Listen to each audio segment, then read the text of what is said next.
Alright everyone, I'm back again and I'm ready to satiate my newfound addiction on this fantastic little game, which I can't believe I've slept on for so long. And last time things went really well. I made it into Act 2. I rearranged my build. Lots of good stuff. And I got this heraldric cube. Oops, sorry about that. Just a little bit of echo there. Got this heraldric cube, which I'm not really sure about. I've got my tomes here, inventory packed full of potions. And as I was saying last time, one thing I'm really not a fan of in games is Googling everything, like the best builds, like how to do X, Y, and Z. I like to figure things out. But I ended up in this really weird situation where I kept dumping points into strength, and it just kept capping me.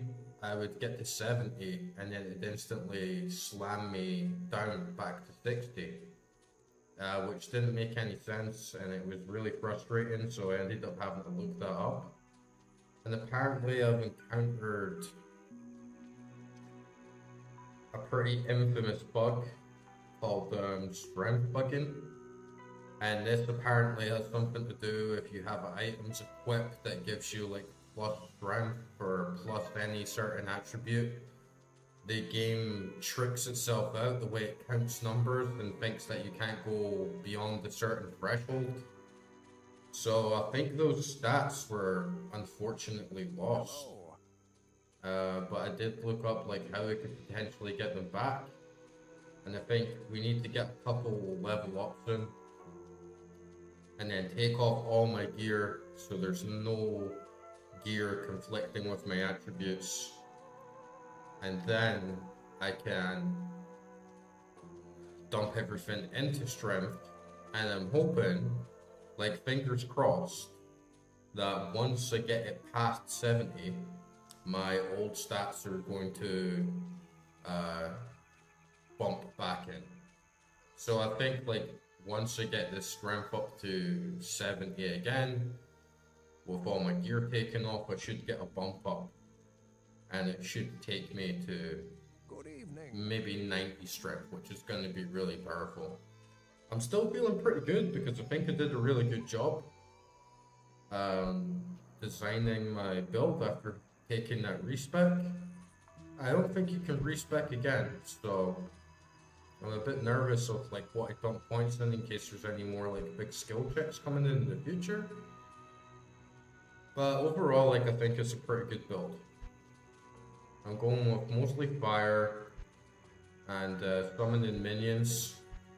I do have like a couple of lycanthropy, like that's already part of some of the items I have, but I don't think I'm going to really invest in shapeshifting much. Unless the time comes, I'm quite happy with just having a good set of minions. Poison creepers been really handy. Molten fireballs been really handy. And you know what? I'm gonna chuck another one into wolves. And this Heraldric cube, I have no idea what the hell's going on with it. I assume it's something to do with recipes. Like I thought maybe you put items in it and it would like turn them into gold. But I really don't know. So what I'm gonna do is I'm just gonna have a little experiment here. I'm gonna take like a bunch of these little gems for socketing. I'm just gonna like see if I can like fill it up and get something out of it. And my gear has been like very good. This drop cannot be frozen. Apparently that's like going to come in really handy. Someone was telling me in the comments earlier. But the only thing with my gear is that there's no sockets. So I've not had the opportunity to put any runes. I've not had the opportunity to put any jewels in. So I'm kind of feeling a bit like underwhelmed of everything that I could be doing. So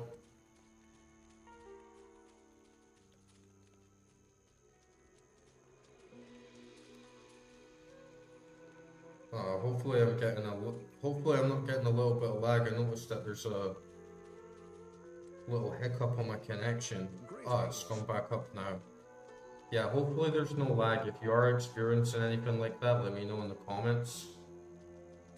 But yeah, I'm gonna try and put some rings in here as well. Like, let's put a couple of rings in there.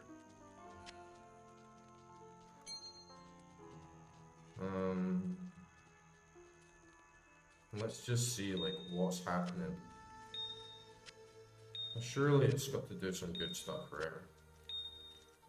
The only thing is that if it just gives me more sockets, transmutes them into a better thing, then I can't use them anyway. But yeah, let's give it a shot.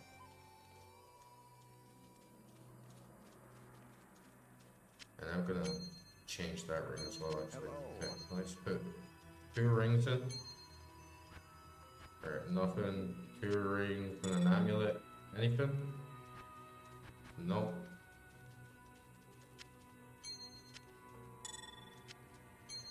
Let's try 4 chip diamonds. Nope, nothing.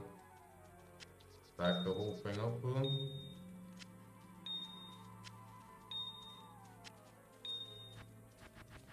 No, nothing. Does everything, like every square, need to be filled up or something? I don't know. This game's got a lot of little mysteries. Good to see you. Yeah, nothing. Impossible. So, I really don't know, guys. Impossible. If anybody's got any idea, like, how you work this thing, like, let me know.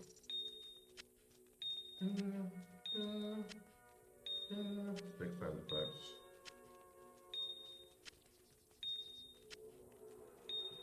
Because it must be something alchemical. You must either transform them into something else or break them down into resources, like...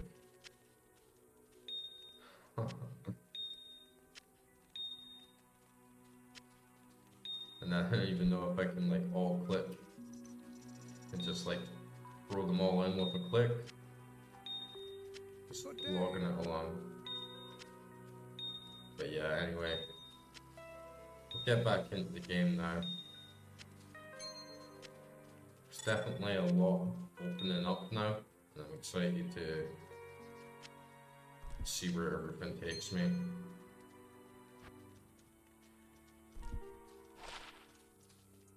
Mid rings. 4 energy, 11 mana. I'm not really going for any energy because I can just fill everything up with my potions. Here, I'll take a couple of these out as well.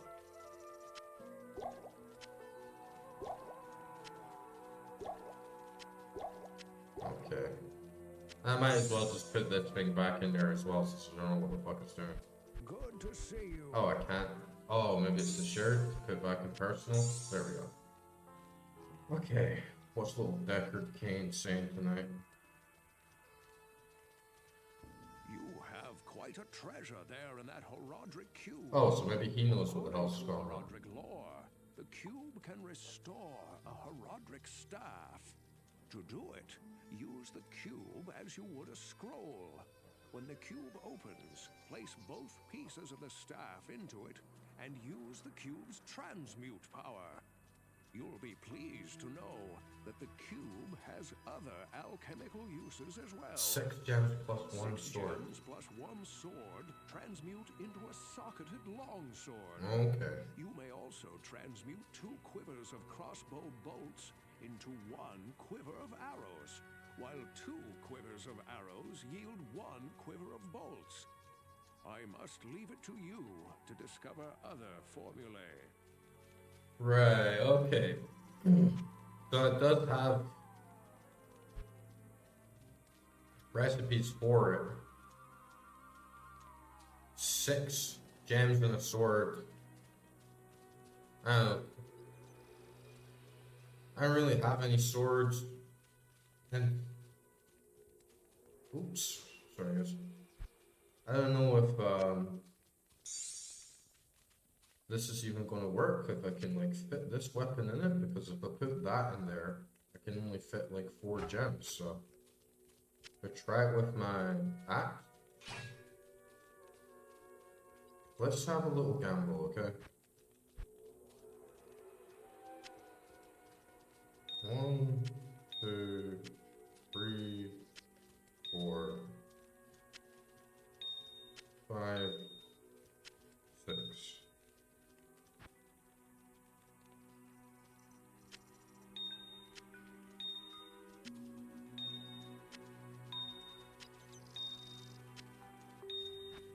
No, nothing. God damn it. They really did not make it easy for me. And maybe there's other parts of lore. Hello. You have quite a...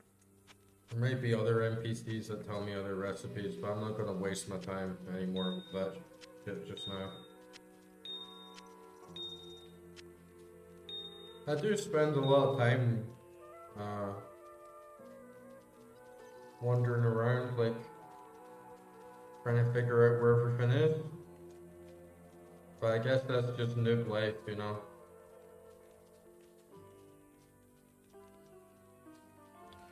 Okay guys, just before I get going, I'm just gonna put my phone on charge and make sure like my internet's running at like a good stable connection. I'll be back in 2 minutes.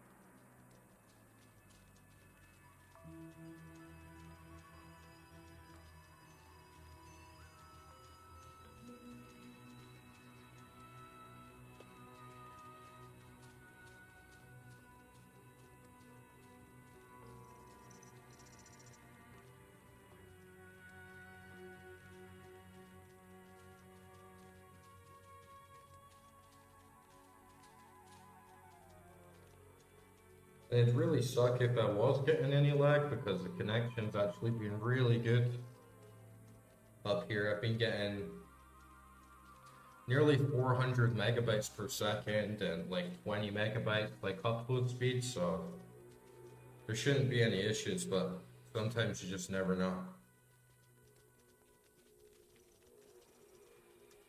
Okay. It's a bit of a chill one this tonight, I think. I just need to find some quests.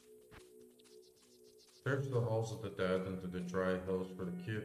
Search a maggot lair under the far oasis for the shaft. Search a claw viper.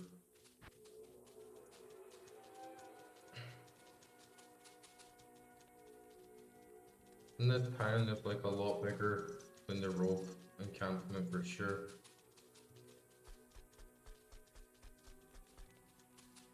Did the quest in sewers? And man, I love these graphics. There's something about these textures. And it was always such a big joy for me in the past playing like old school games. And then you finally get to a new area. And you just get the joy of like hearing the new music, like the new environment. Going into different zones, so... Let's see what else this game offers.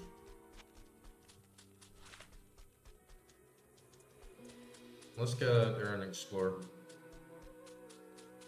I know there's one dungeon here right off the bat, so I might as well just get in there. I get 4 wolves.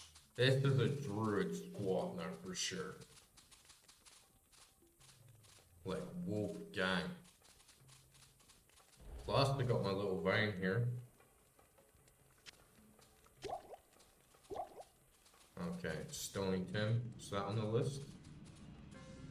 We'll give it a shot anyway. Give you some good gear in here. Taking those damage.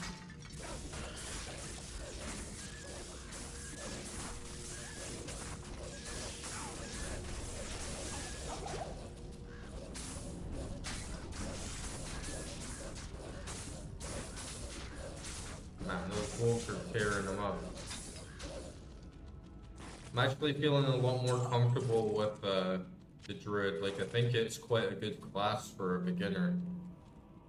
Because they can always, like, summon my guys and retreat a little bit and, like, let them take care of a heavy enemy whilst they recharge. A little slower, I think, than some of the other classes, but a good one, I think.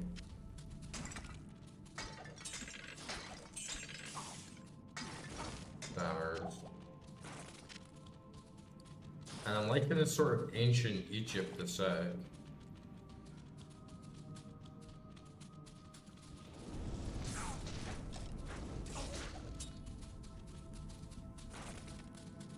My ravens suck though, they always die so fast.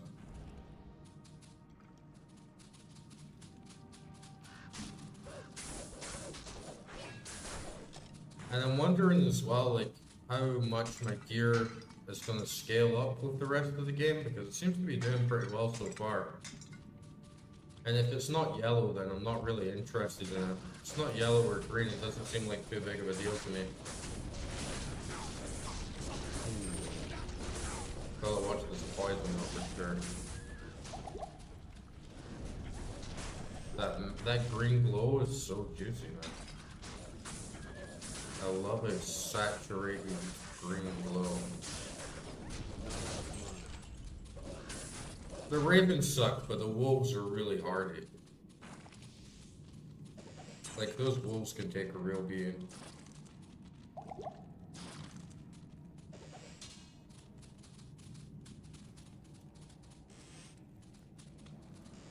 And I just gotta keep 100% in mind, like, if I get a level, take all my gear off, because I definitely want that strength buff back. And it's a weird bug to have.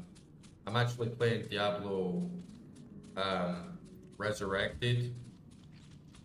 So it's the upgraded version of the game. It's like the remastered version. And they did add like a lot of quality of life features.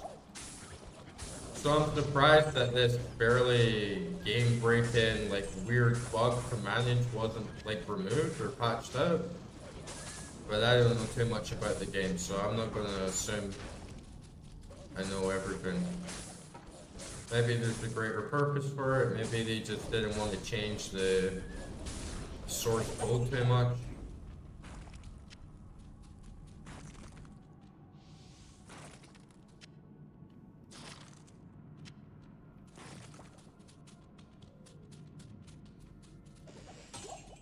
Okay, that was a pretty easy dungeon. Unless there's more.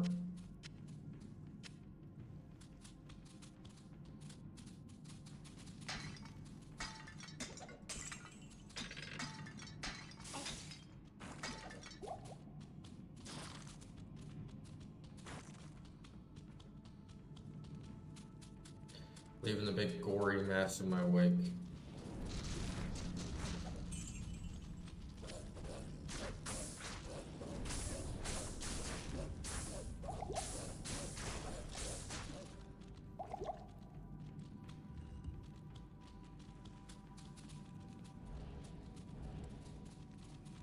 I'm not even sure if my ravens are worth the mana, honestly.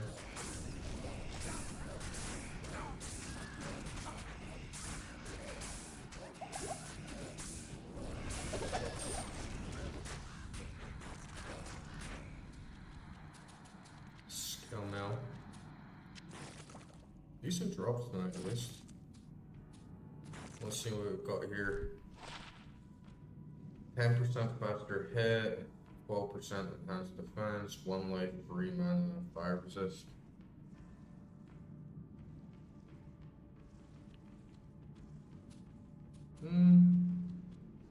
Oh, but defense 68?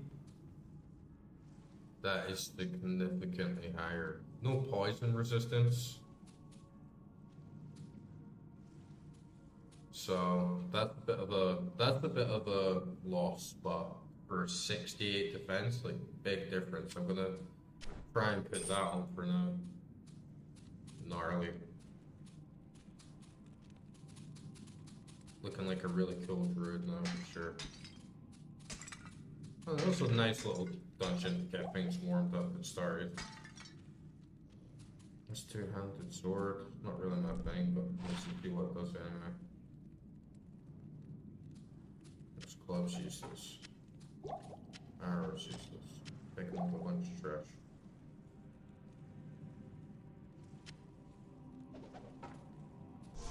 Yeah, let's just quickly go back to town.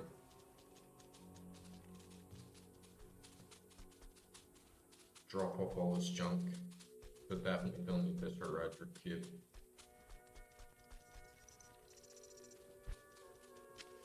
There. Keep a hold of this just in case I need some poison resistance. I have done that with a few things just because Ontario screwed me up so hard with poison. So if anything like that happens again, I want to have some backup items just so I can not get wrecked.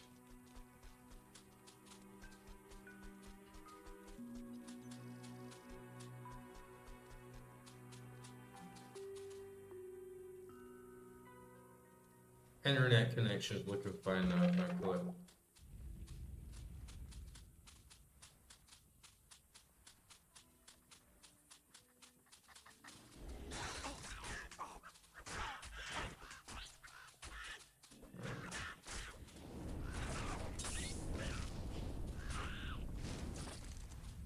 And I have been playing a little bit of Path of Exile, like in between. Just because I wanted to save this like blind run for the stream, you know, but then for playing it, I got like such an itch to play another ARPG.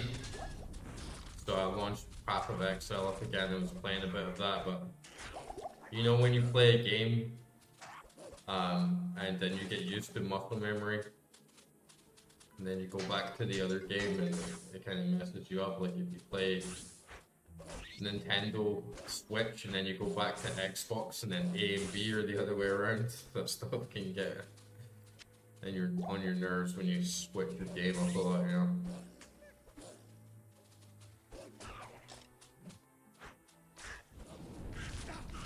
So I gotta get back into Diablo 2 mode. I'm a elf pro. Definitely want to fix that right fucking balance. These little imp things piss me off. Like I hate mobs that like run around and like chip you for like a little bit and you know they're a nuisance. How fast they run around. I've never been a big fan of desert areas in games. Like the desert levels and classics like Sonic, those used to piss me off. Or even just like the desert area and Terraria and stuff, it's like not my vibe, but we'll push for. And I'm really curious to see what other areas, like other sorts of biomes are in this game. Like will we get snow level, more forests?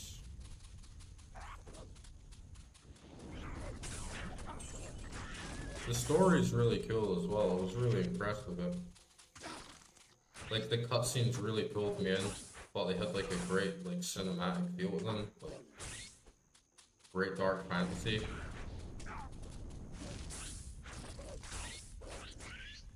Good mix of that like old school dark fantasy, but cheesy 90s empowering sort of vibes.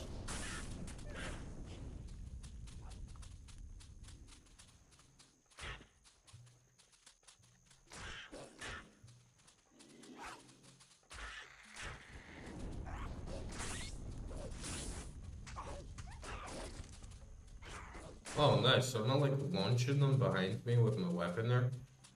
That's a nice little touch.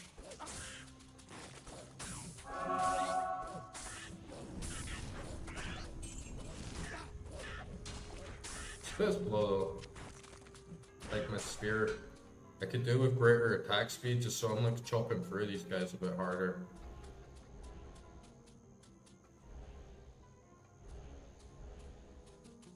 And those wolves do eat up my mana.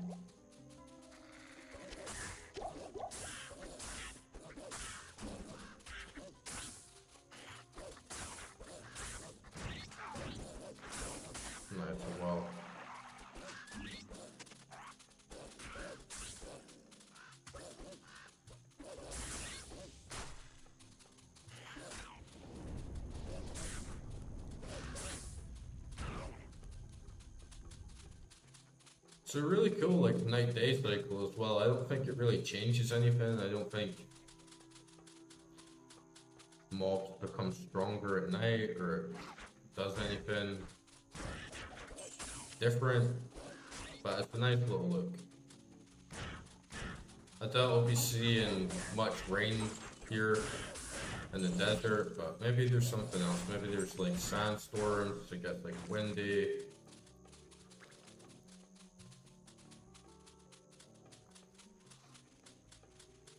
It's always cool to see stuff like that.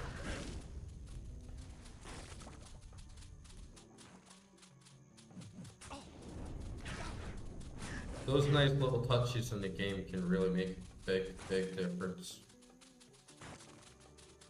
Like I remember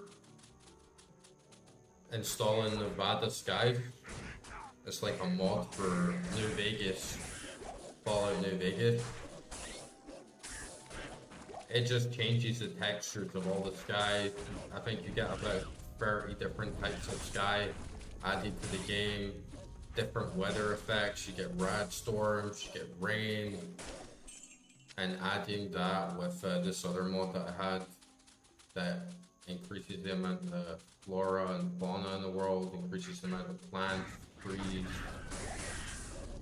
Just tiny little things completely transform the game.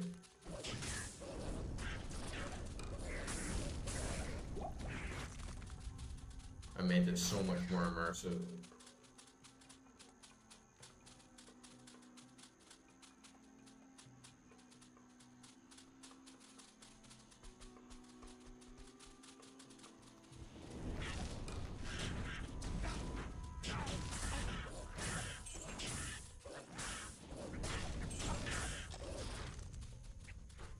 And this armor is seeming pretty good.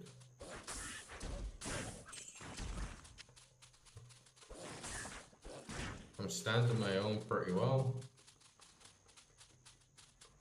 even if I am a bit sluggish.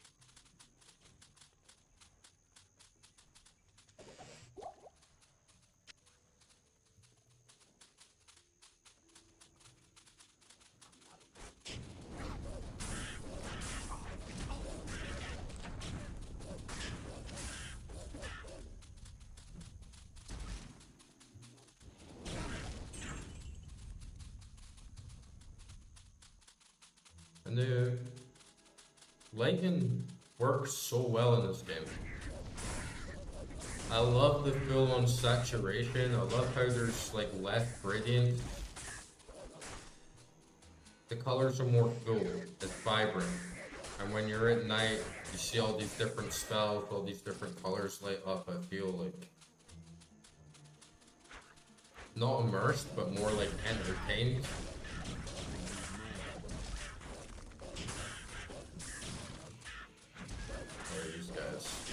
Oh, they're like sort of like humanoid kitties. They look kind of like Anubis.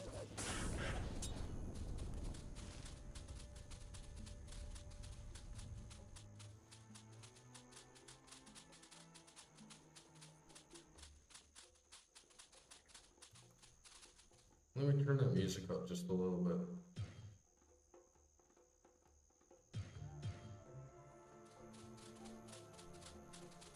I turned the sound effects down just a tad because I think sometimes the game seems quiet and everything's cool, and then like 100 enemies jump on screen and start spamming spells and like screaming, and all of a sudden I'm like muffled.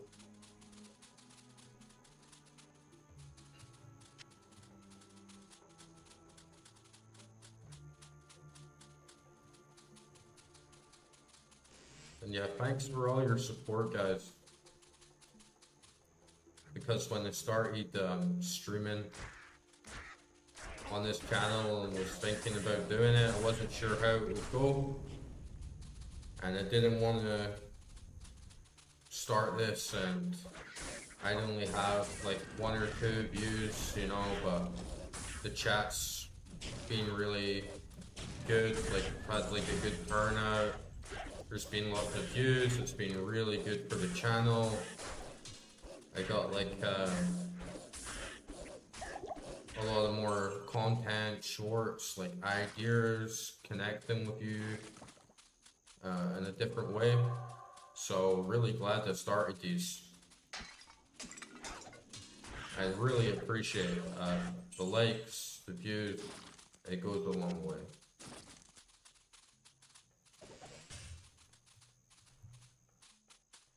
I've had this channel for a couple of years and I'm really happy of how it's all turned out. Even if there's some moments like this where chat's dead, it's chill. You can always catch up on it when it gets uploaded to the main channel after, and there's no stress. Been a lot of really good friends I've made from having this, and really guys, it's been great, so like thank you so much. I'm in the right area right here. Search the halls of the dead under the dry hills. I gotta find a little dungeon here to make this stuff. And yet sometimes, you know, with streaming games, if I'm playing a game by myself, I'll get really stuck in the story, and I'm the kind of guy, if I read a book, I read the same chapter like 3 or 4 times a lot of the time before I go on to the next one, you know, so I really like sit and absorb the story. But when you're on stream, like sometimes the vibe's a bit different. You don't want to just be like standing there doing nothing, listening to NPCs story. Well, I'm sure like most of the guys that like tune into this have already played this game. They already know everything that's going on, so.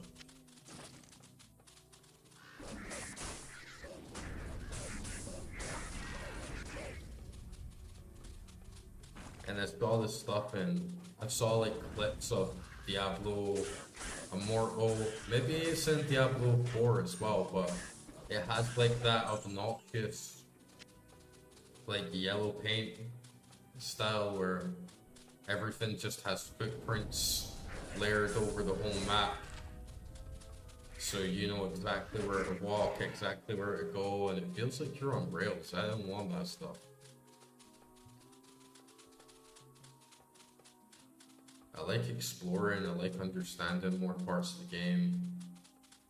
I like being stuck a little, challenged, curious.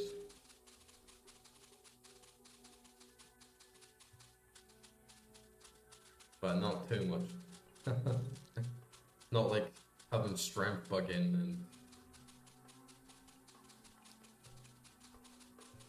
completely unsure of like where I'm to go and like wandering around in circles like for the tree or looking for the barracks like last time. Here, let me get a little drink of my tea. Oh man. I've been drinking Earl Grey with Maloka. It's like this Russian condensed milk since I found it. It's so fucking good, guys.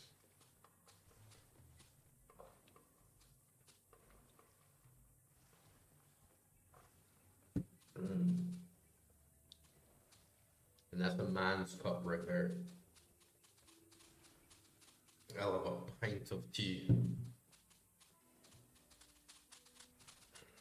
Not these little wimpy cappuccino cups.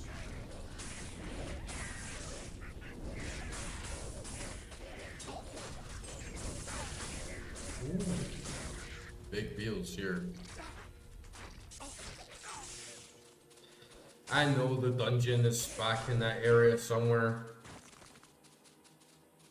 But there's another one here, right? So let's just walk around and just keep the action going. And once I have that other dungeon done, I'll go back there and try and find it.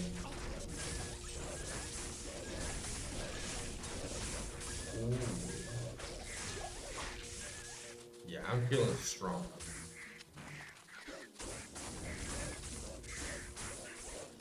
Such a good squad with my wolves.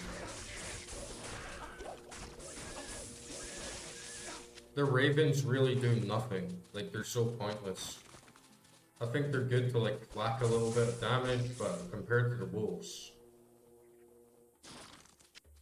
they feel really weak. So I definitely won't be putting many more points into them. Ooh, this guy.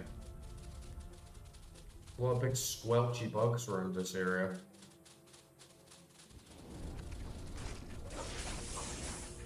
And I like that shift from like the enemy right, it's great. It's not so much like zombies and classic like D&D demons, it's really going full on with the vibe.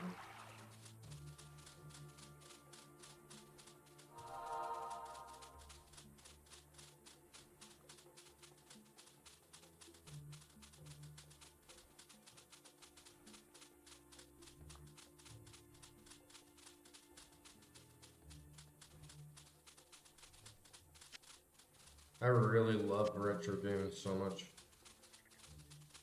So many modern games, I just feel like they fall flat. And when I play stuff like this, I realize it's not even just nostalgia. Because you can come to an old game with completely fresh set of eyes and still really enjoy it.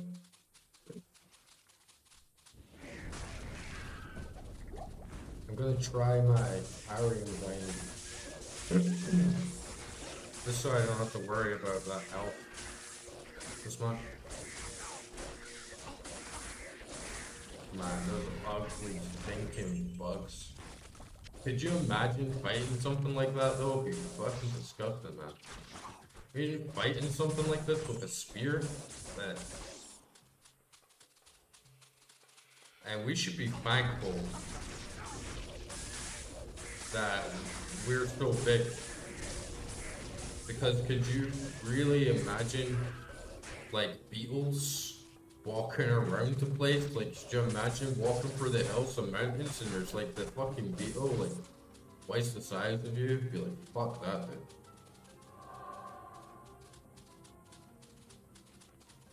We landed in a really sweet spot in that regard. Okay, this is too far.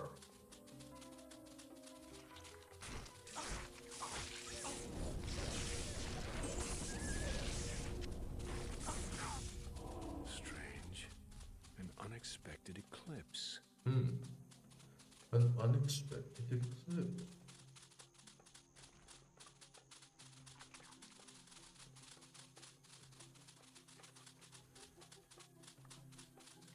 I think the druid sounds a bit too sophisticated to how I would really imagine him. I expect them to sound a bit more wild.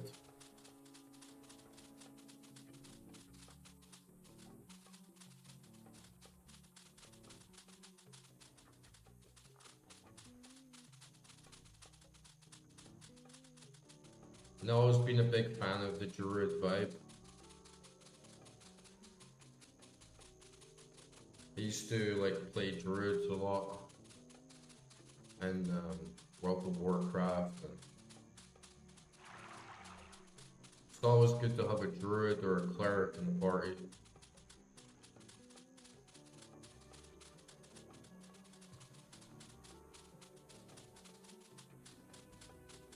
Oh, is this it here? This tiny little pink dot. Nope, it's just a card. God damn it.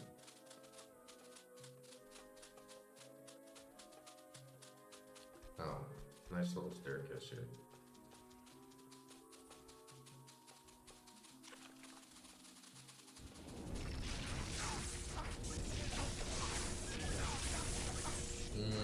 Man, it feels so good.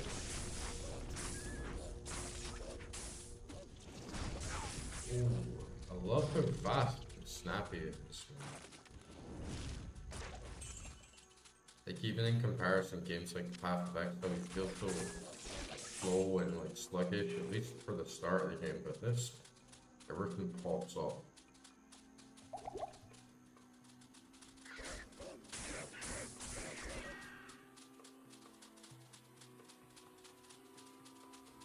And I hope whoever's watching you have a great day as well. Retro gaming never dies, you know. And this is a great little bite.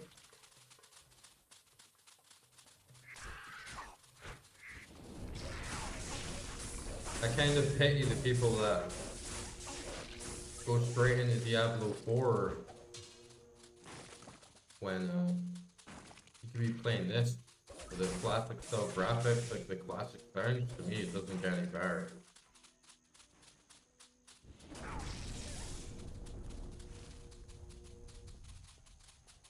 Oh, that hole looks devious. There is no fucking way I would ever crawl into that hole with these giant maggots and bugs and beetles and shit everywhere, man. Yeah, this place looks disgusting.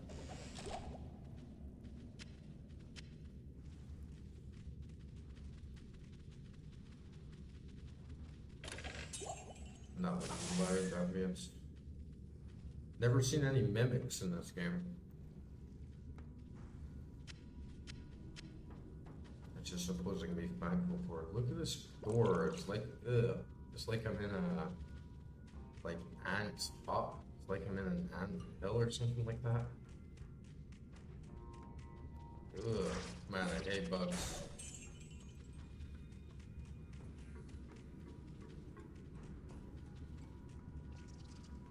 Oh, it's like a swarm of locusts.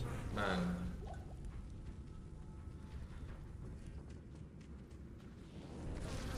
Oh, nasty.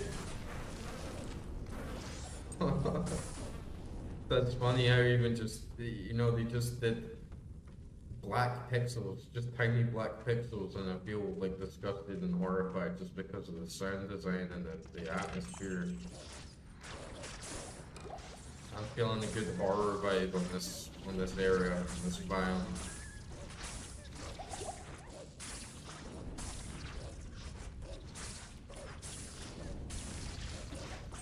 Oh, could you imagine though?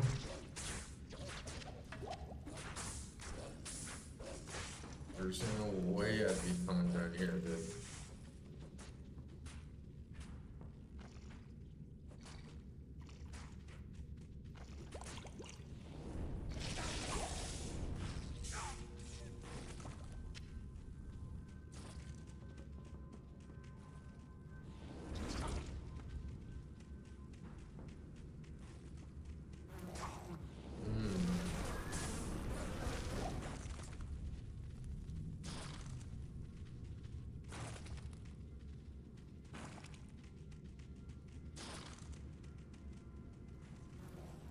Really gross.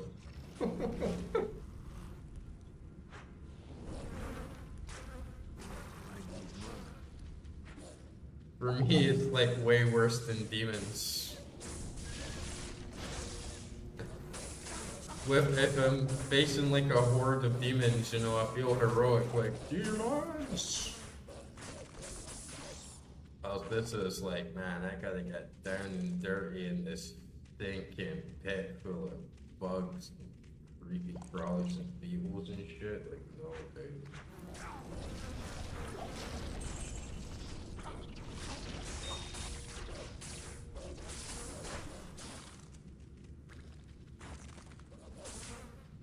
I was watching some beetles earlier because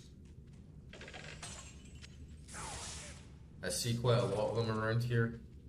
Really, they're actually quite, I want to say beautiful, but cool. You know, you see them with so many different colors on their back. Lots of biodiversity. There's a big like variety of them. I've seen like golden ones, like orange ones, like striped ones. And I'll just watch them for a little while, like see what they do, like going on their way. But then I was imagining them today, if you were like a beetle like crawling through the grass. All the other bugs that are like the same size as you, or like a little bit larger. Like there's this whole ecology there. You know, there's this whole environment completely hidden from us, but to them it's like a jungle. It's like this whole other universe of being an insect.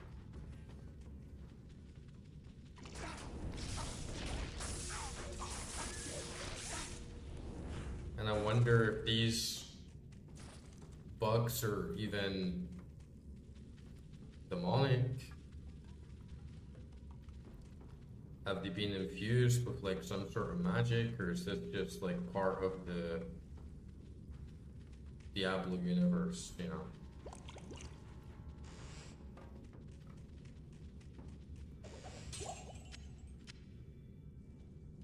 I feel like a lot of fantasy misses out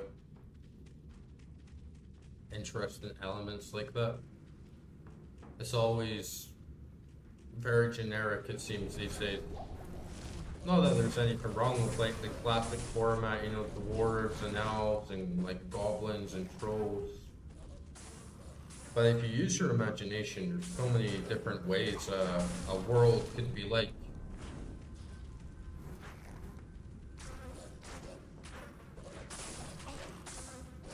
Like, I'd love to see maybe like dinosaurs or really like original new creatures.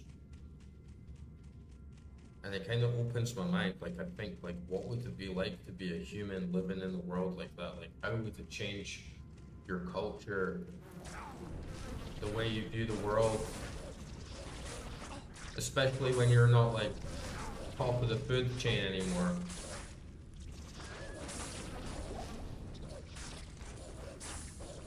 Like, you have to adapt. How would it impact their advancements in technology? How would it affect like our arts, like our like religion, like civilization, like trade? All these things are really cool to think about, but there's so many fantasy games out there, and they all just kind of do the same thing. It's like that same like Lord of the Rings format, D&D format. I feel quite bored from it, honestly.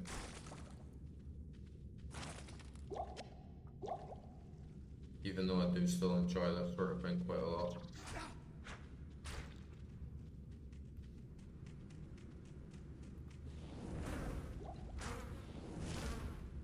Not enough mana.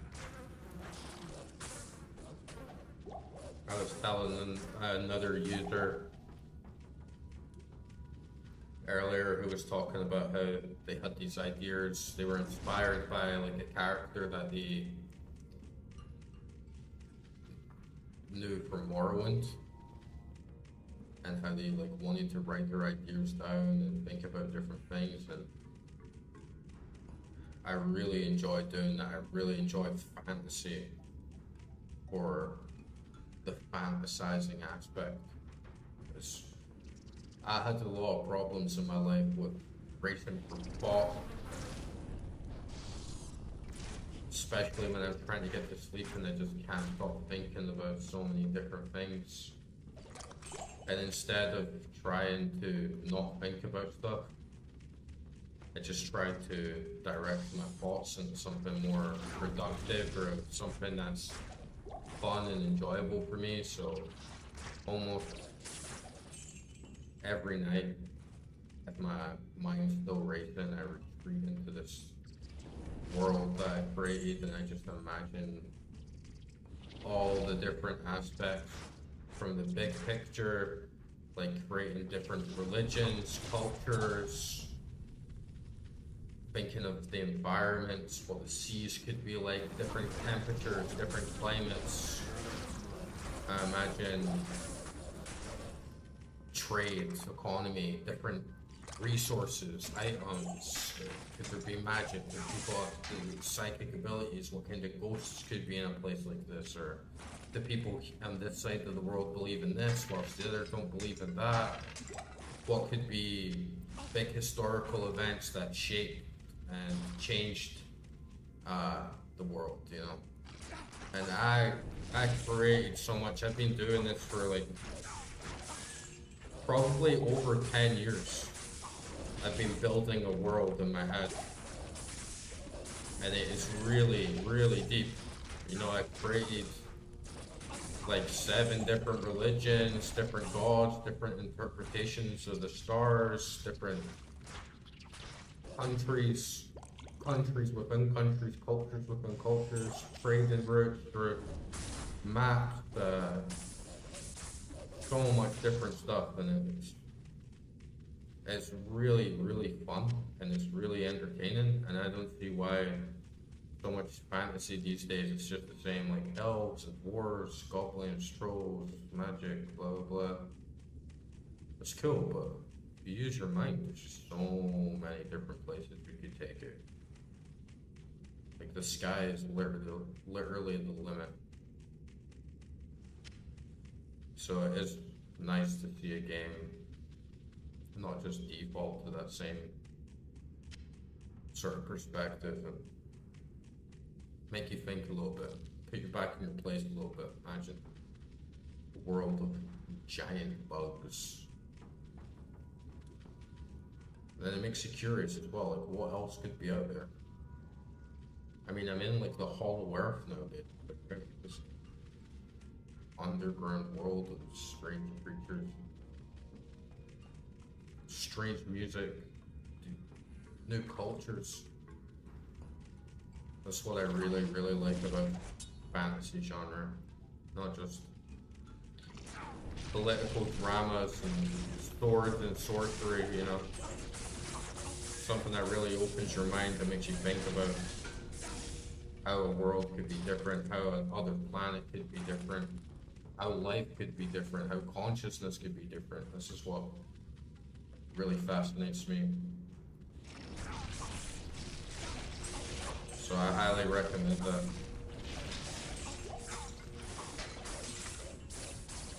If you ever have trouble sleeping at night, to just imagine and take yourself to another world.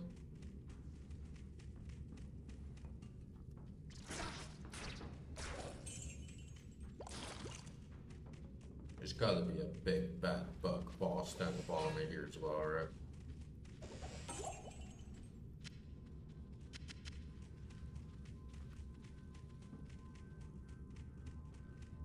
Also kinda reminds me of this area in Demon Souls. I don't know if it's been the remake, but you had those bear bug things. And I used to suck, like dealing with them, they would be like complete damage sponges. And you just like sit in this tiny little cave, like spamming spells on it for like 5 minutes, hoping it doesn't chew your damn head off. Ooh, look at that big thing. Ah, gross, dude. Oh, fuck. It's a bit cushy though. Oh, listen to it scream. Man.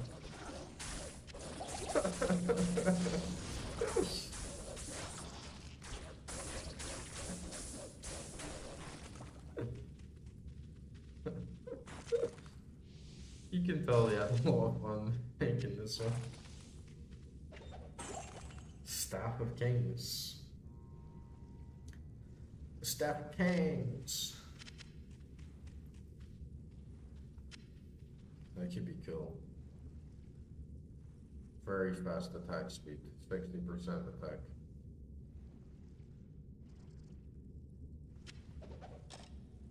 Could be worth holding for someone else. Put that in the shared stash. Maybe wait till I roll a sorcerer. Oh man, well they're dirty bug, dude. Bleh. Walking around in a like green fucking gunk. Yeah, man. It's like the opposite of getting a big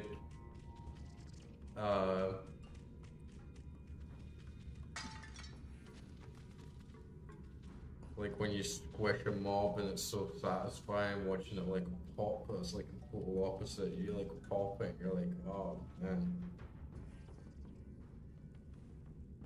Is that the shot?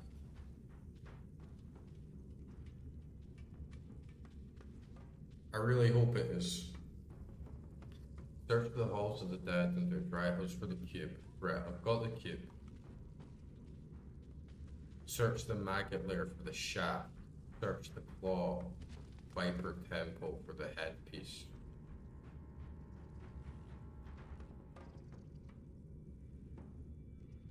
I can only assume that this indeed is the shaft, as I don't see it anywhere else.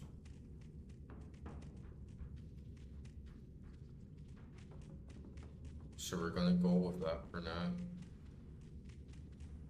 But I'll have a quick look around.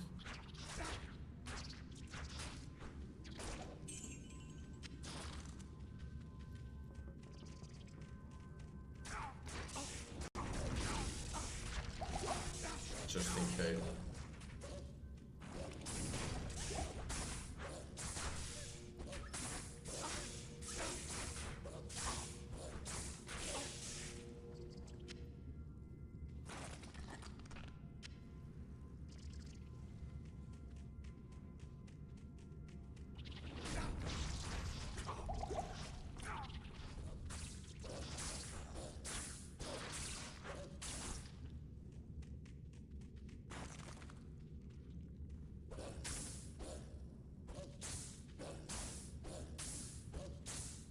What the hell is this?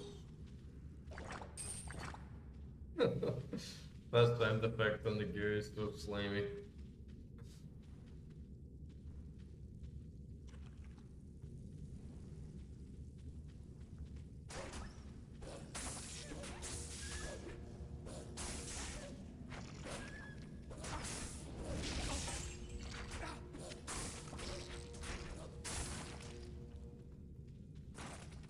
And I assume this is the end of the dungeon, but let's just see.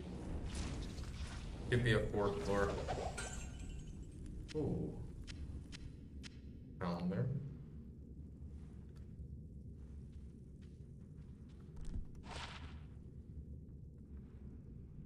Raven Crest. 36 defense, faster hit recovery, plus 34, energy, lightning resistance. I think that could be good, but then I'm losing my +3 to Poison Creeper. But you know what?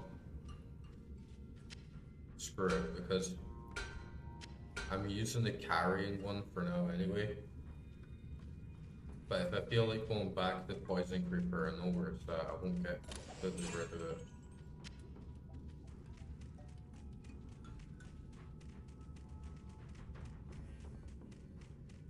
The music's been really like low key as well, like that little like ethnic sort of like and this little like pan drums. It's a nice vibe.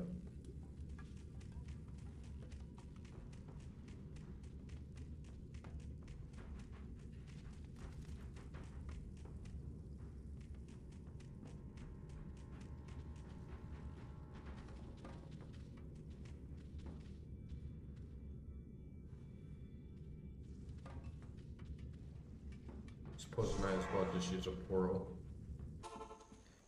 Drop some of this stuff off before I head back out.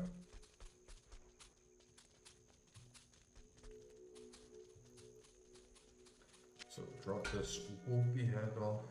Back of Kings. Ah yeah, it must be the shaft because I can't put it in shared. So I've got one more piece to get. Let's see what this ring does. Maximum damage, that's useless. Hello. And I'll repair my epic stash. I'm really happy with that one. The RNG gods did me so well with that. Yeah, I'll sell this. I got a lot of gold. But there doesn't really seem to be much point in using it, because what would I buy? Like shitty basic items? It's just gonna be one of those games, it seems, where gold becomes useless after a short while. But maybe there's some better use for it later on.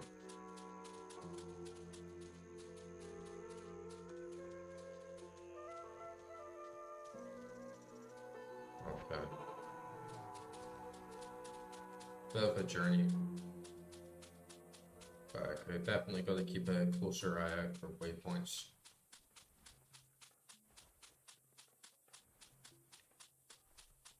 But we're making pretty good progress, I think. It's pretty good pace.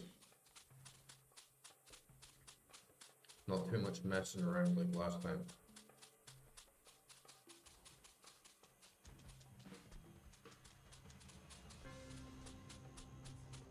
I was looking for those barracks for so long.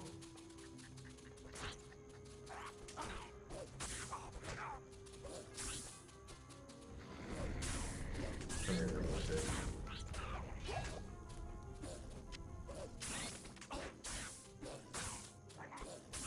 Oh, my shield broke as well. Damn, man.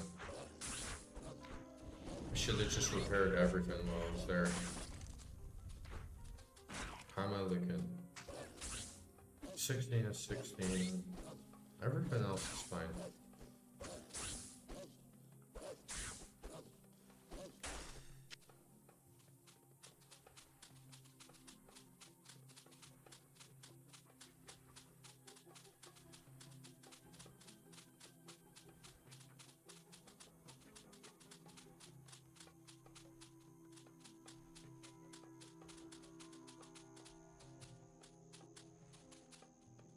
Look at that shadow.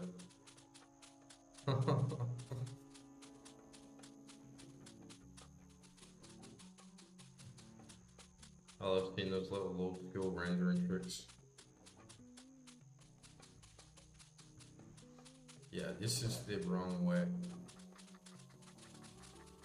Screw it, I'm gonna go back to town and just repair my shoes quickly.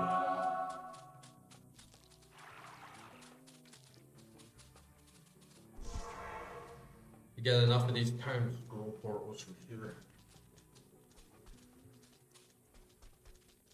Good to the staff of kings. You astound me, my friend. You have discovered the shaft portion of a Herodric staff. Shaft? I trust you know how to use a Herodric cube to unite the shaft with its headpiece. It is an honor to serve you.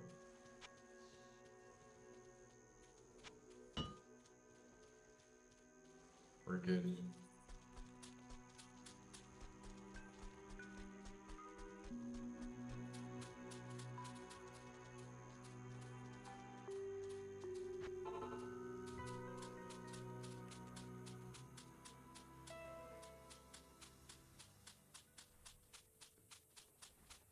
And I wonder how long the progression is from Act 2. It's a bit longer than Act 1 and vice versa. I just have to see.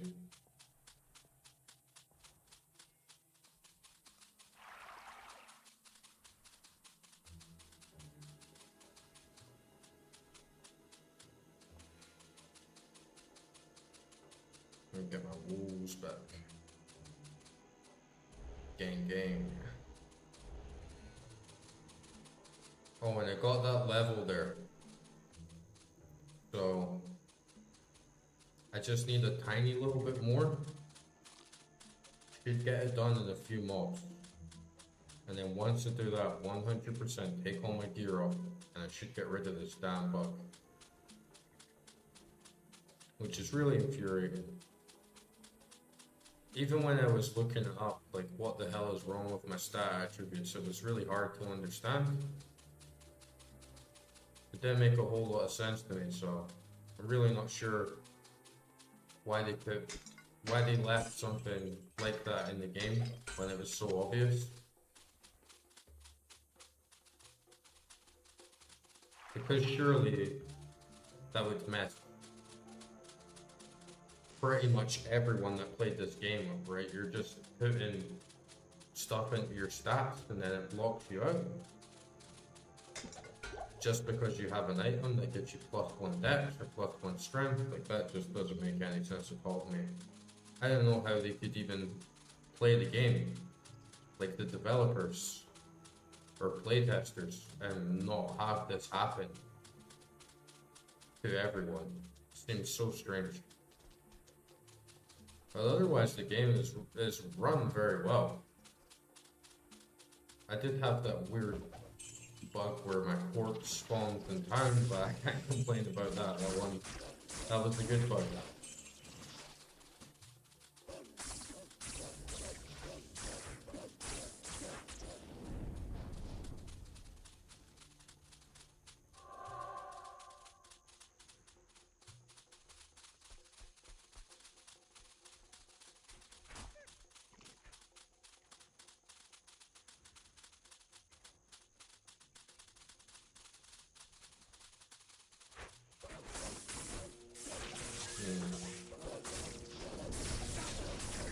Ooh, what's that?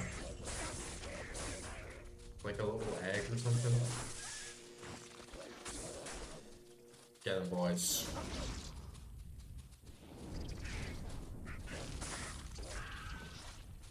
I guess they don't have to be boys, they could be girls.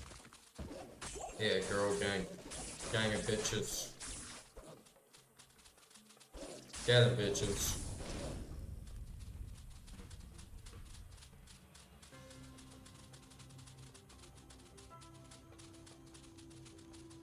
I really don't condone people that use animals as weapons.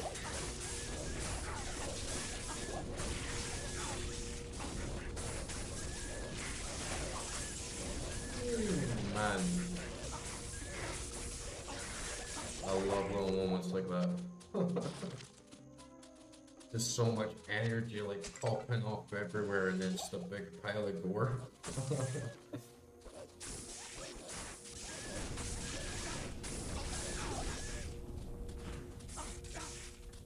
Is this the waypoint here? Yes. Sometimes it's hard to say. Sometimes on the mini-map, like the waypoint can look like a well or a shrine.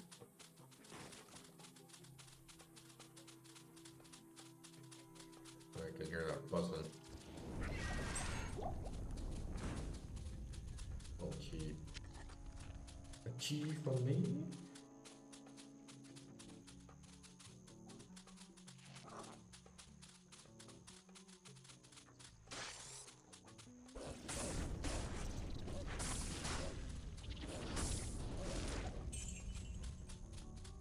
And I guess the more you played it, you learn what's like irrelevant. Because on the first time of pretty much any game, I guess it's like it's not even OCD. It's just the amount of games that you play, especially RPGs, and you think that you've got everything you need, or you just hardly think and just keep moving forward, moving around, and then you realize, oh, I forgot something, I have to go back, or if I was exploring every corner, maybe I could have found this chest that's got like an epic item or like a secret in it. But then once you play the game so many times, or even like one run, and you get the better grips with it, you can realize like, oh, it's just a waste of time, and I should just push on regardless. And I don't doubt that my playtime is probably being a little bit bloated just from that compulsion to explore everything in case I miss anything, just having that FOMO.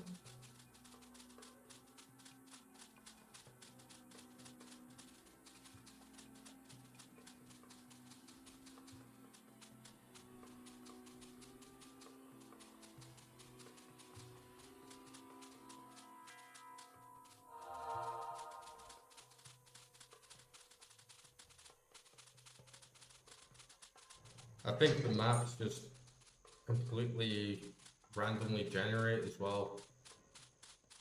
So I guess sometimes you can just end up with either really efficient, fast waypoint placement, or sometimes it just takes a bit longer. I do have to my shoes, yeah, these ones give me plus 10% walking speed, so that's handy.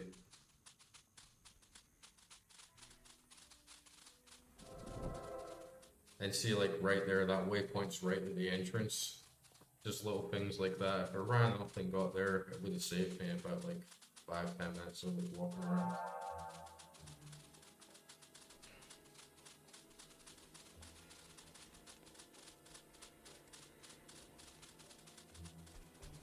And I definitely like to try once I'm more versed in the game and how everything works, like a bit more confident. I'd love to run a hardcore character and just see how far I can get in the one life. But it's not been too bad. I've only died twice in this game. And one of them was a big blunder, so overall I'd say it has been a fairly not easy, but fairly casual. Oh nice, I got that level up as well. You know, one thing I noticed on this game is there isn't like a big glorious level up. Oops, what's affecting me here? There's not like a big glorious level up sound. That was something I always really liked. You know, you level up, it should feel good. You should get that big feedback, like or like some god aura, like level up and like flashy gold right above your head. That's always a nice one. But yeah, I really hope that this is gonna work. Let's get rid of this damn bug.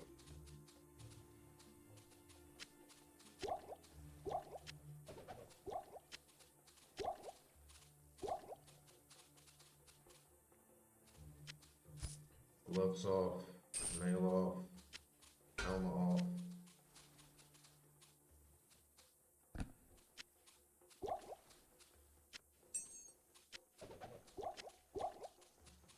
Bits off. Sash off.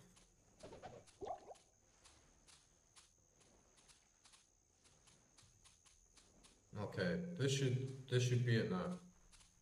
I don't have any boots there. I have no plus to my main attributes, so let's fingers crossed.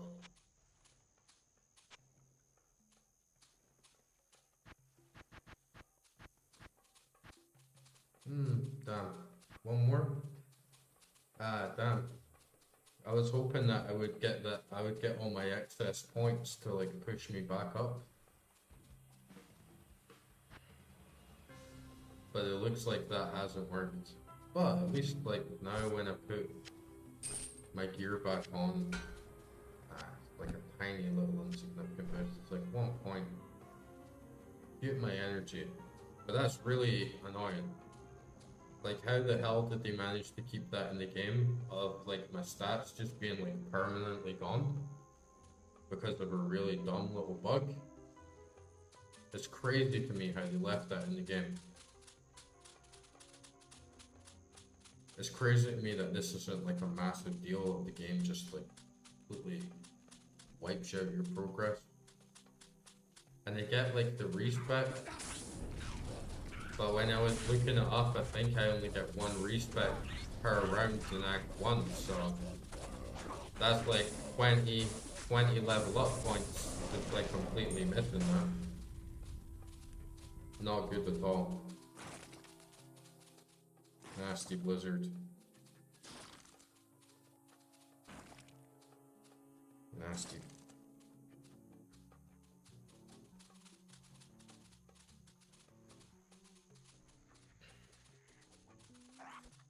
Level 18 for those. I'm level 20, so I should be able to get dire wolves.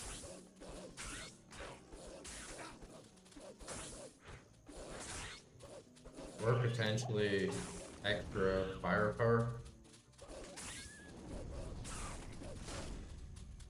One thing I like about my minions as well is I know if I encounter any enemies that are fire resistant, then I can at least let those guys take them out for me. But they don't have any elemental damage. But that's always one thing you gotta be aware of if you just completely specialize in one element or one type of magic, and then you get hero? Nice. Oh, that's pretty good actually. That'll speed up my mana generation a lot, but I have no idea how I can get sockets. on my gear.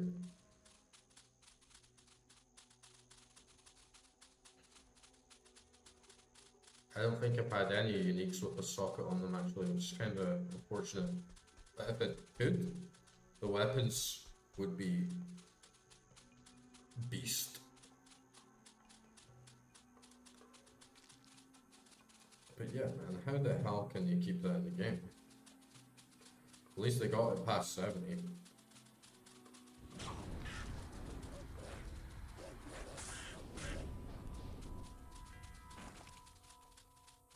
I mean, have you ever heard of any game like that?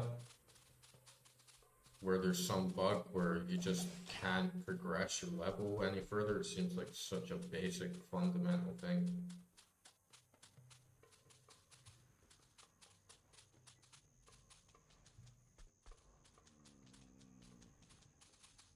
But we're pretty strong anyway. We don't need those 20 points.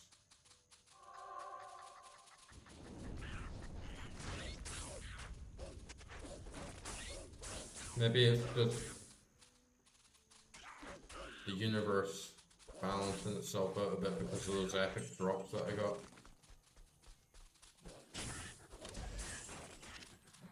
And I guess they're still sitting there for when I do finally manage to beat the game and respec. I should be able to get them back then at least.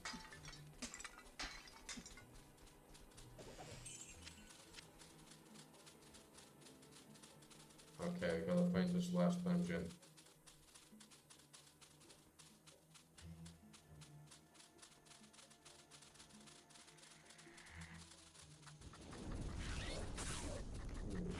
Unique monster here. Man, these wormy little leapers. Die, bitch. Get him, girl. See, he was immune to fire. That's exactly the sort of thing I'm talking about. Like, you get one enemy completely immune to your build. But that's where the wolves come in.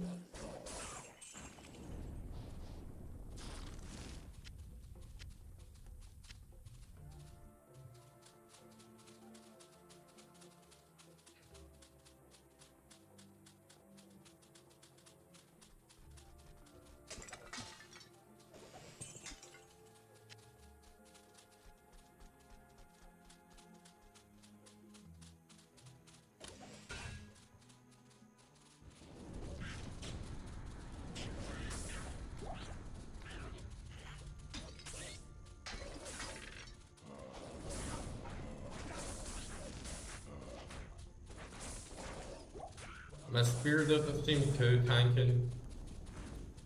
It was seeming like very, very strong on Act 1. So I don't know if that's got something to do with resistances. But I have no idea how deep the damage goes in this game. Like, I know obviously you get like elemental damage. Oh, ancient tunnels.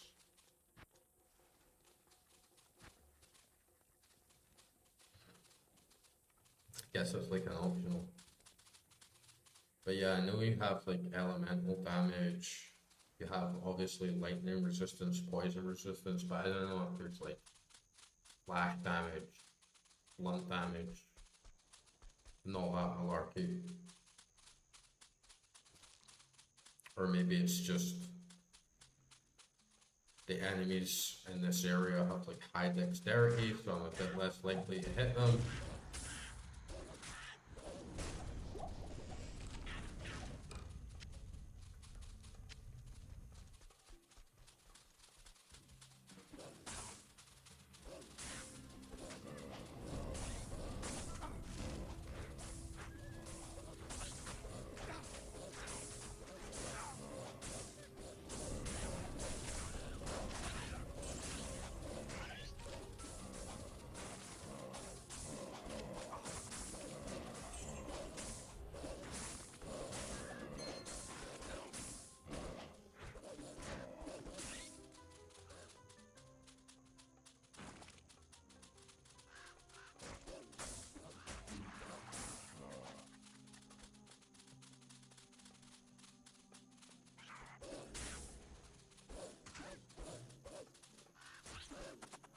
I'm not gonna skip that little trapdoor because there definitely could be some good stuff down there. But I'm just thinking in terms of efficiency. If I find the other dungeon first, it might be a little easier to get back out of instead of like transporting back to town, going back up 3 floors, yada yada yada.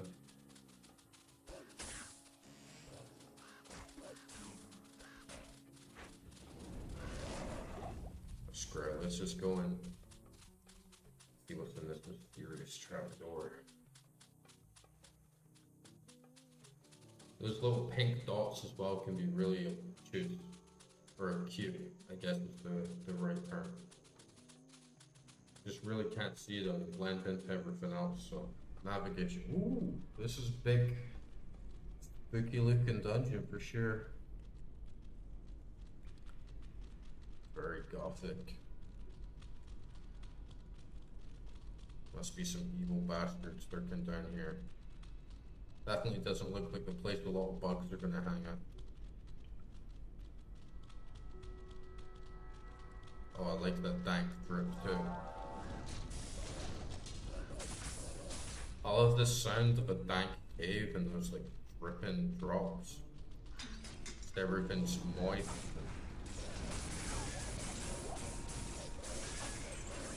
Hollow.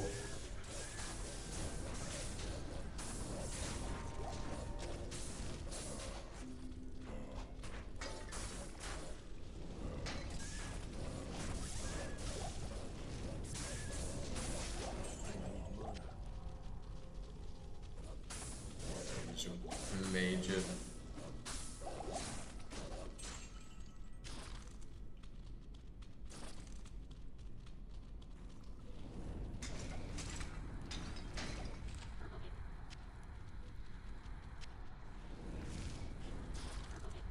My carrying creeper is doing really well here as well for just giving me that extra bit of life management.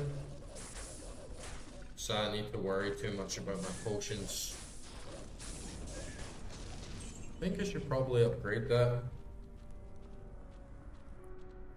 What's the solar creeper? Summon a vine that eats corpses and replenishes your mana. Not too fussed about that. Summon a grizzly bear. That sounds good.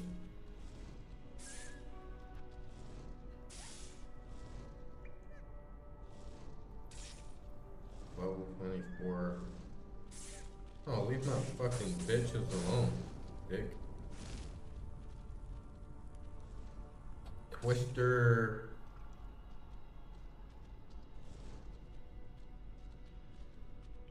So it's more like tied to It's more like tied to Arctic Blast, that one though, so. I could go with Carrion Wolf and another wolf. I can have 6 wolves now? Is that right? No, I can have 5. That's still decent though. These girls are keeping me safe.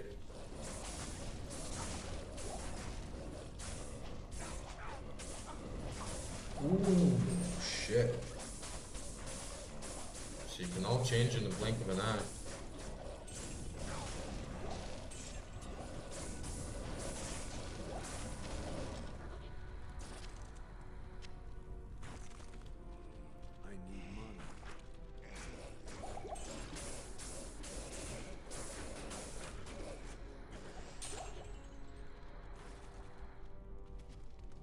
Nothing too good there. Just a bunch of useless gold. Look at that gourd.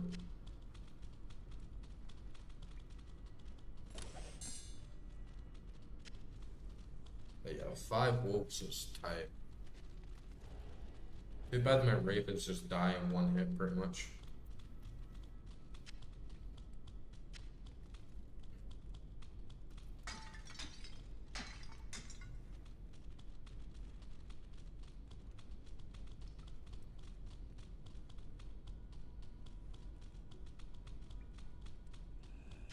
nice little detour before I get into that main squeeze dungeon.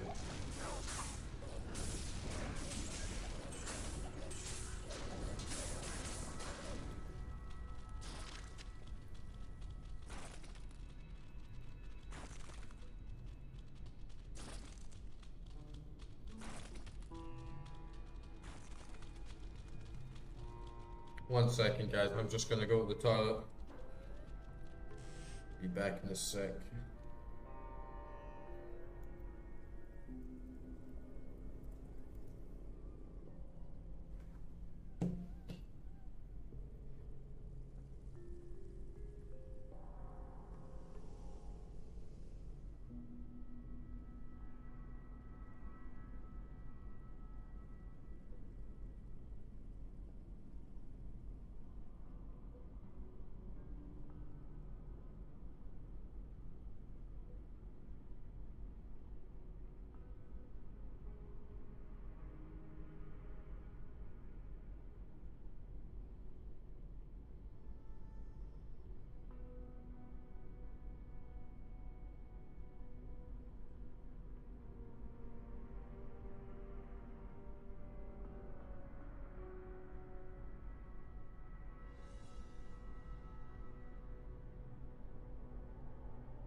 Okay, I'm back.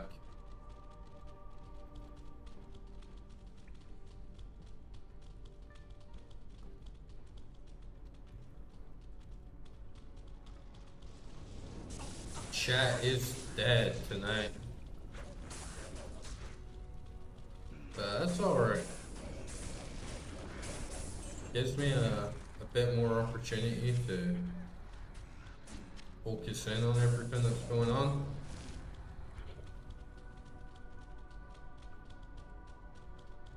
And just appreciate the vibes and the art a bit more.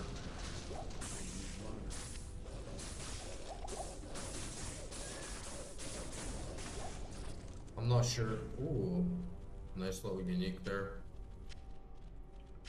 I'm not sure how long I'll play this for tonight, but I was really missing it like all week.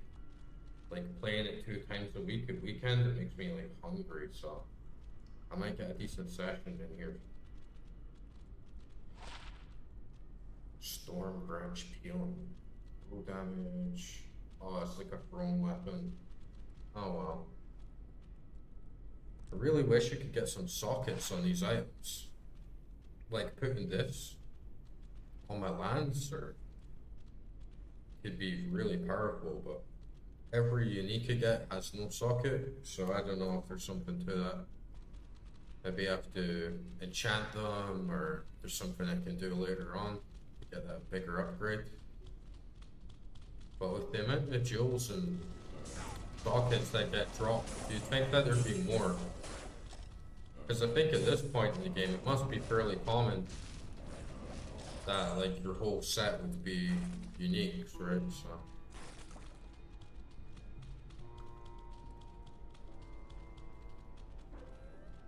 Looking like a real gnarly druid now.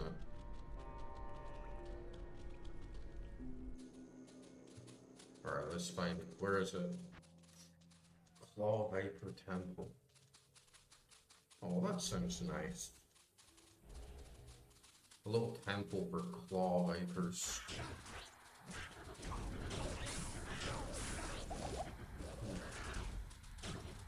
Like glowing green wolves. Man, these guys just jump around so much.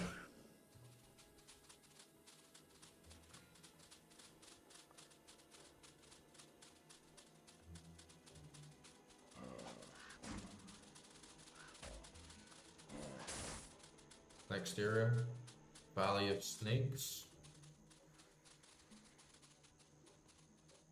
Sounds like the sort of place Law Viper Temple would be. And what's back here? The Lost City.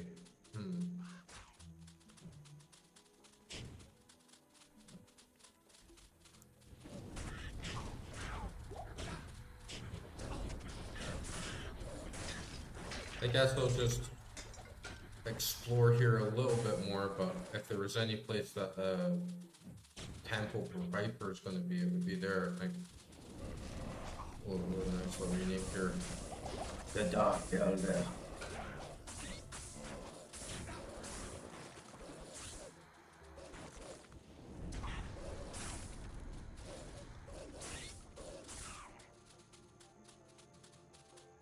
Yeah, must be for there, the Valley of Snakes.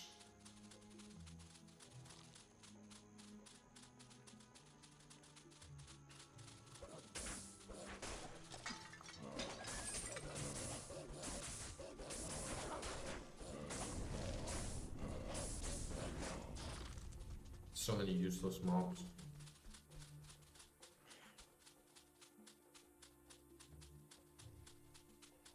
Oh yeah, this looks like it could be a temple here, right? Here we are. Reptilians. Time to slay some reptilian overlords.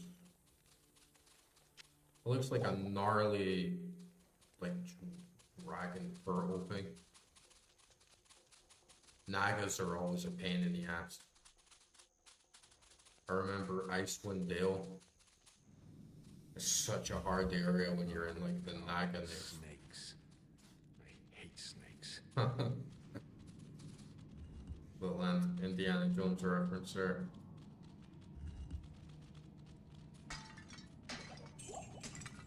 But I am the ruler of the boulders.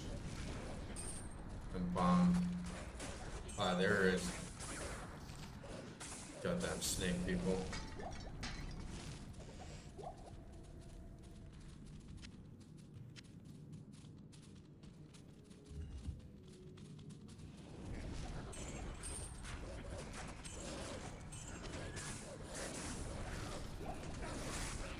We're gonna get them good.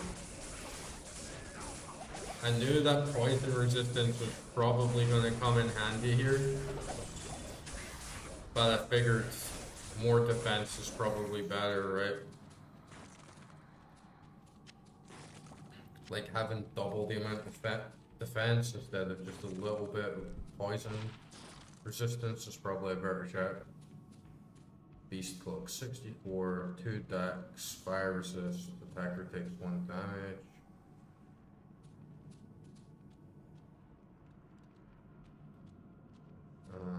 I think this is a little bit better. 2 dex, fire resist. 1 like 3 mana. Yeah, this is probably better.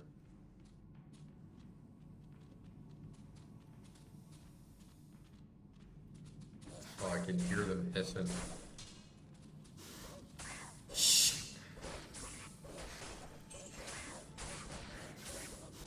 Get them, girls.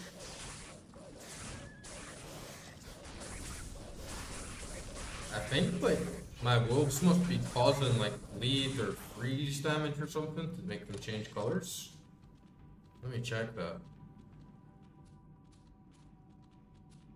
Oh yeah, they do cold damage. Nice.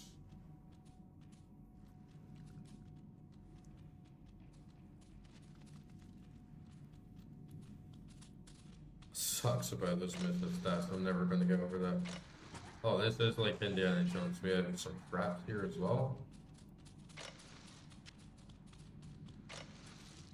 Got a real dungeon.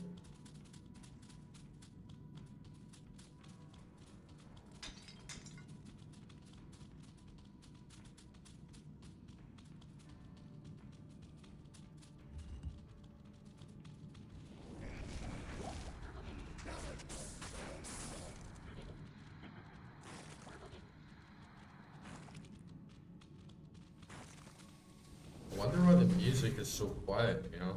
I was turning it up. Yeah. Let's turn the music up. I like a good atmosphere, you know? Turn the sounds down just a little bit.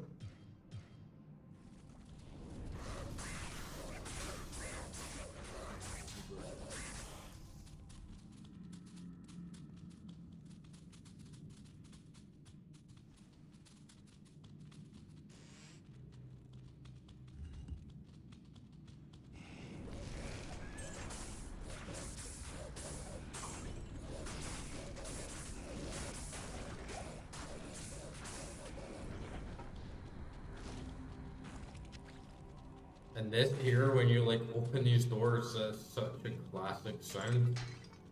It must be used from some really iconic sound pack, you know, because it's not even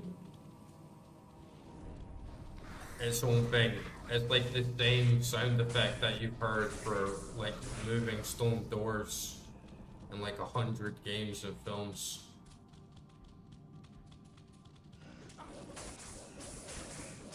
It's always interesting when you hear those same sound effects again and again in like old games, and then you find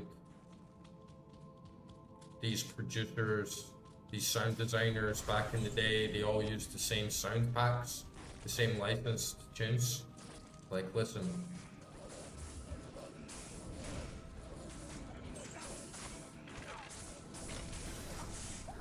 For instance, I really liked Silent Hill.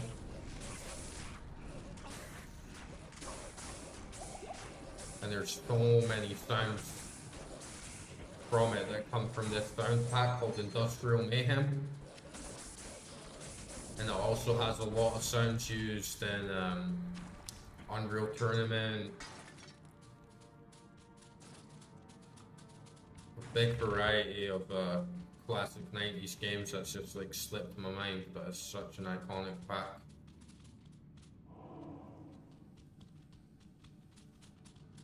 Oh, this is a bloody pit right here. All these multicolored little snakes, man.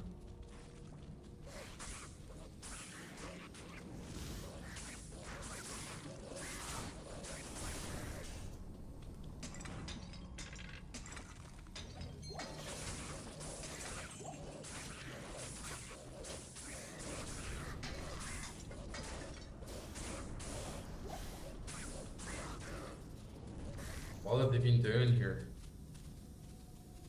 Sacrificing virgins? Goddamn snakes. Listen to that little motherfucker hiss. It's like, who you hissing at? Who the fuck are you hissing at? Boom.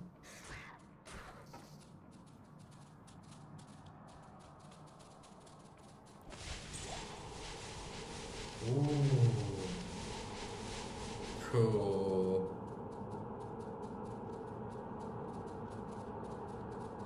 Oh, that's really cool.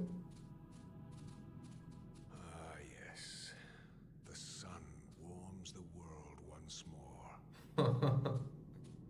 I love those cinematic little moments. Like when you kill a boss or interact with an item, it has like such a cool effect. Amulet with a Viper. 10 life, 10 mana.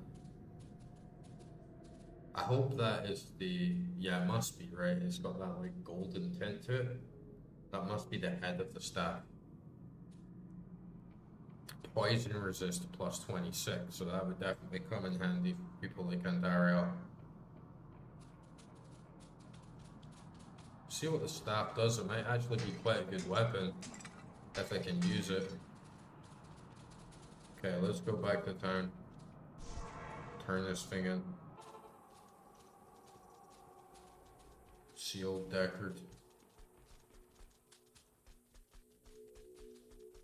Get the server Roger. After I sell this stuff, I don't think I'm gonna hold on to it, just clogging my inventory up with a bunch of useless junk.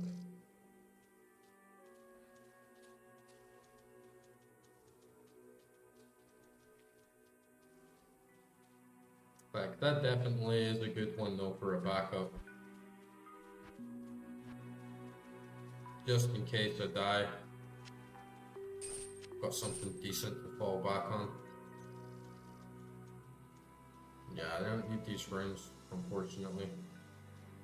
Look at all these juicy runes, you know, and I can't do a damn thing with them. What does this jewel do? 9% damage taken goes to mana. Yeah, see, stuff like that. Imagine putting runes, the jewels, you can make an absolute god tier weapon with that.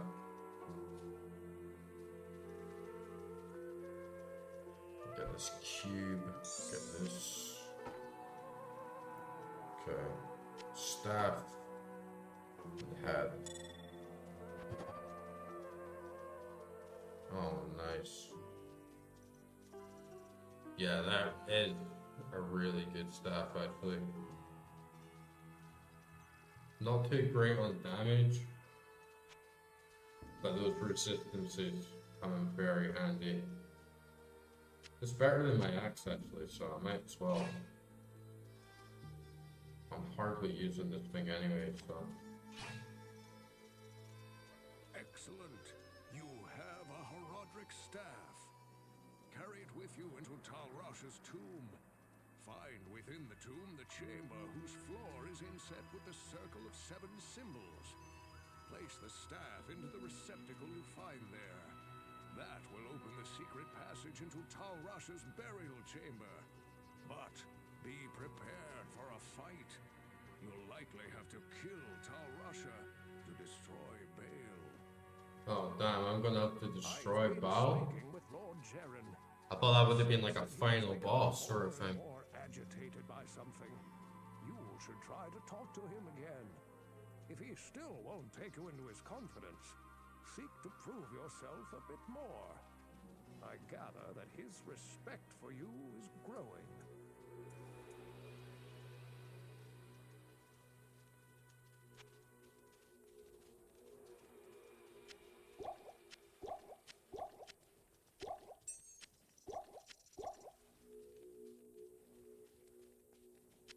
Check this back in there.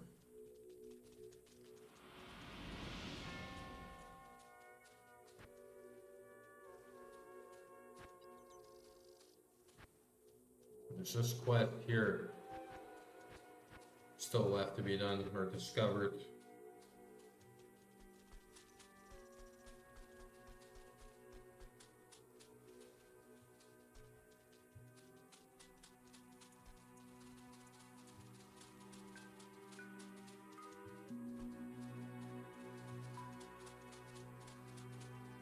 Need to find this Dragonan character as well.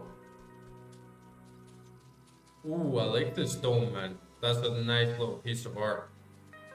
And this is the kind of stuff I'm saying. I can really feel the vibes of the city. Because like I was saying, when you make a fantasy world that feels really alive and integrated into the environment, the ecology, what types of monsters there are, how that would affect people's art. Now you have this dome that looks really like a snake skin. Like you can see the influence that the area and the vibes has like had on the people. It's just some really cool architecture.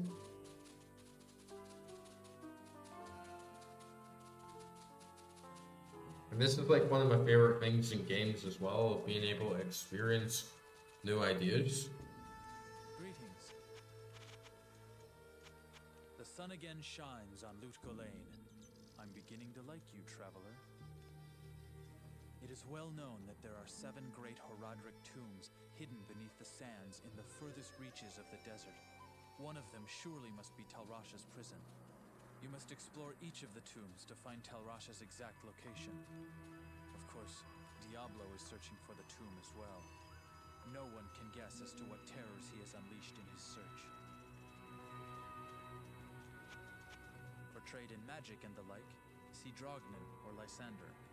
Drognin is the wisest man I know, without equal in magic and ancient lore. Poor Lysander is nearly deaf, but he's a reliable potion chemist. Or travel back west, see Wariv, whom you already know.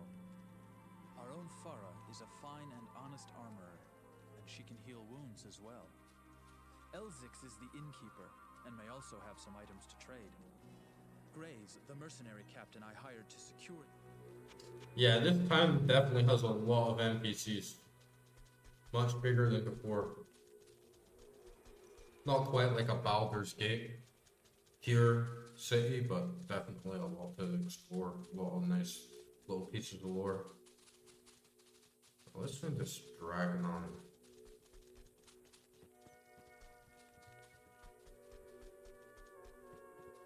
Where would a wise man like him be? In the pub?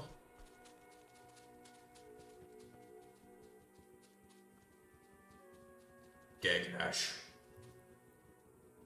Sick names.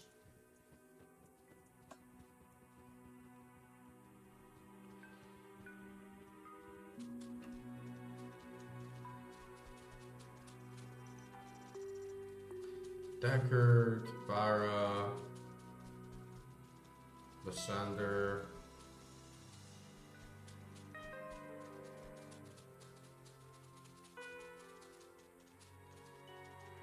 Deckard.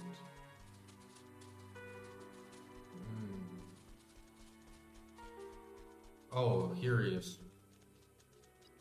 I've been researching the old records, trying to find the location of Tal Rasha's tomb. Though I haven't found the tomb itself, I may have a good lead for you. The great Vigerai summoner, Horazon, built his arcane sanctuary somewhere around here.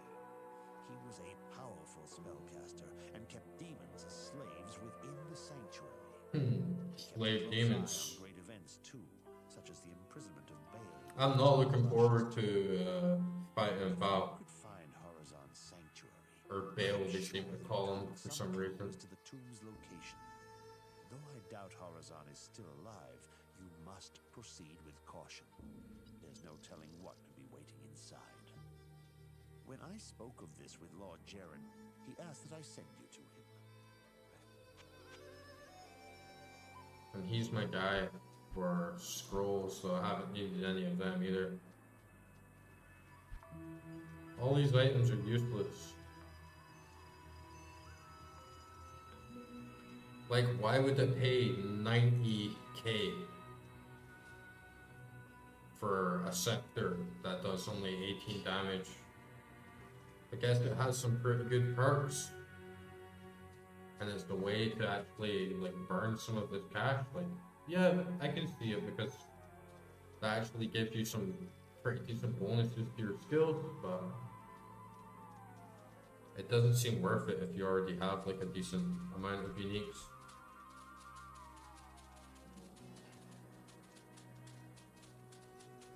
See if this Jaren has anything further to. When the troubles began here, I allowed the terrified harem guilds to join me within the safety The of the harem palace. guilds, but they All got was a lot of fine fun. until one night. Screams echoed up the stairwells from the harem. Especially their version My of guards gangbangers. arrived to find the poor girls being slaughtered by a merciless band of hell-spawned demons. My brave guardsmen tried to push the demons back into the mysterious rift from which they came. Ever since, my Damn men have you, fought a losing demons. battle. Demons have continued to pour through the rift into the palace. Ultimately, I hired Grays and his mercenaries to help protect the rest of my fair city. Drognin believes that the arcane sanctuary lies buried underneath this palace, since Lutgalain occupies the site of an ancient Vigerai fortress. My palace is open to you Oh. now. Take care. So that's why they wouldn't let me in.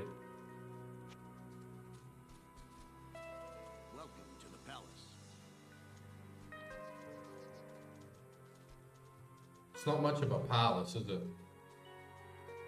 I mean, there's literally nothing in it except the fucked up dungeon.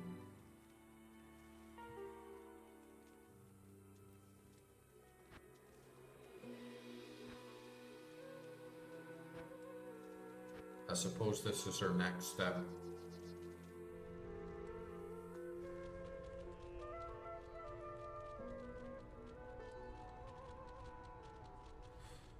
Having lots of orgies down here. Oh, again, that spooky little sitar.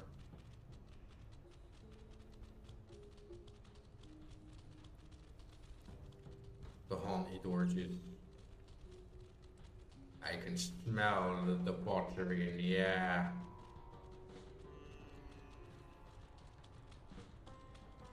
Have an orgy over here, an orgy over there. Orgies fucking everywhere.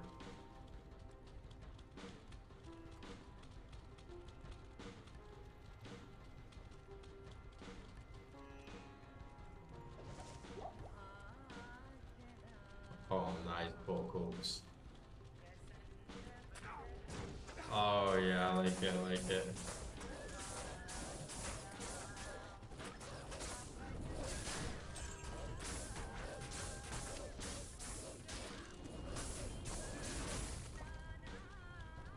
I like that industrial smack, man. It has such a nice collage of sounds. I'm almost getting this like massive attack vibe. I just don't know why it's so quiet, man. I keep turning this music up.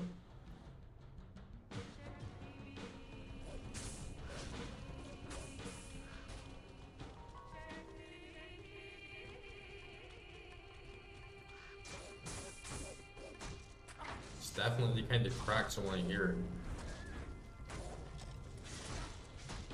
Very funny demons.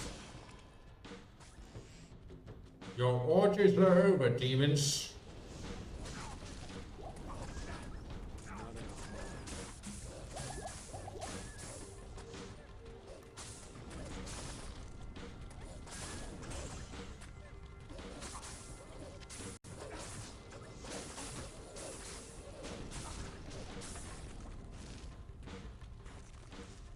Time to put an end to your eyes wide shut shit going on down here.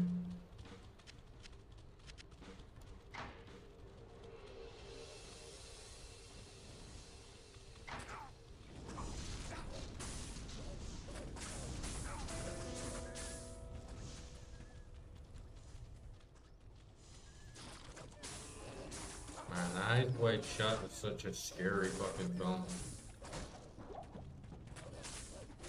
Like, I don't really get scared. I used to get scared a lot of games, certain games and films, you know, but I watched the Serbian film one time. I don't know if any of you have seen that, and it was really fucked up. And it really disturbed me, you know. Psychologically, but also just like scary, not like demons and monsters, just like, wow, that's really messed up and dark. And like the twist and everything, it just felt like really too much, too far. And I feel like ever since I watched that film, my mind has just been like fried from horror. And I never really got that like buzz or like jolt from a horror film. But I watched Eyes Wide Shut after it. Not like right after it. I'm not that crazy, guys. But I watched it some years later and I thought it was fucking terrifying. And you know that scene where he like goes into the ritual and there's like the hooded figure, like the guy in the mask with like the staff and everything, and that creepy as fuck music. I seriously was fucking, you know, like had that tingling, like adrenaline pumping through my body. I was like, oh my god, man, this is fucked up. This is fucked up. This is fucking weird. And since then, I just haven't really ever found a film or a game that's given me that like rush.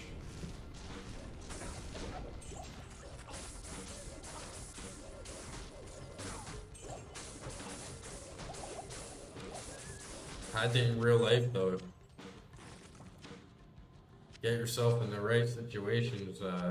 Real life has got a lot of those moments.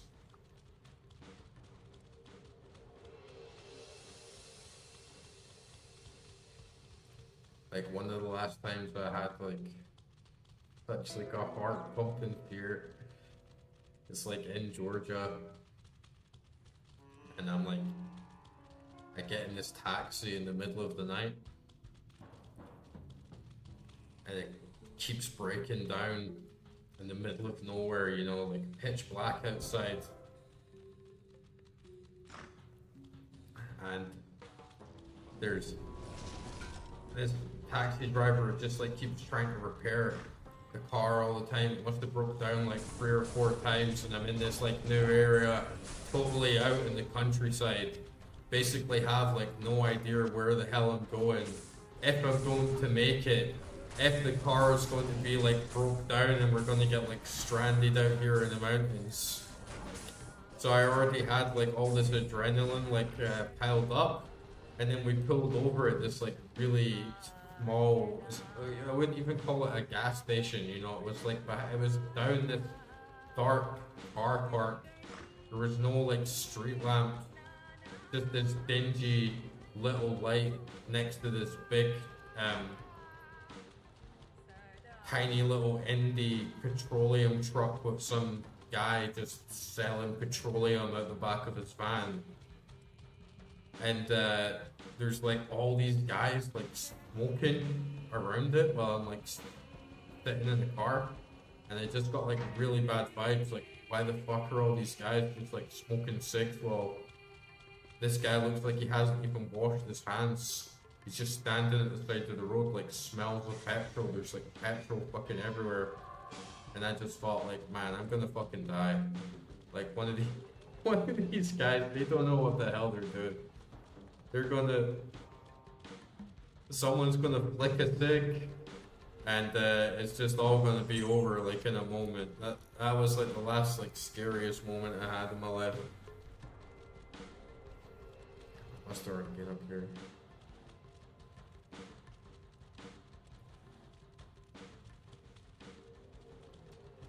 But yeah, in terms of films, games, I haven't really had anything that scared me in so long. Which is a shame, you know, because I kind of like that excitement feeling in the game. I think as well, a lot of games, like, you know, it's an illusion. Like, for instance, I played Amnesia: The Dark Descent, and I thought that was, like, quite a scary game. But then I realized, like, if you die, you just respawn. And the only thing that's holding you back in that game is your fear. Like, nothing else at all. If you just run around, do whatever you want, don't care about the big scary monster, there's literally nothing that can harm you. You just respawn, like, sometimes like 10 feet away and can just progress the rest of the level, so kind of like breaks it.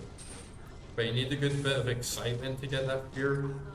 Like, you need to have a risk, you need to have like tension that you're actually going to lose something, or there's something could genuinely go wrong. If a game doesn't have that, it's hard to feel genuinely afraid.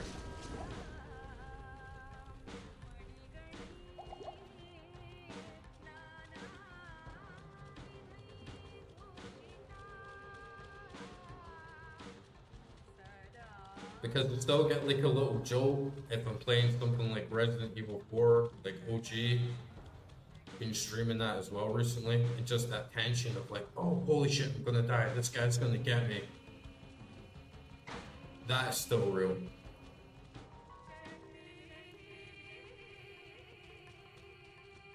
But it's more like adrenaline, you know.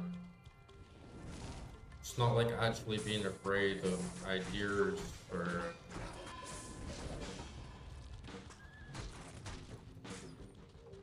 something feeling like out of place. I was really disappointed in the new Silent Hill. Like, there was nothing scary about that game at all. Same with Silent Hill 2 Remake. Like, Silent Hill 2 Remake is a pretty damn scary game just because of the creepy as hell atmosphere. And the demented music, like, it immerses you in a particular type of emotion. But the remake was like, what the hell is this, man? This is just boring. these guys are getting squid. My wolf army is too strong for these plebs. I think these guys have been having too many orgies and depleting themselves with their vital staminal energy and their essence, making them weak.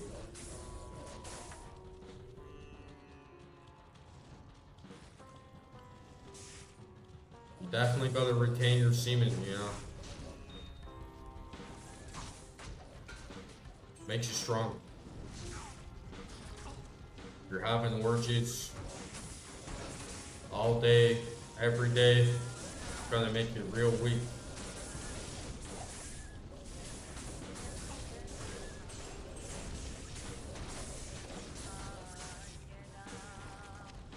Even just sex, you know, if you're having sex like all day, every day, constantly, and you're just like busting your nut all the time, that's gonna be really bad for you. You're gonna lose that test. You're gonna lose all that like spiritual energy. So that's my theory of why these guys are just getting crushed, you know. You've just been lurking in the dark basement, no vitamin D, no sunlight, just busting your nut fucking constantly. There's no way you're gonna stand a chance against a druid like me. Druid is just not the type of class that is gonna be busting his nut a lot. But these demons, that's probably all they do, dude. They're just festering, you know, they're just festering little addicts. Like demons are like little junkies. They just sit. They're really quite victims of their own nature, you know. We should pity demons because they don't have that self-control. They're just stuck in this constant state of emotional turmoil and anger and greed and desire and lust. Turns you into a fucking little pussy monster.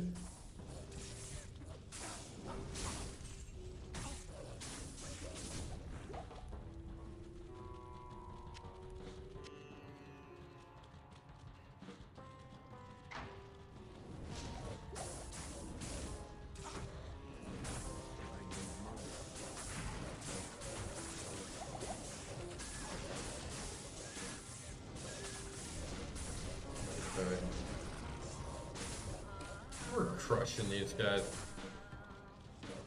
This staff is really good as well. I think it's better than my lance because that attack speed, it's just so quick.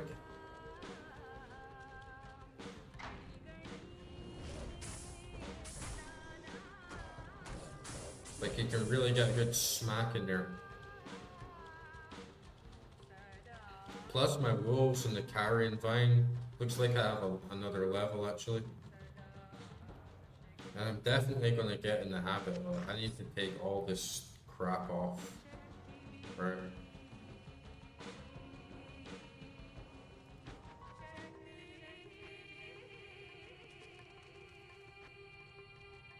Did you see that?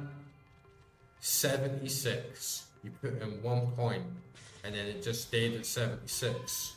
But then it was at 74. I put 1 point in, it goes up to 76. Like there's some weird mechanical shit going on in this game that I just don't understand with this stats. I don't want to get cock blocked out of my strength points, you know? So I'm just gonna keep taking all my gear off each time I level up to avoid any bullshit.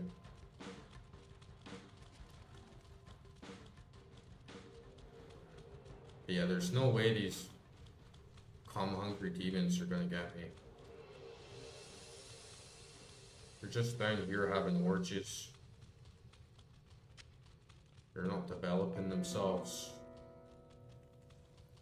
in any significant way. But they're playing little demonic tricks on my stats, like this Diablo game. These elusive doors.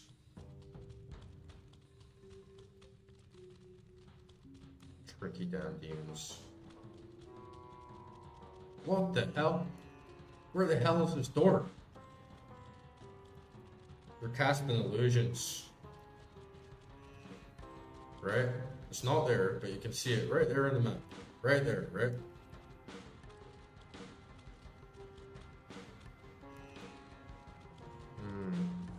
Maybe I get out over here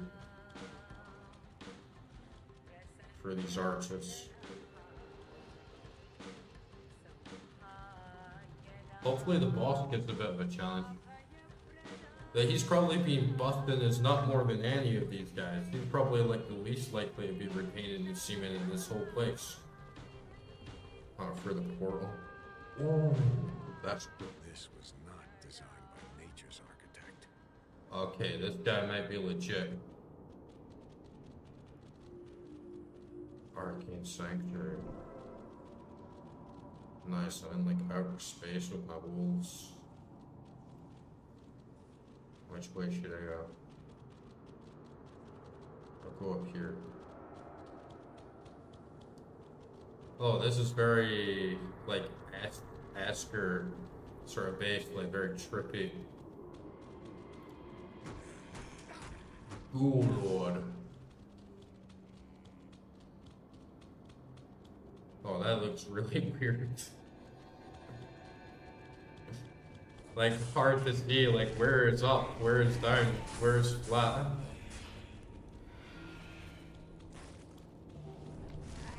It's like Euclidean, non-Euclidean or something.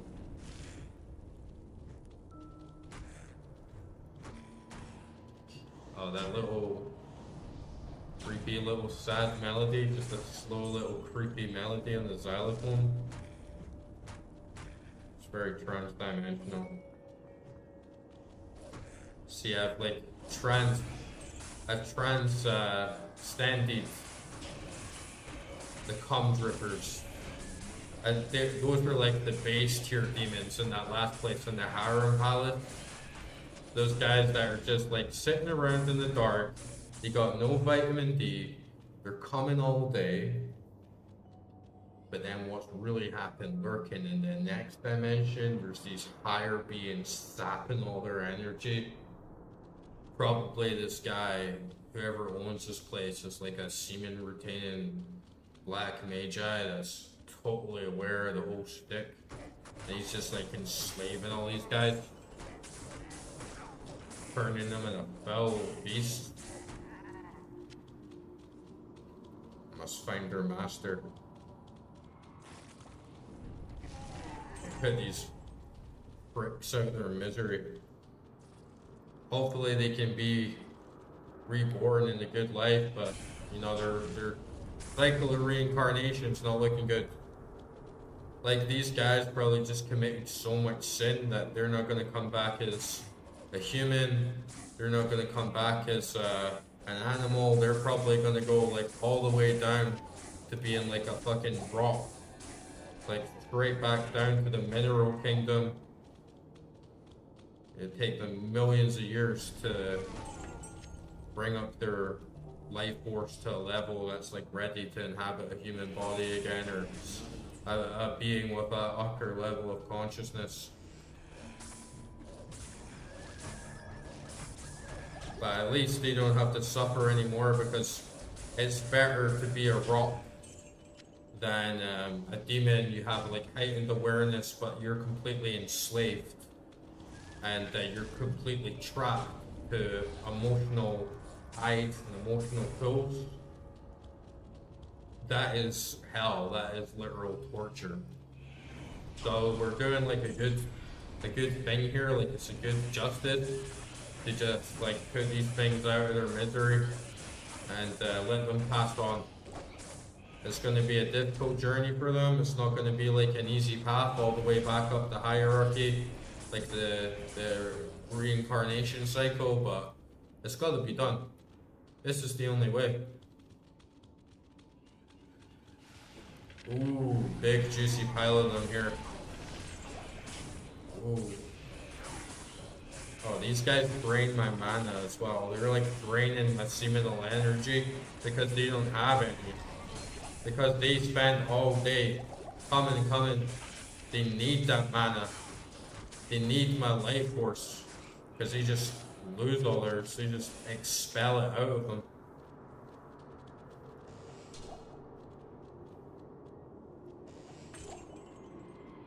Meh. They're not even like smoked sphere. What's that? Yeah, these guys aren't even holding that much like good gear.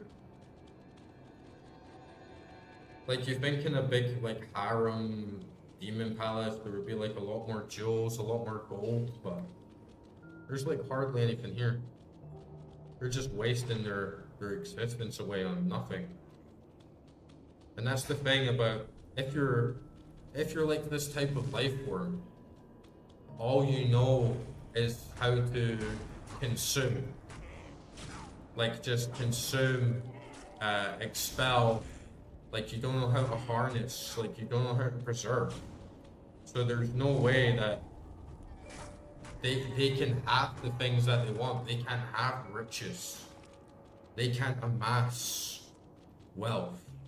They can't amass items because they just consume and suck everything up.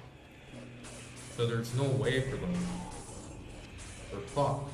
It's just that it's completely destructive spiritual essence. It's completely unproductive. It doesn't produce anything. It doesn't create anything. So when you see beings like this, like trapped, it's almost like your duty. I mean, you don't want to mess with them if you're not prepared. But it's almost like your duty to put them out of their misery. There's nothing else you can do with them. Maybe some that aren't really that far down that still have like the ability to think and feel can somewhat consider their actions and be transmuted or transformed so they start coming back to a lighter, more creative, productive path. But when they're just like slave beings like this, they basically don't even have free will. They're basically just trapped to this self-autonomous cycle that is completely unaware. All it can do is consume, destroy, consume, destroy. It's a terrible way to exist. And this is the goal of so many of these demonic overlords like black magi. Like this is what they want to do to people. They want to sap away your free will. They want to use people like objects that can't think for themselves, and then they use them as batteries because these beings, these higher beings that rule over them, they generally don't even have bodies. Sometimes they can inhabit bodies temporarily, possess people, but they need conduits. They exist on this completely trans-dimensional realm. They don't have bodies. They don't exist in the material universe. Some of them even exist beyond space and time. And they sap people. Their essence, their material, the ground that they walk on is essentially this psychic matter. And so the more of this psychic matter that they can produce, the stronger they have, the more awareness they have. This is how these things operate. So that's why you have this sort of chain of command of demonic black energy. And it's basically all about destruction, consumption, the absence of original creation.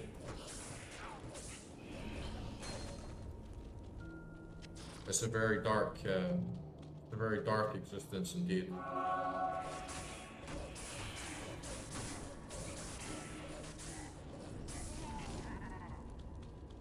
And yeah, I kind of feel like I'm even wasting my time on these guys a bit because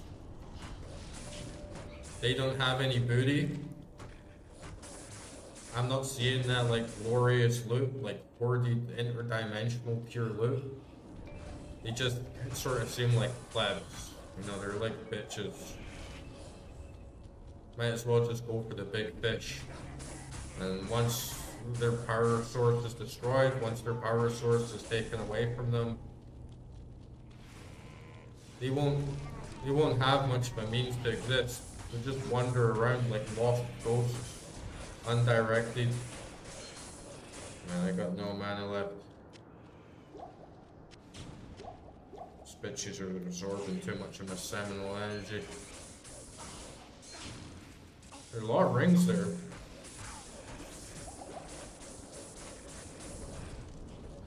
5 for the dwarves, 7 for the elves. Surely they can like put some of those in that heraldic cube to get something good, you know.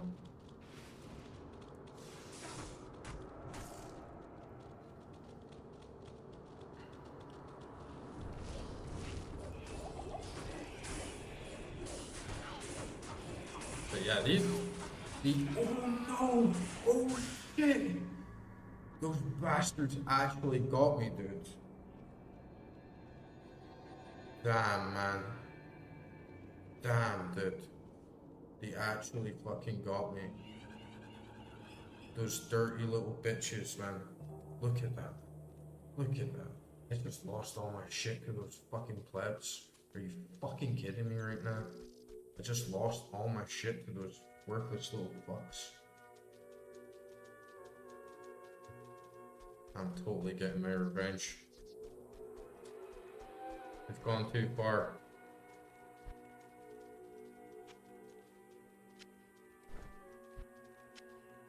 I got this. And that's why I kept a little bit of armor. Just so I have something to fall back on. And I've even got a nice little pair of gloves there. Got some rings. It should be cool. 4% life stolen, 7 mana. I gotta get my green sash back though, right? Like no way can I like be losing that out. Like dying in this game is rough, man. Like losing all your shit. I gotta get back there. And I gotta get back there like now. I can't be dealing with any potential glitches where my stuff doesn't spawn. Just gotta get it back now. Gotta get my wolf squad. Wolf squad! Gotta get a wolf squad!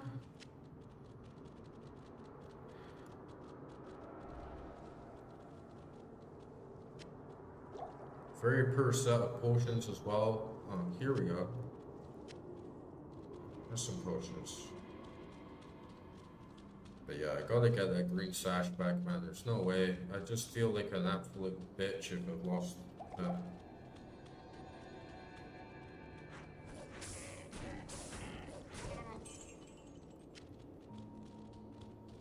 It's not too far with the waypoint. Yeah, I can see my corpse. Or die. You messed with the wrong druid.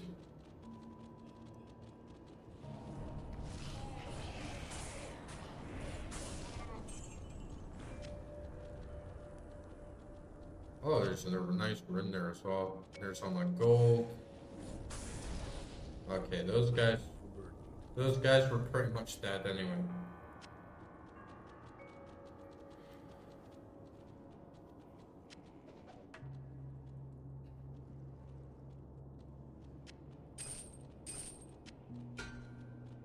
Can't lose my heraldic staff either, right? I mean, I need that for the quest. Gonna be kind of burdened, I guess. I can't carry anymore. I need those gloves. And my shoes. Just drop this over here for now.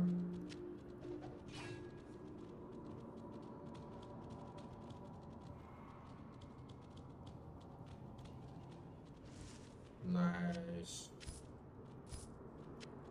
Ooh. Back. Woo. I'm so glad I got my shit back.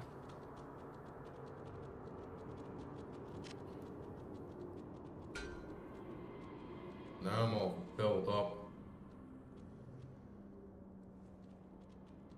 Guess I can arrange some of these potions and try and get like a little bit of space, but I don't think I'll have enough to hold that axe. Maybe just. Yeah, check this potion. Alright, nice. I'm just gonna go back to town. That was such a close call. Cheeky little cum sucking demons, man.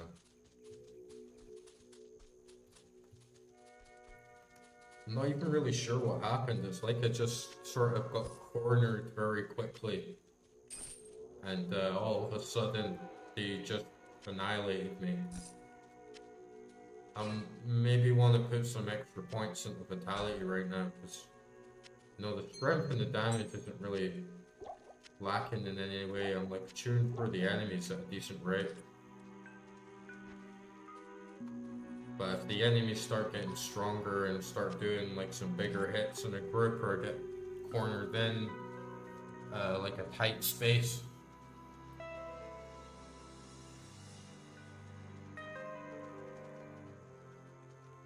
4-8 to attack rating, yeah. Did I lose one of my rings? 6 bonus to attack rating, 18 attack rating. This can be my little ring stash here.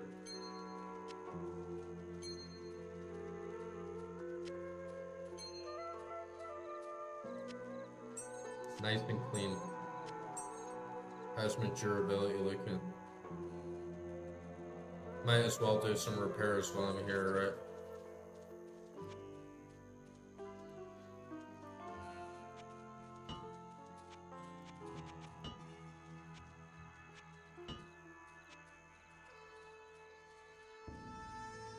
Okay, everything else is looking good.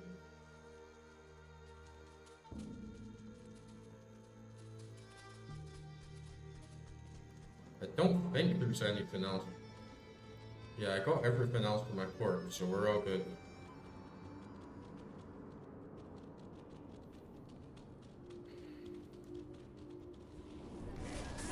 Time to get some Revenga! Revenga!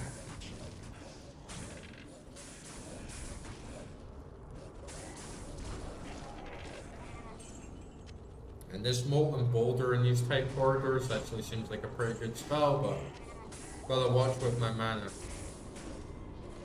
Since they drain it so hard, if I get stuck without a little spell to pop off, it's bad news.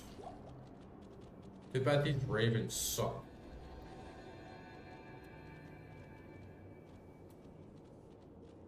For that 1 point, that could actually come in pretty good. But my wolves aren't really dying anyway, so there's not really much point in getting max life up for those. Part of the Wolverines. Okay. Adds damage and attack. Yeah, that could be good. To just like stack them up. I kinda just feel like dumping another in the boulder though.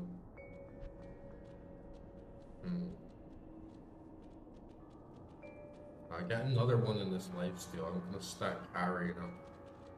I don't know if it's a good idea. I don't know if it's a good build like long term, but we'll see how it goes. I like having some support from my minions.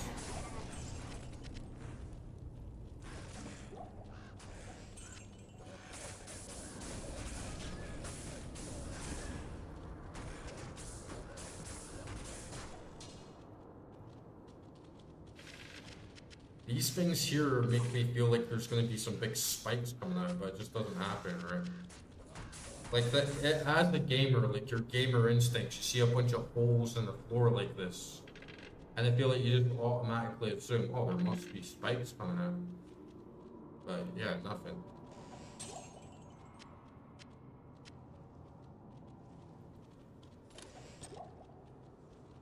Bunch of junk. These little orgy dabblers really don't have much to offer.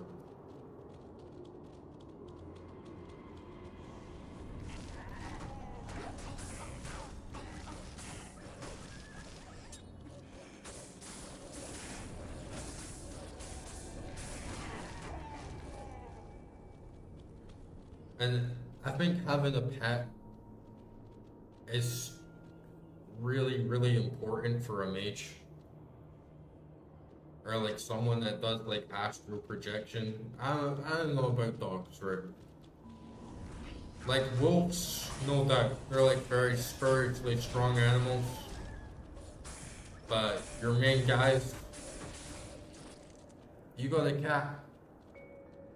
And you look after that cat's gonna protect you. Cats are some of the strongest beings, the strongest astral beings in the universe, dude. Like cats can, you know, they might just be small little cute kitties, but their spirits are huge. You ever seen videos of like a cat standing up to an animal like 3 times its size, like standing up to crocodiles?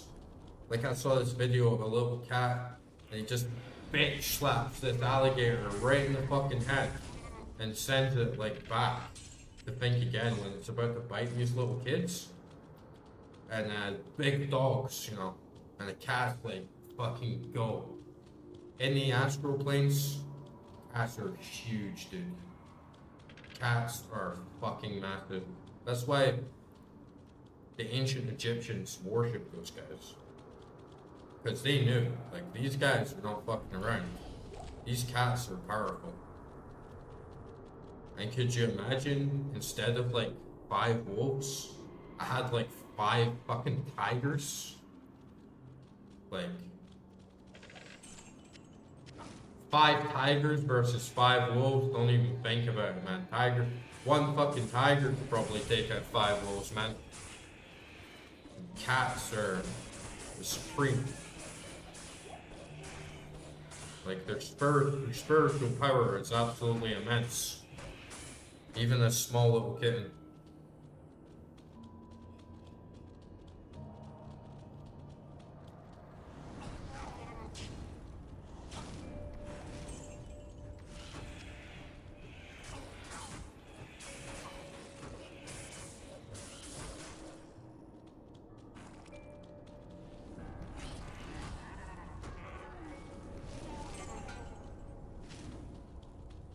They're very spatially aware. I mean, like interdimensionally, you know, cats very, very good at sensing alien presences. They can read people's emotions. They can read people's thoughts very well. They're very, very psychic creatures.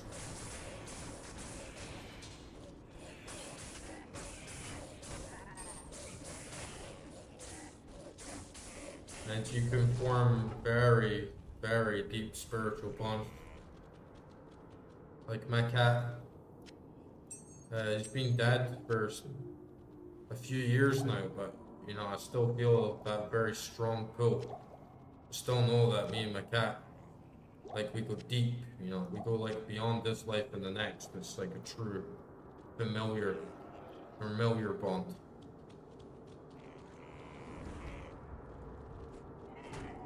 And you gotta admire that independence, right? Cats are there. Cats will respect you if they respect you. A dog does what it's fucking told, right?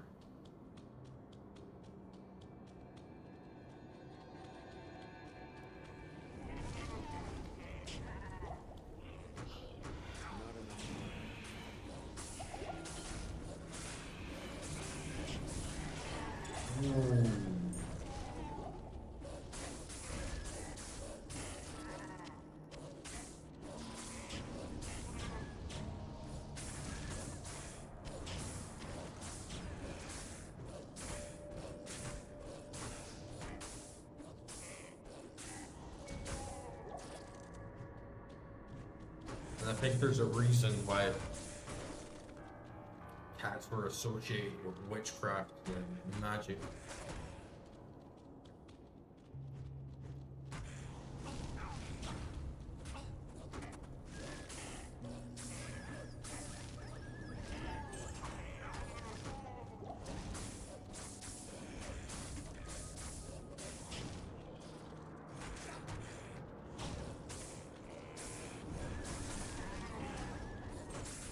This is a really cool area though.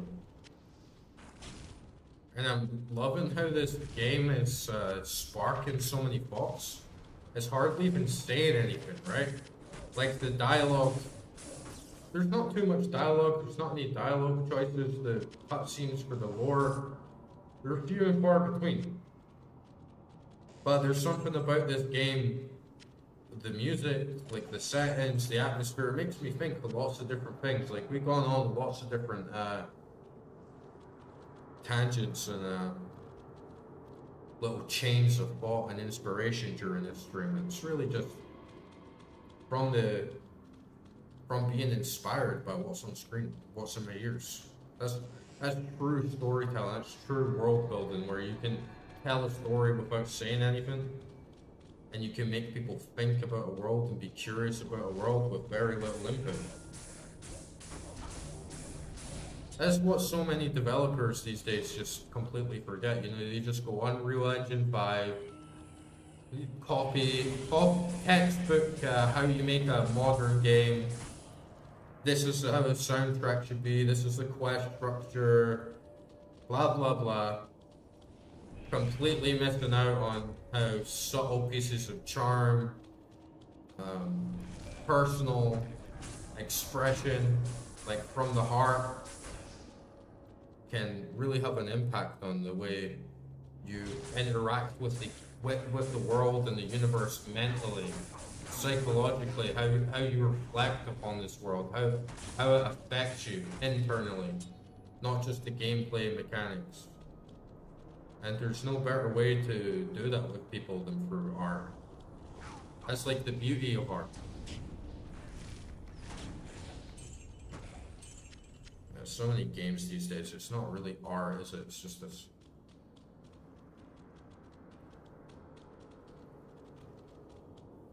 generic slop, man. How do we make money? How do we make a bigger budget? That's all modern games AAA developers really seem to think about these days. They don't really try and do anything new. Everything's bigger and better. It's like, what about, instead of just everything being bigger and better and more, how about actually make something new? Like some revolutionary concept, like something that actually expresses something deep, that makes people really think and feel something new. People aren't even on that fucking wavelength these days, man. It doesn't even come into their heads.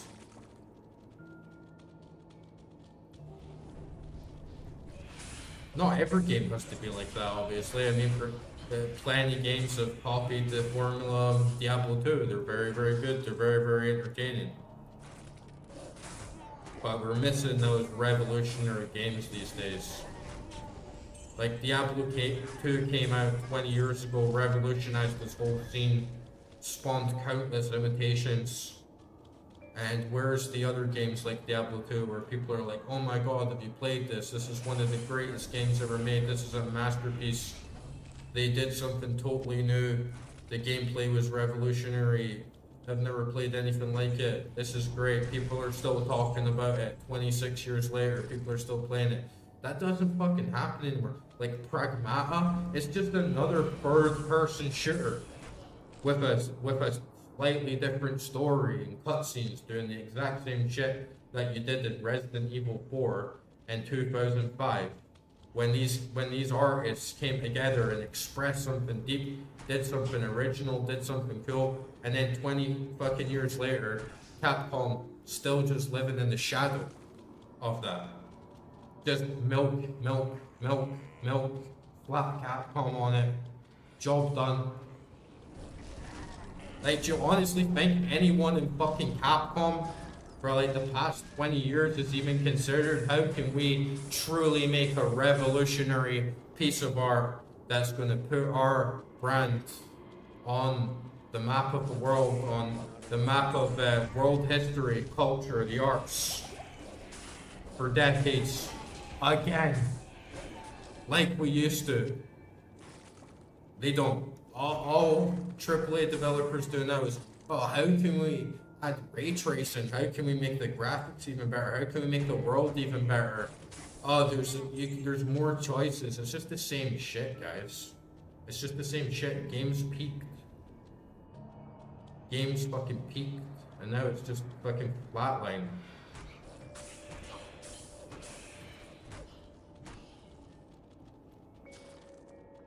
And you have no idea how much I crave that same level of artistic expression in an interactive format like a game. The games used to inspire the hell out of me, man.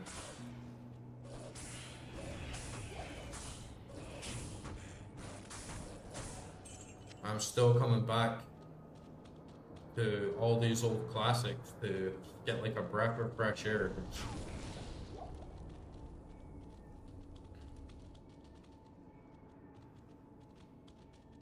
There's such a waste of money, dude.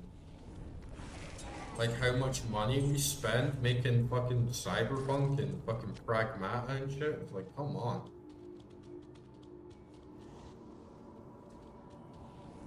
You could have made... It's not how much money you put in the game, right?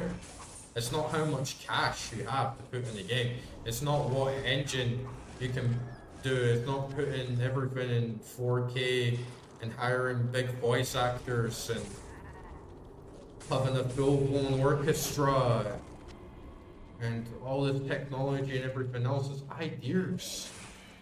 It's being connected to your audience. It's being connected to the player as an artist. This is what's truly important. If you can do that, you can create a good game with just pen and paper, dude. It's such an industry, you know? Like everything else these days.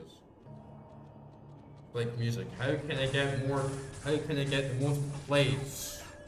How can I appeal to the lowest common denominator?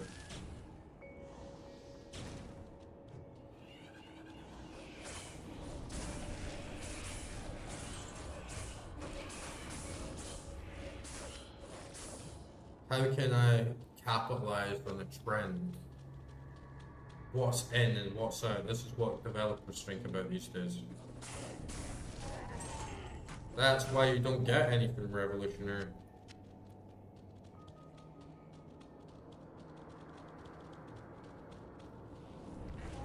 You definitely need more good games. You definitely need more games to be from the heart, from the soul, to take pieces of people's genuine, abstract, individual, personal imagination and bring it to life for people to experience. Like no other medium has that potential more than games. Like games should be beyond film, beyond music, beyond books. Like you can incorporate everything into a game. And then what do we get? Fucking slop. Corporate trash. And the worst part is, people eat it the fuck up. They're like, nom nom nom nom nom. I can't wait to pre-order Witcher 4. I can't wait to pre-order the next fucking piece of shit Capcom pulls out their ass. I can't wait to pre-order Elder Scrolls 6. It's like, fuck me, dude. Get off your fucking knees. Get off your fucking knees and open your mind to the possibilities.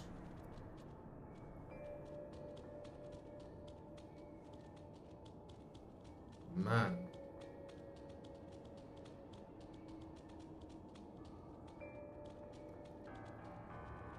Kinda lost in this labyrinth here that these demons have placed for me.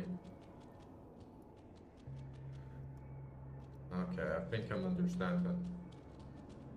You see on the minimap, there's like a sort of Ireland loops going on.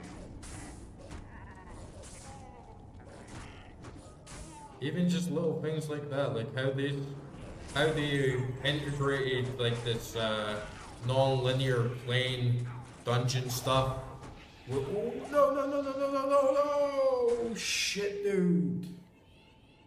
Man, what the hell is even killing me there, right? Like just dying like so fast there.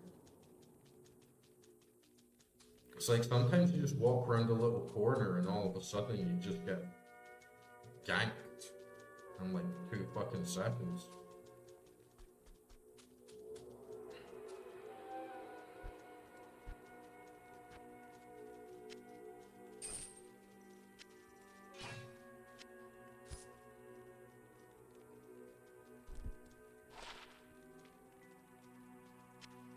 That's useless.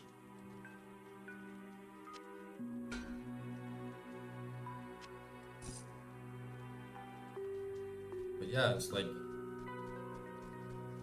they didn't have all this technology that we do today to make games, but it's still like very, very original, very, very creative, even with isometric, effectively 2D gameplay. They still like put their minds together to make this really intricate, like crazy interdimensional dungeon with like weaving path and loops. It's again, like you just don't see it. It's like follow the marker. Here's a waypoint. Just follow that. Da. Maybe you can put it on hard mode to get a challenge, and all it does is enemies kill you in like 2 hits. You know, it's just like artificial.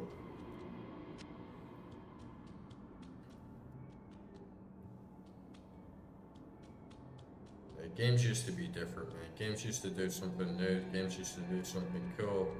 You used to buy games on the PS1 and the PS2. You had no idea what the fuck was going to happen.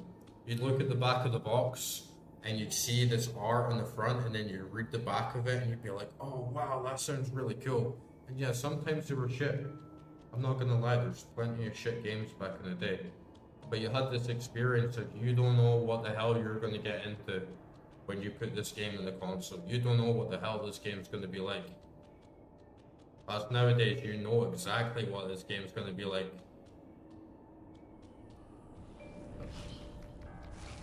It even has tags on the Steam page or whatever telling you exactly what type of game it's like, you know?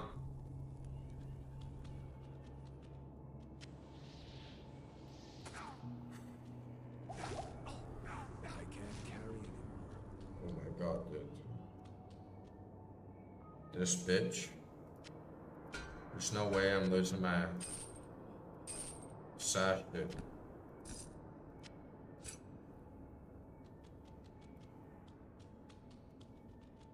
I am overburdened. There's no way. I will not allow it.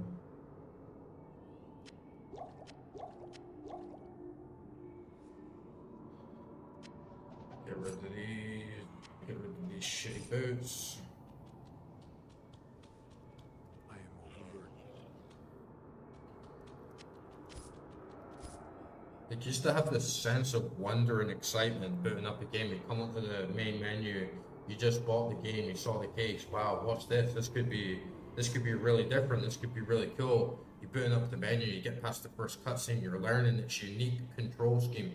Back before a day, oh, X is jump, R1 is shoot, blah blah blah. Every game's got like the same control scheme, like same layout. Back before, you really didn't know what the future was going to hold in this game. It was a near-on mystical experience. I am overburdened.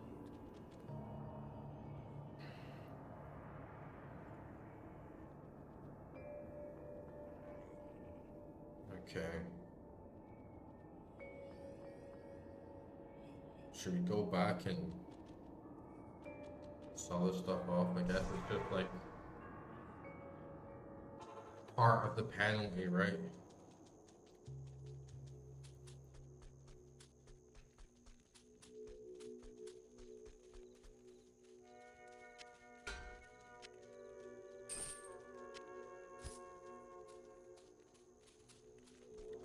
just the price we pay to have an original experience. Not everything's going to be perfect, but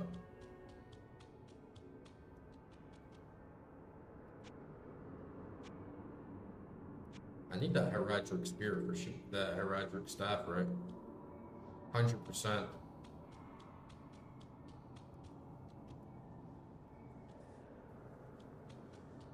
I don't think I can complete the quest without that.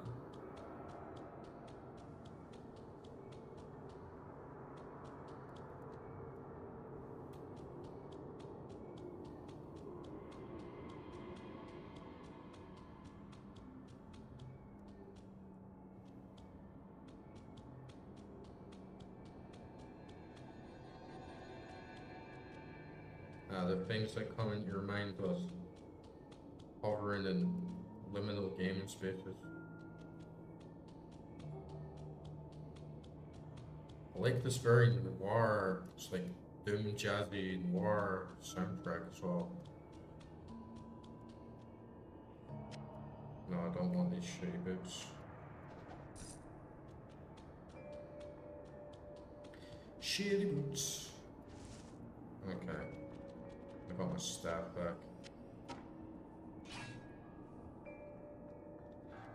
Whoosh! I summon thee!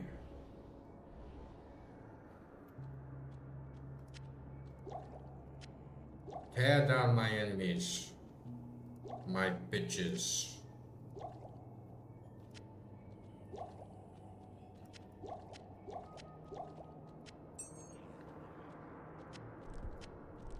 It's like this with all developers, you know, like Blizzard themselves. It's like, oh, what new game will we make now, guys? Now that we've like sacked all the original developers off that give us like the lifeblood of our entire company since its inception, and they go, oh, let's make Diablo 4.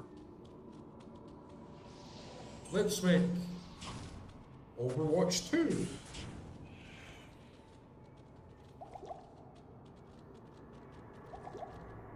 Very uninspired. Doesn't even feel like too long ago they were still making good new IPs, you know?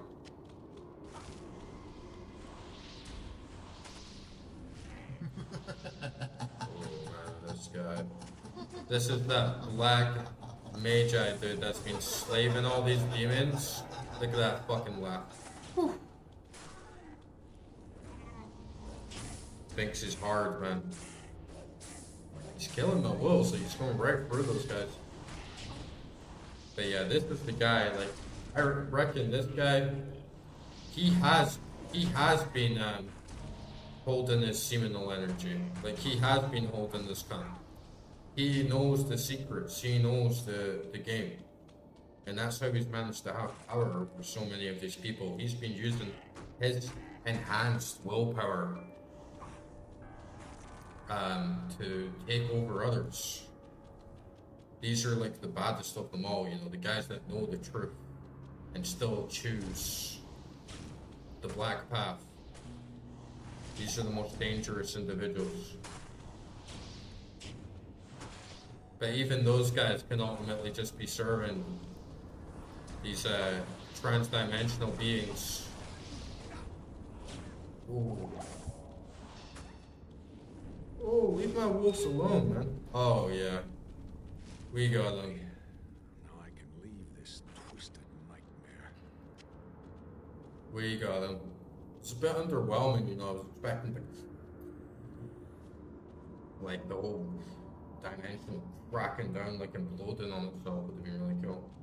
Seekers of the tomb of Tal Rasha will find it through the portal, but no. Oh, I recognize recorded here the Colonel King Sanctuary from are here. the signs of the 6 false tombs.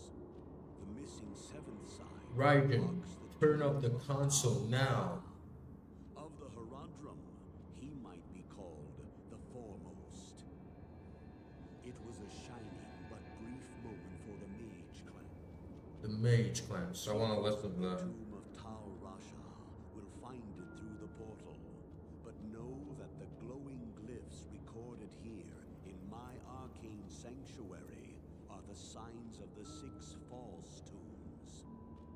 facing seventh sign marks the tomb of Tal Rasha.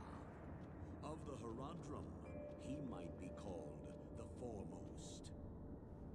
It was a shining but brief moment for the mage clans. The mage Their clan.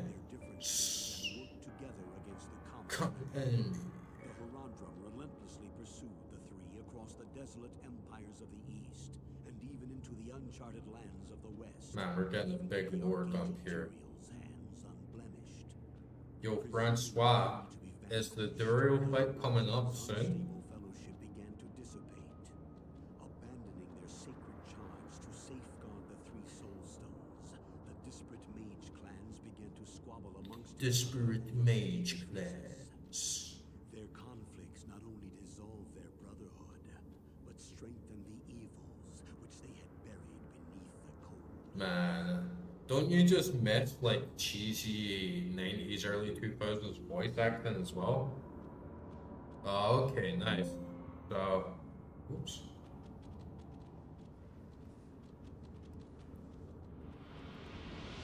Maybe still got like a little bit to go. Return to town for more information. Take the staff to Tal Rasha's tomb. I don't know how much further I've got to go, but hopefully we can bash it out tonight. Thanks for tuning in, man. I hope you're having a great night. Seeker. I'm going through this game totally blind. Oh, I just like transported out into another area.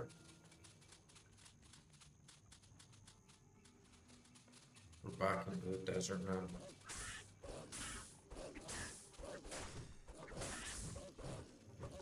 Have you played this game a lot, Francois?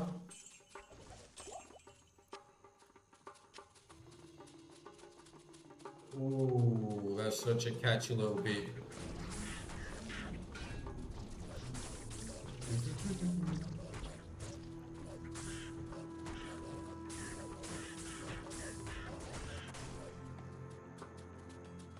But yeah, I miss voice actors like the Colonel, where it's so iconic, such an iconic voice. I can feel it pumping up now, like we're slowly becoming more of a god in this game. Those two little cheeky deaths from those demons were such a little... It just came out of nowhere. What do you think of my stats, Francois? Like, do you think they're good? I think I'm just gonna dump pretty much the rest in vitality right now. Because I'm feeling like strong, like I'm feeling like I can take down the enemies, but sometimes just get those little moments where in like 2 seconds, you know, instantly I'm like on 1 HP from some weird little enemy.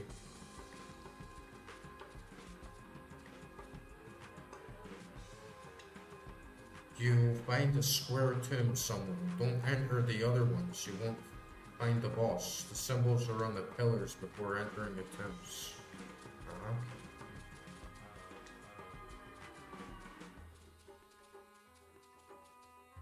Oh, okay, nice. Yeah, that's kind of where I was going with that as well. So this is the symbol that I need to look for to actually find the real tomb.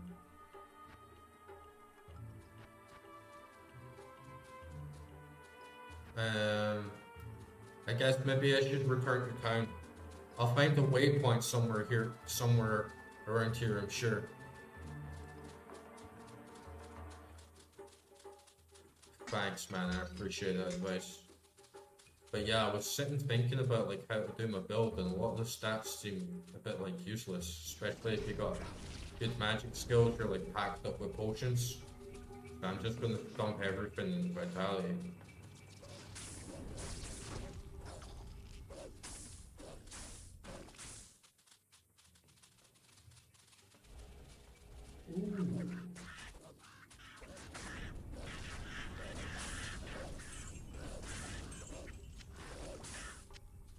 Especially if I'm about to get skill checked by this Act 2 boss.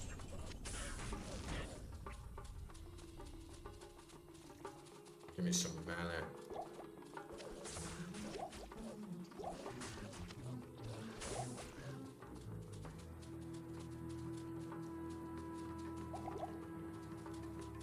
This summoner wasn't too hard, but you could tell he was dishing out the damage. You just had to be, whoa man, look how many bugs there are. Yeah, you just had to be like tactical with your spacing.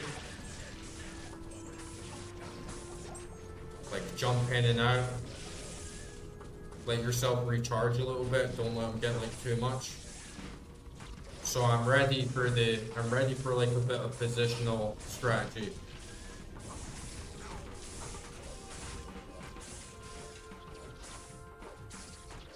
Devour. Oh man, look how many there are. Nice. And the music's pumping up as well.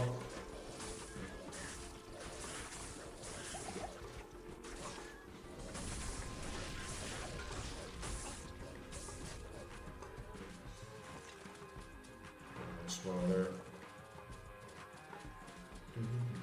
Man, that gnarly little synth, that like acid synth. That's so nasty, dude.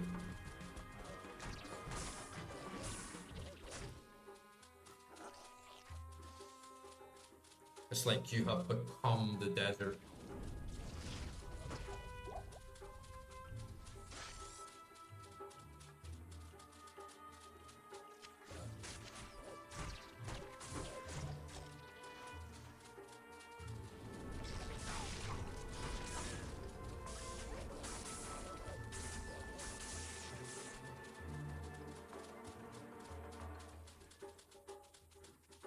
Looking for these entrances. I'm gonna kick Duriel's ass, man.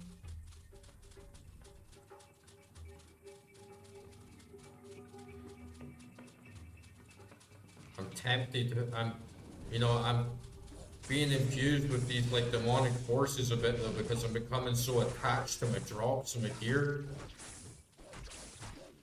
So I have that fear. Have that fear of loss. I don't want to die and then die again and lose all my uniques, I love my gear.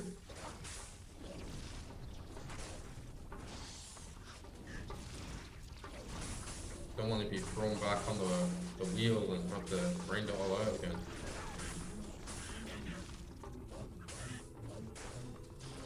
You see what you've done to me, demons? You see what you've done to my spirit? Corrupting my soul, man. This game is corrupting me. It's like a Faustian bargain going on here. An Alvarin. Hey, Francois, do you know if I can get sockets on my unique weapons? Because like every weapon I get, like I get a unique, it's like very good stats. Very good like perks, but there's no sockets, so I don't know how like I'm supposed to use my runes. I got all these epic runes and like little gems, but nowhere to put them, you know what I mean?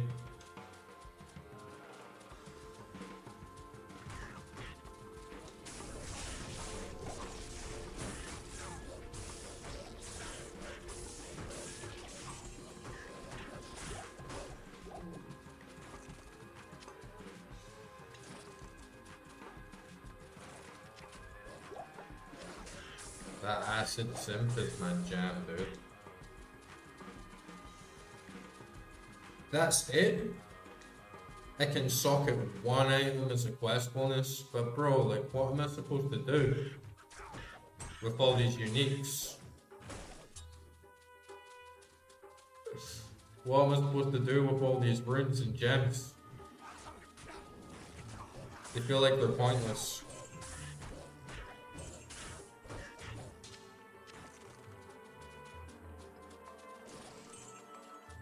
You're just sitting in my stash. Oh, okay, so I've just been unlucky, basically. I was thinking that. But yeah, every unique item that I've had. I think literally every one, dude, has not had a socket on it. Like my entire game. Like, let's see if this one has a socket on it. Yeah, no socket.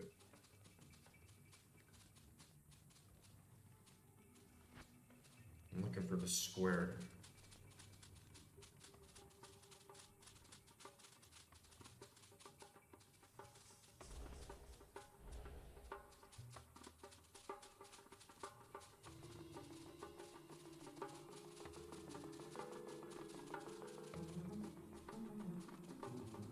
I don't see a symbol on this one.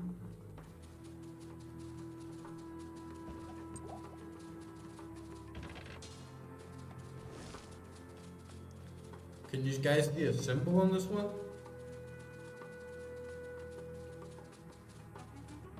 Oh, it's like a triangle, I think.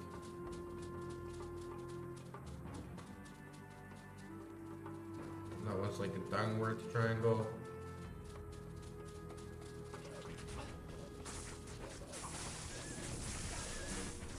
Man, how many sockets can you get on a unique item? I could imagine having a unique, like, glorious stats, and then it has like 3 sockets on it. You can get runes in there, you can get jewels in there. That'd be like a powerhouse. Oh, I found it, dude. Let's go to this shrine over here.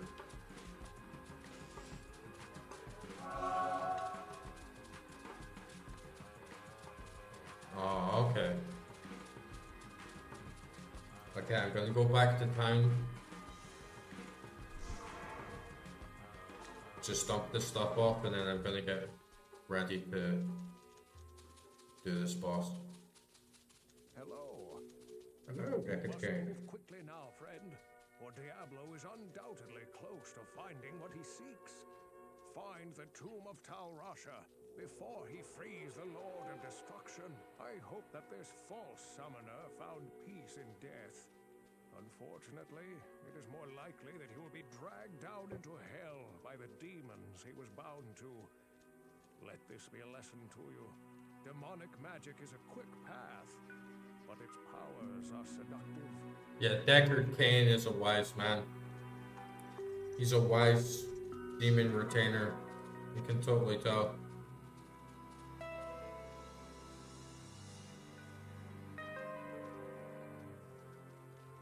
Okay, let's just stash this. I'll do a clear if it ever happens. If my stash just gets busy, I'll do a clear and decide what's good or not. I'm gonna get these mana because I definitely need a lot of them. 33% extra gold for monsters. Meh. I don't know what to spend my gold on, honestly.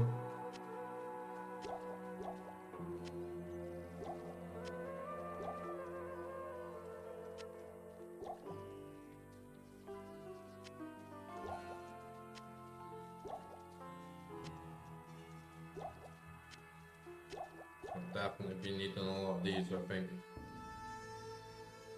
Just to stay on the safe side. Go gamble a bigger belt.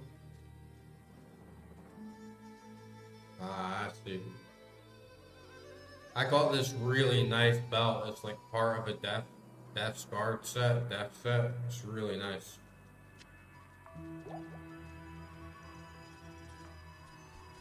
Do you know who I can gamble with in Act 2? I'll leave it for now. I'll get a bit more gold now. Do some gambling once I beat this boss.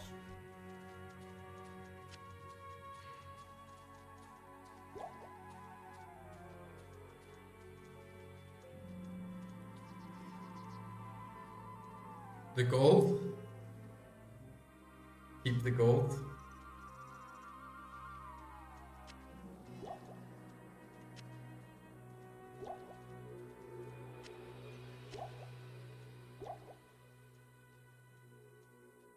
Oh, the belt. Alright.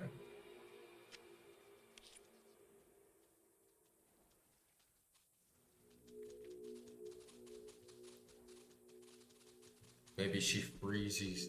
Hmm?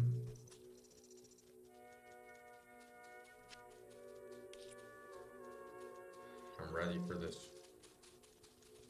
G-Man?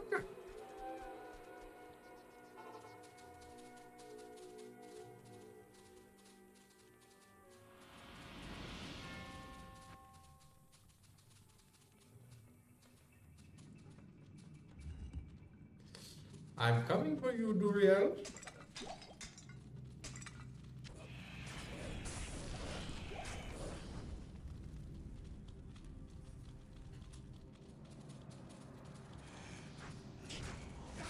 Does she have like Bao? She has like Bao like living inside her, like imprisoned inside her. I thought that was gonna be like, you know, one of the last bosses in the game, but fighting Bao, dude. Oh yeah, these guys are packing a little punch.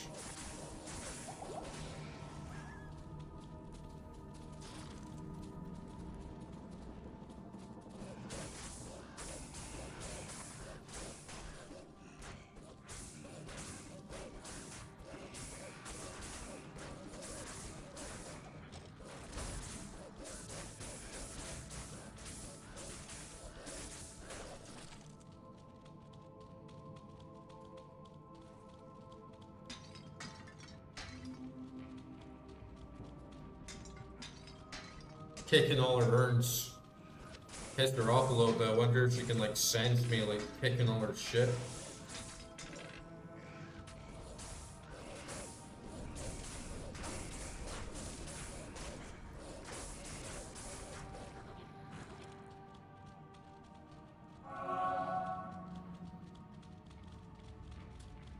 See how weak my crows are? They're useless, man. It's like I'm ashamed to call them my minions, honestly. I got that level up. I don't know if you were tuned in, Francois, earlier, but I had this really annoying issue with strength bugging, and I didn't know like what was going on, so I ended up just keep dumping points into my strength. And wasted like 25 points. Just like can't get them back at all. Yeah, my wolves are pretty good. Like I like my wolves, and my vine is pretty handy. But the ravens are trash. Like the ravens die in like 2 hits. I definitely don't think I'm gonna be investing any more points into them. But yeah, I was so devastated that I lost all these strength points. Could have easily gone into vitality or something useful. Now I'm just levels behind because of this weird bug.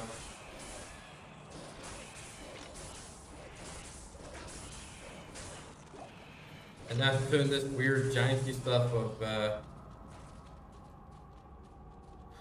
oh, I see. So they like expire once they've done enough damage. Ah, I see. But yeah, do you know if like this is common experience in Diablo 2? If you have a bunch of weapons that give you +1 strength, +1 dex, and then you get strength bugged, and then you can't like upgrade your stats. So you end up needing to like take all your gear off every time you start investing in attributes. It seems like a major pain in the ass, yeah.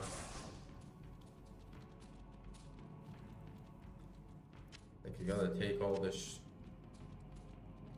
gear off. Yeah, like what? It's like what the hell, Blizzard epic fail.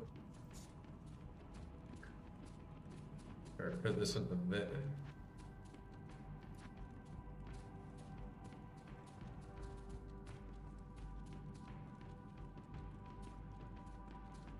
Like it didn't just do it again, right? Like surely not. It didn't have the blue on it. Unless I'm just like tripping.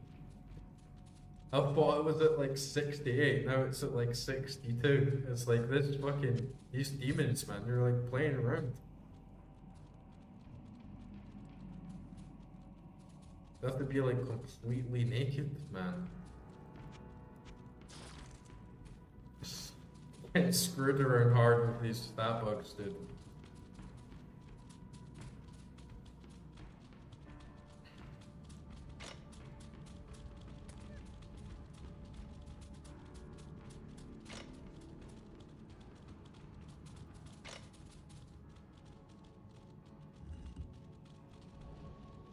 It seems like such a dumb fundamental thing wrong with the game. Like Blizzard would have just patched it, or it'd be like top thing that they would change and resurrect it. Like, oh, your stats work now.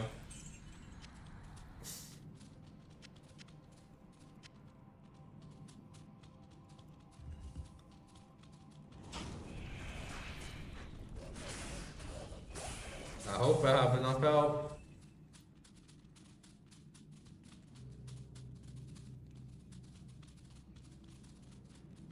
Oh, great amount of potion, nice. Backing it up.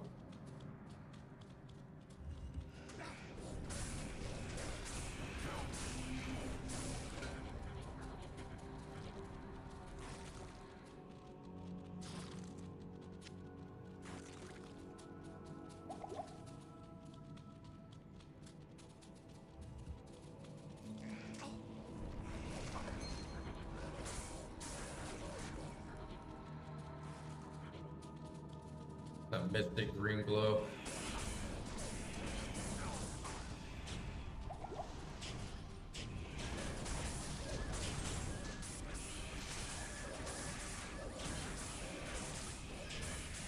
Yeah, the druid seems okay. I only had the small shot of necromancer and sorcerer. And they seemed pretty good. They seemed like a lot more like specialized. But I have a lot of fun with the druid, and I like having like a bit more variety. But I definitely could see if I was going for the best build, you really just want to min-max of one thing, right? So I can understand why the other classes are probably a little bit better.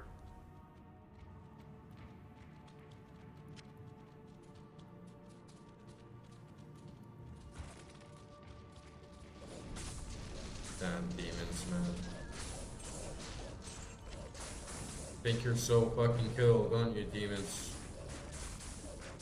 Hey, you Snarl the Hunter.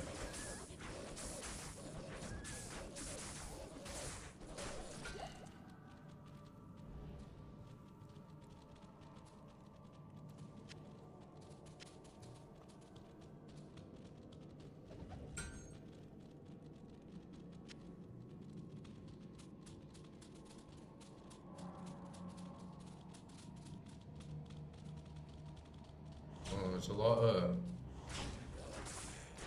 big dudes around here.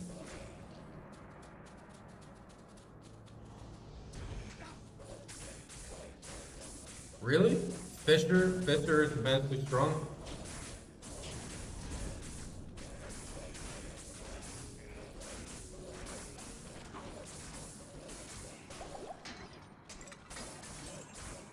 I definitely have like been investing a fair amount in like elemental, but I've just been using like molten boulder. I guess a lot of it's just like trial and error, because like from my perspective, when I'm looking at the elemental skills, I'm like looking at molten boulder at level 7. You know, I'm doing like a fair amount of damage, but then level 1 in Fisher, it's not really as much.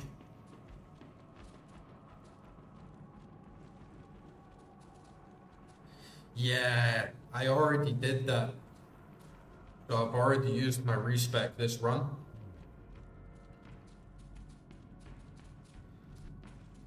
And yeah, there's a couple that are wasted, like shouldn't have 2 Raven. Yeah, I already used it, so I gotta stick with it. But okay, I'll take your advice. Like, do you think I should bother like dumping this point now before Duriel into Fisher? Or should they just put another one in like Molten Boulder or something? Yeah, like pump it right now, like do level 1. When I used it before, I didn't think it was that good. Yeah? Okay. I'll take your advice. Yeah? Okay. For sure it is.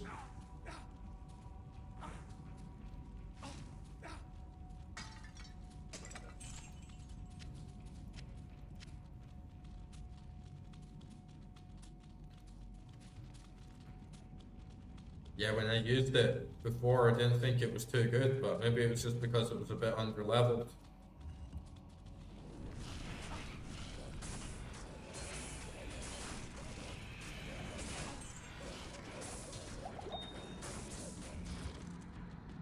It takes damage. Ah, I see, you're right. Still good to like mix up though, do you think? Like drop a fisher in there and then just like unleash the boulder.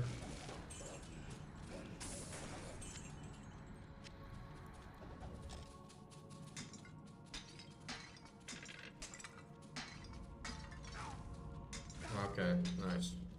Thanks for the tips, man.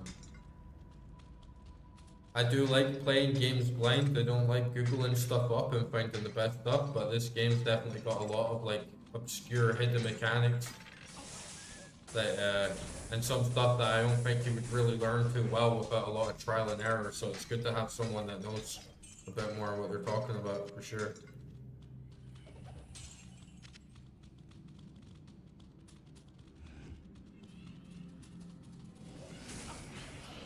Yeah, it is pretty good. It gives me a bit more freedom as well, I guess. Since I can just like do a zone instead of like being stuck in the same position with a boulder and having to like align myself a bit more.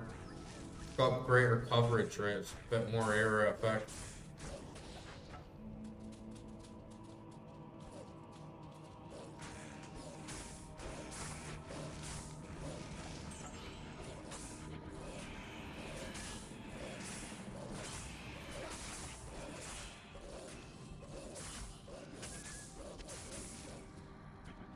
I haven't even seen a fallen potion. Or maybe I have actually a few that's like dropped on the ground. Can I buy them in the shop back home?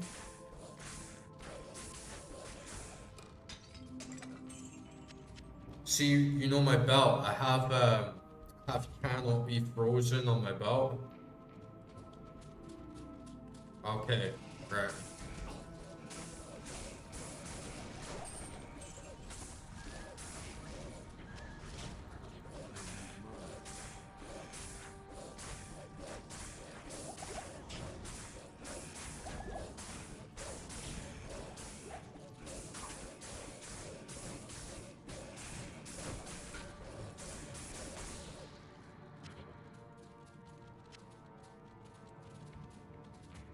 I think I've seen one or two of them, but they haven't been dropping very often.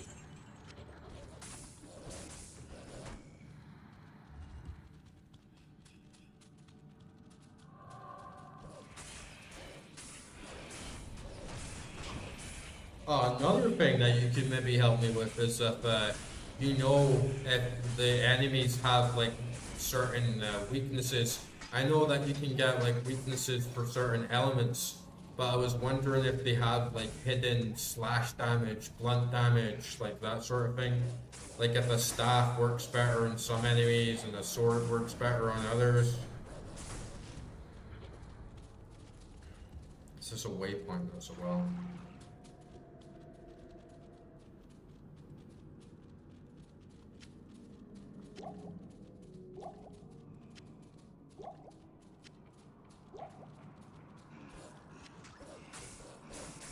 Ah, okay, that's good to know. Sometimes stuff like that's hidden in games, you know?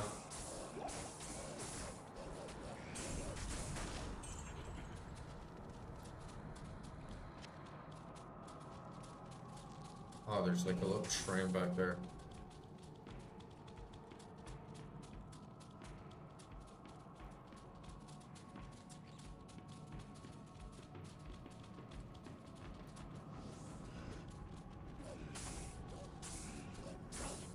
Yeah. Okay, dude. Let me just explore down here. It's probably a bunch of junk.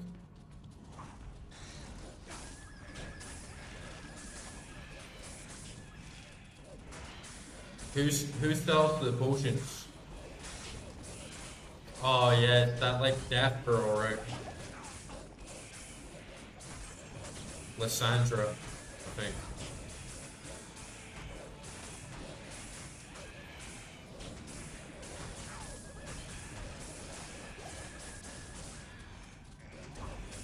Yeah, I know. Gotta do the put the staff in the center for like summoner. Okay.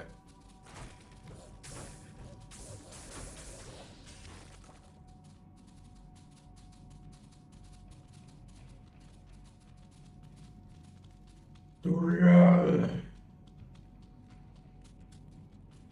I want to be back.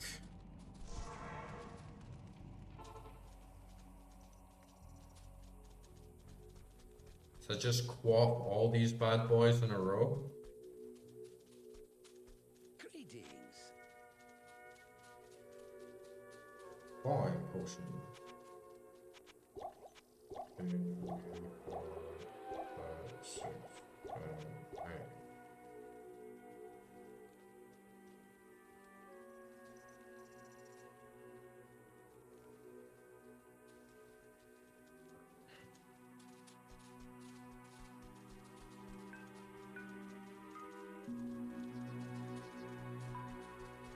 Okay.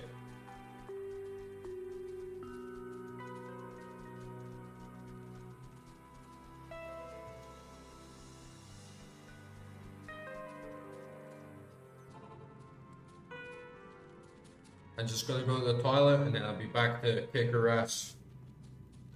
2 seconds, guys.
Okay. Okay. Don't backseat me too much, because I want to get walked through it, but I appreciate the help a lot. That was pretty much my plan anyway. Because I know with these like big heavy hitters, they can just like take me out like really fast. Oh hey. How are you doing tonight? Good to see you popping into the stream. I'm about to try and tackle a very legendary boss here. Okay. I'm nervous, man. I'm nervous.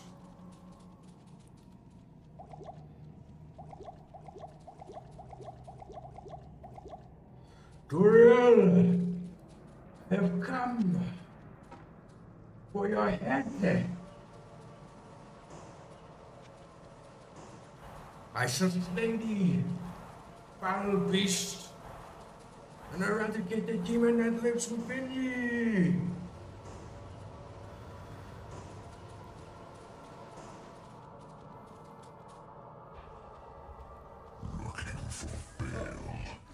Oh, what a nasty voice you got. Oh.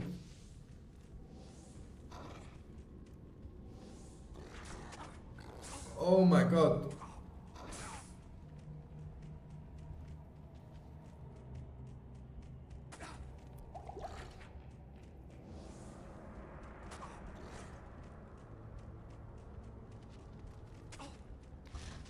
Oh man. I don't like that slowdown. Oh shit. Oh, oh damn.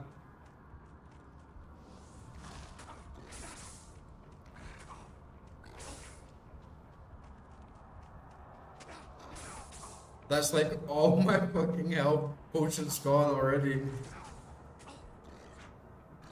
Oh, dude.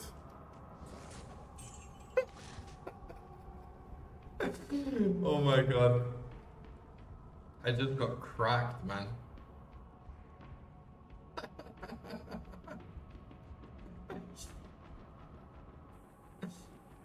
Oh, damn. What a skill check.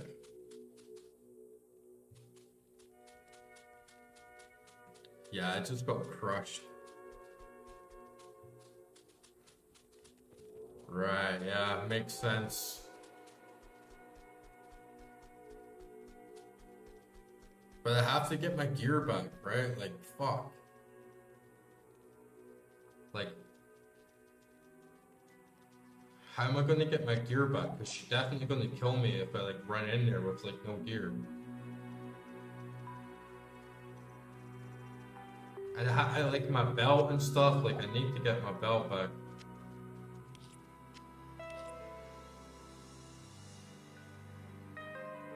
Oh, okay.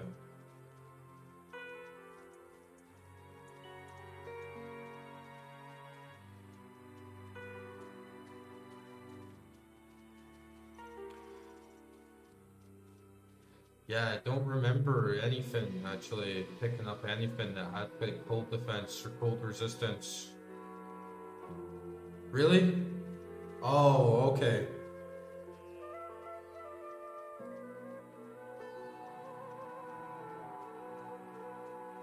That happened to me before actually, like I thought that was like a glitch.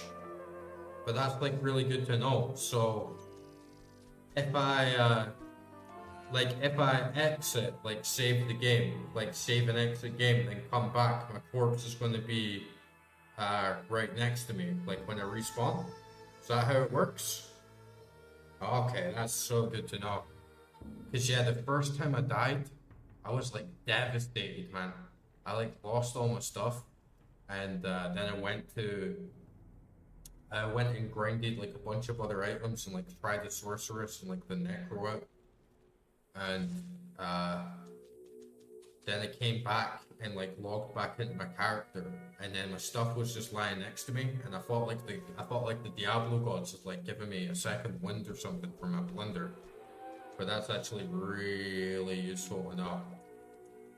Because I was scared, man. I was scared I just gonna lose all my shit.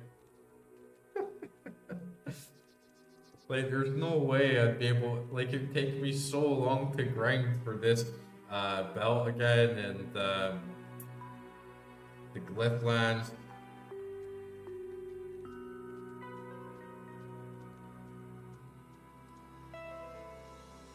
But yeah, I don't have anything with cold resistance. But at least now I understand the utility of these runes, because if I need a specific item with specific skills, I can use the runes to like help me do common item, like basic item. Alright, I'm leveling up. I'm leveling up tonight. So it's like L, F runes, armor, regenerate mana, Tal F. So if I like mix runes, oh, this shield has cold resist. If I like mix runes, then I get even other different effects. That's pretty cool.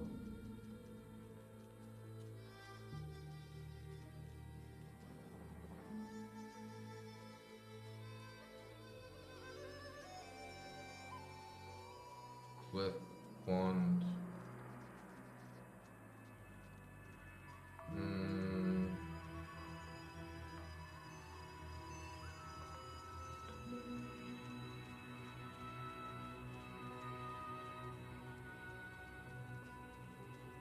Blessings to you.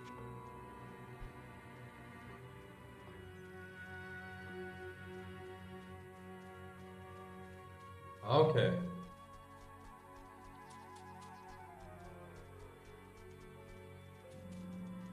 That's some very like esoteric mechanics going on in this game. Now that Andariel is dead, I can return and outfit the rogues properly. Once I... Okay. How the hell are you supposed to figure that out? Oh, hi there. Just from playing the game endlessly, I guess. Or like looking stuff up, which is not how I like to do things, yeah.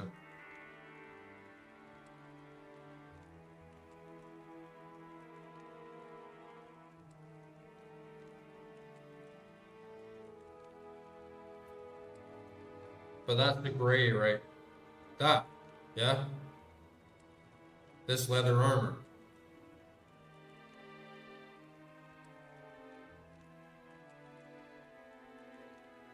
Right, okay. I don't have enough gold. Demons?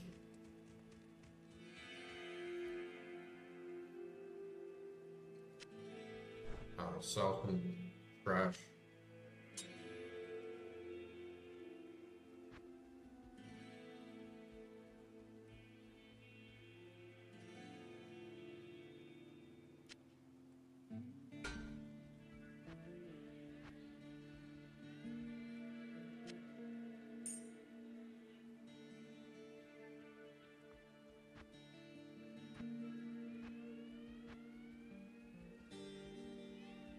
This should give me enough for now.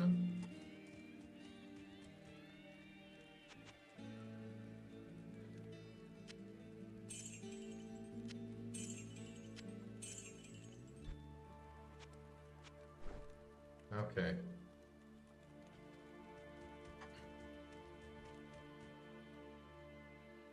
Then Tau F.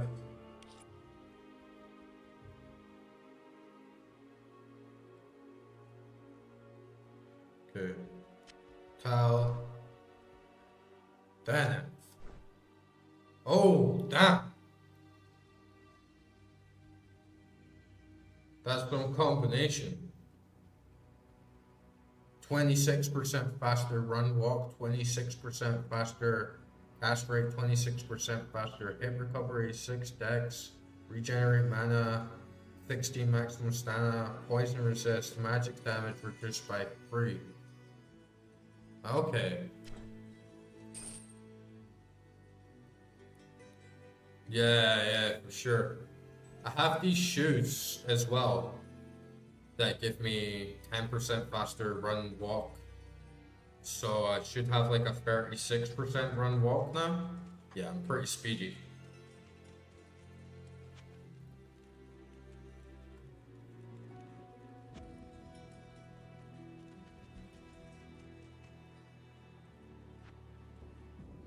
And I need like a one-handed weapon, I suppose. But I only have like two-handed. That's really cool though. Like I was wondering for ages, like what the hell I'm supposed to do with these runes, and I had no idea that like if I mixed them up, that I could get like really big combinations like that.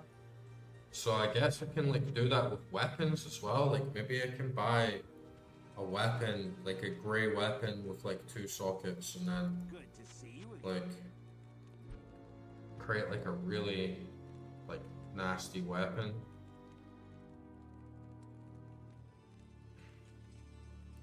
Like what if I got this like axe that has 3 sockets and then I put like 3 runes in it? Maybe that could give me something like really powerful and strong as a one-handed weapon to like use with my little shield here with cold resist, but it's only 6%. These shoes give me half breeze duration as well. I've got canopy frozen, half breeze duration. Maybe that doesn't even matter. Maybe that just counters each other out. And then 6% cold resist.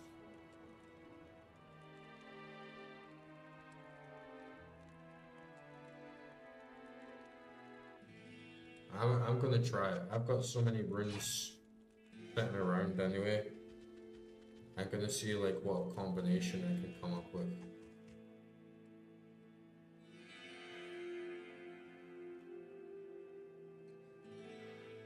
Owl runes.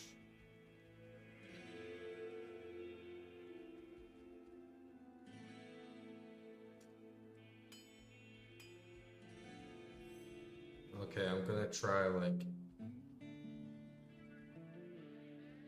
tier Owl Rob or something.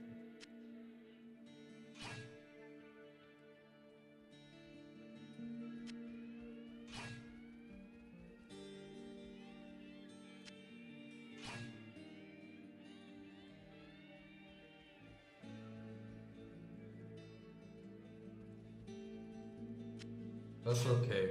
Oh, it's a fucking two-handed, bro. Damn. Oh, damn. Dumb moves.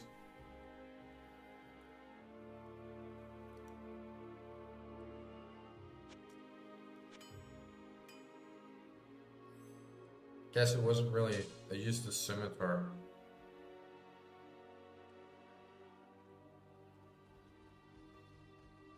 That's really trashy as well. Only gives me 2 to 8 damage.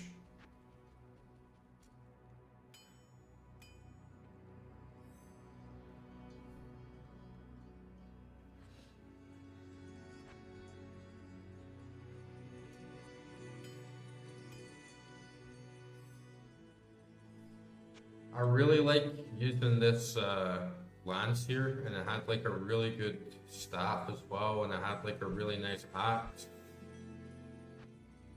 I like using spears a lot in games. It's like a personal preference, but you can use most weapons in this game. So you're pretty like free for choice with like most characters. There's not really any like strict limits. Oh, this trident actually has 6% cold resistance. Maybe I should try that.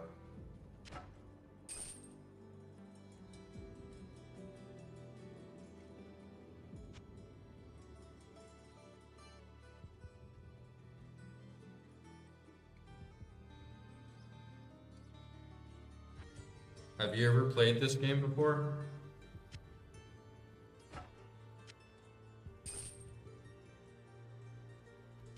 It's really addictive, but I feel like now I'm getting like skill checked and like forced into the maps and like certain recognizing like status effects and certain elements. Yeah, spears are OP like in real life. I feel like swords is like such a generic sort of the hero's weapon, you know, because there's so much like symbolism. And it feels like badass, but like a spear just having like a 9-foot pole with like a dagger on the end of it, it's like very, very powerful. I vibe with you on that. I definitely feel very safe behind the spear.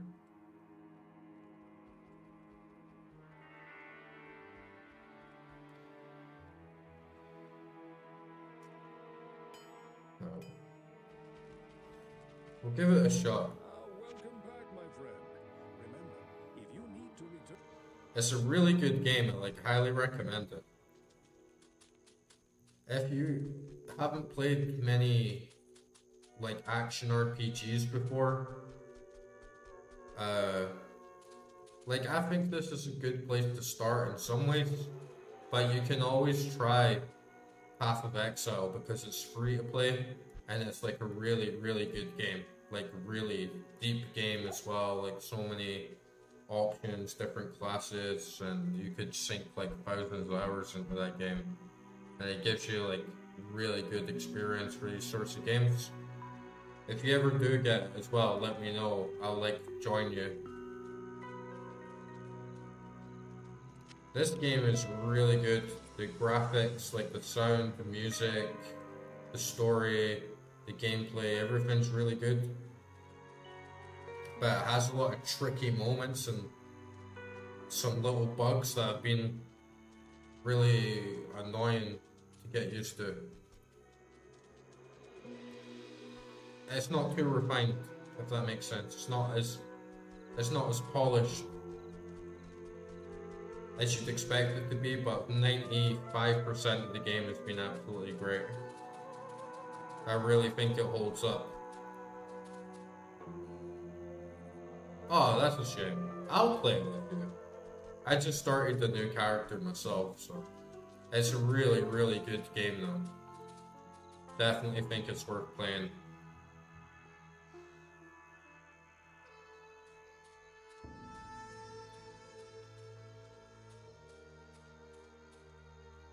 Oh, I don't even have that damn waypoint in there.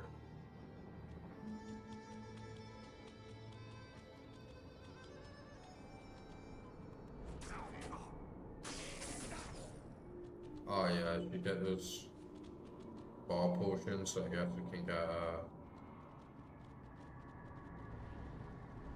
portal when I'm there.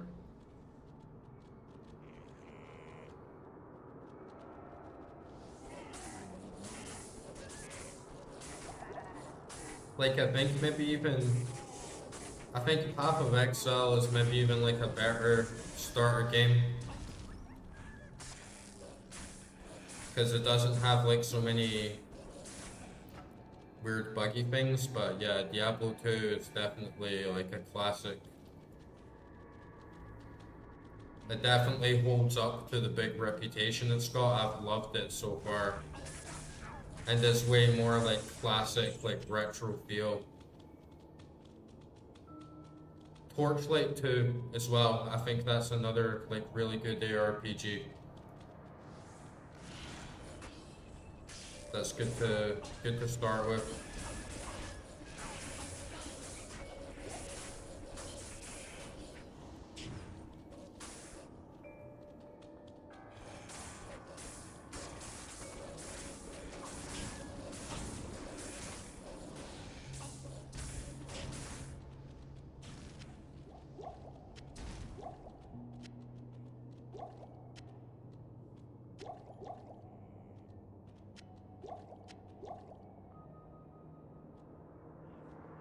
There's too many good games to try.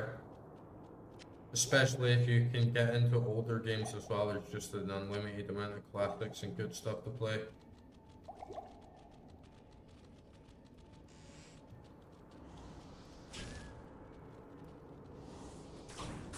Do you have any aesthetic looking coffees tonight?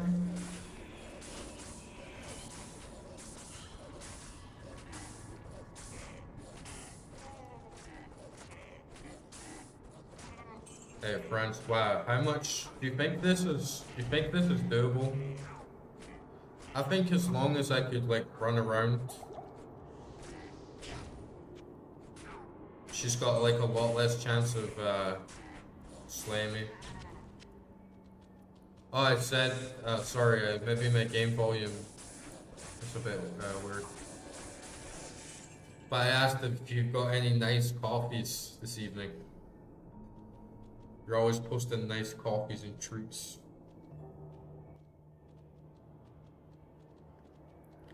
And then I was just asking Francois if he knew if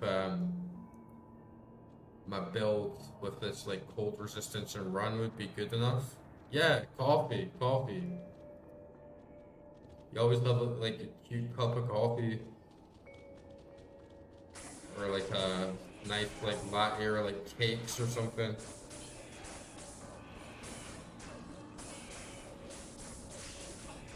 And I was asking Francois because he's like my little mentor at the moment. about this build quality. I think I should be alright if I have this running speed and can like really like move around her and just keep spamming spells.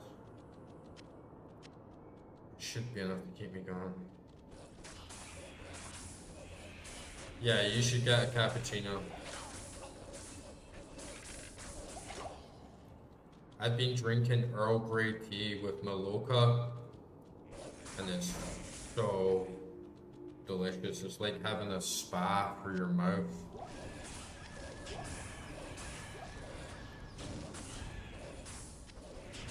And I've also been drinking these little sachets. It's like, you know, they're like cheap little things of Dubai chocolate cappuccinos. Oh my god, it just got like janked there, man. Just got like stuck there and janked.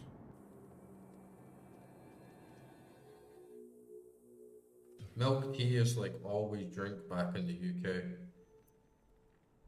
But adding Maloka instead of regular milk is like a complete game changer. Complete game changer. And I love Dubai chocolate so much.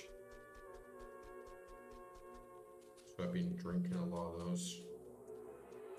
Just to get my Dubai pistachio fix, because you don't get like that. The craze hasn't really picked up this part of the world, so.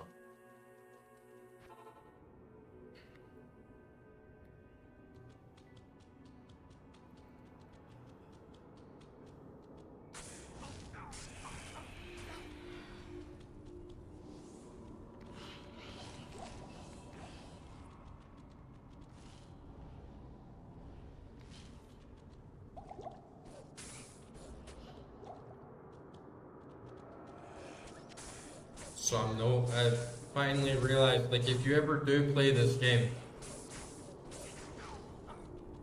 you should know that if you die, your corpse, like, it's kind of like Dark Souls, you have to go, like, back to your corpse to, like, pick it back up. But if you save the game and exit, then your corpse will be, like, right next to you when you come back in the game. I just found that out tonight and it saved me like so much hassle and time.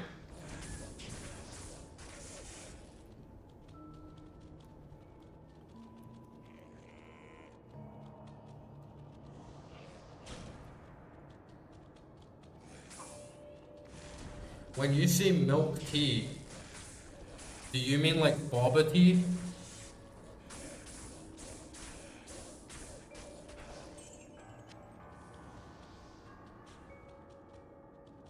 Yeah, that's like your penalty, right, for dying. But in this game, like, losing your souls is one thing. But imagine if in Dark Souls, instead of like just your souls, you lost every single thing that you have, like equipped, like all your weapons, all your armor. That's devastating.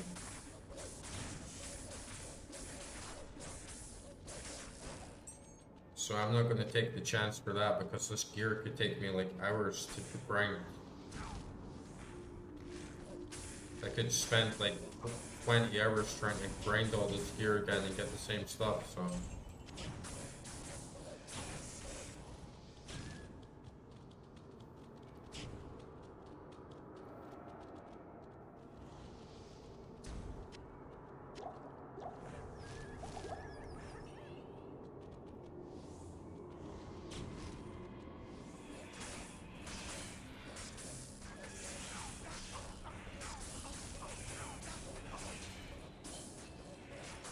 It seems a little bit like a wiki game. Like, I like playing games blind and figuring stuff out. But there's been a lot of moments in Diablo 2 where I'm like, yeah, I really need to Google this because this is driving me crazy.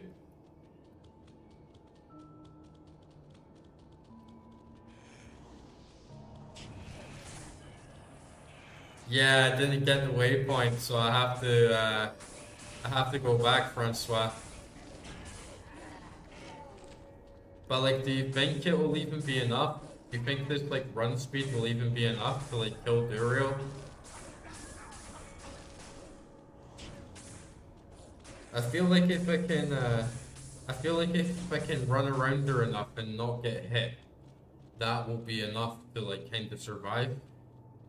As long as I can like keep playing, doing spells.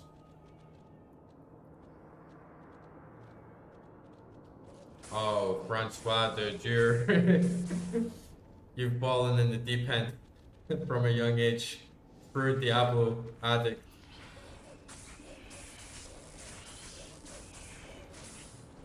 That's one of the cool things I think is really interesting about this game though, is how it's like so old and it still has like such a really big community of people that play it all the time. Like there's must be so much that the game has to offer, and like variety and depth.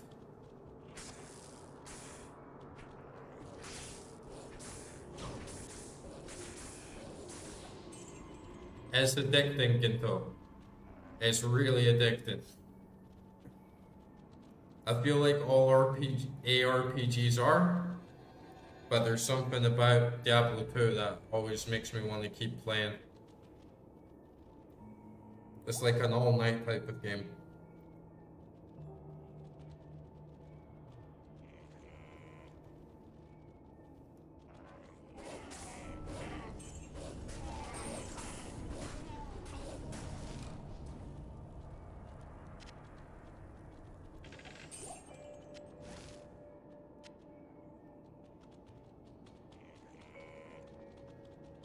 Must have been an edgy 10-year-old as well. All 10-year-olds are edgy, you know, love playing more like adult-orientated games, but yeah, you must have had a lot of fun with this at 10 years old. Like, did you get crushed by like Duriel and stuff when you were 10? I bet some parts were really hard at that age.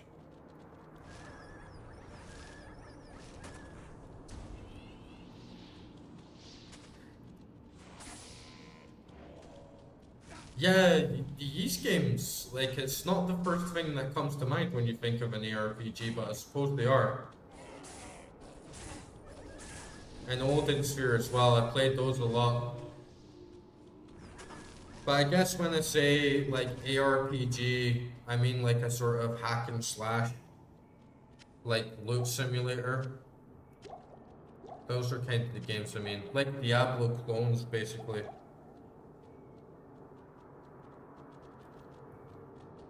You get caught in a very addictive gameplay loop where you're always wanting to get better gear, better items. It's got like, oh, the summoners like respawn.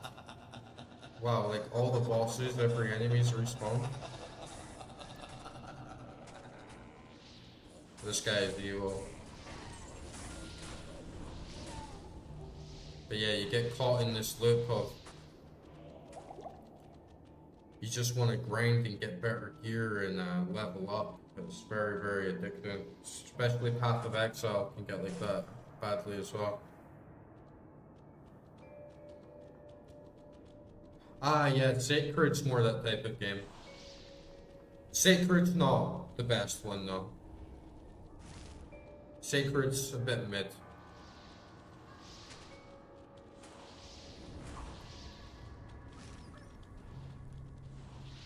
I'm really getting pummeled here.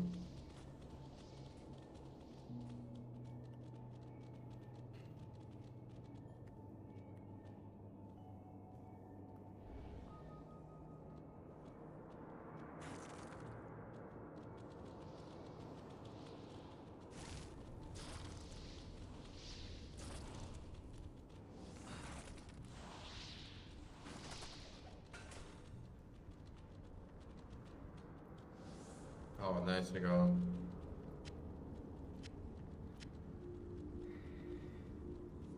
Seekers of the tomb.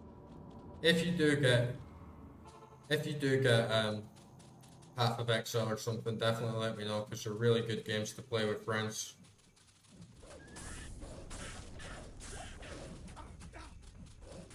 Same with you as well, Francois. If you've got Path of Exile, like, give me an ad on Steam. I'll play with you sometime.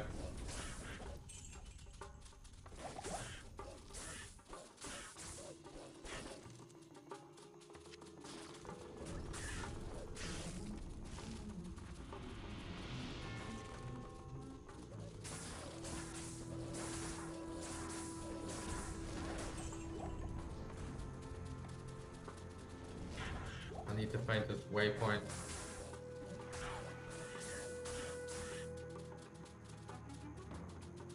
What games are you playing right now, Ginto?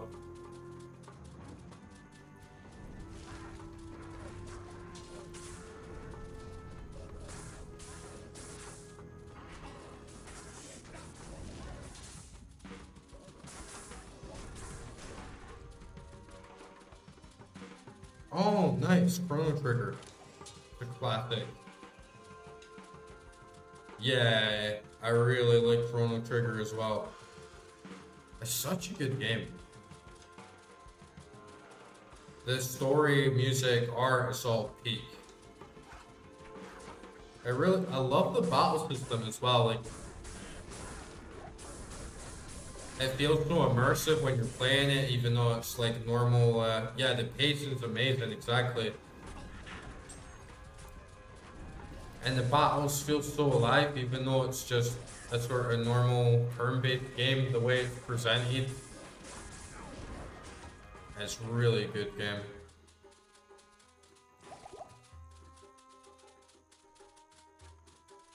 You make me want to play it again now. I need to play Chrono Trigger again soon.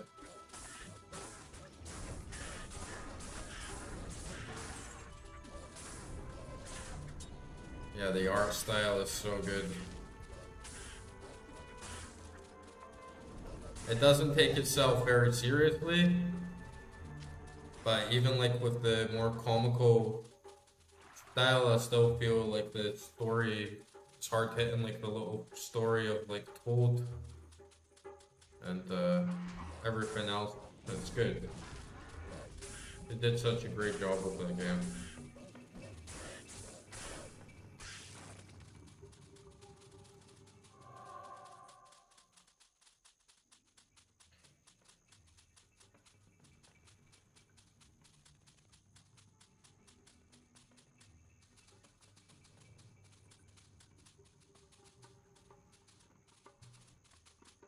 Oh, that like the barbarian girl that you find in the past on like the dinosaur planet.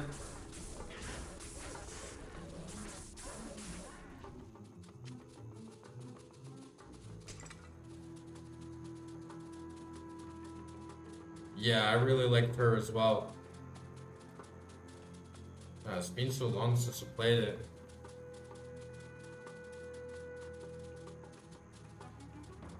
You must be a decent way into the game story if you've got her. I haven't played that game in maybe like 12 years or something. It's been far too long. I actually had a copy of it on the Nintendo DS, like a hard copy. And I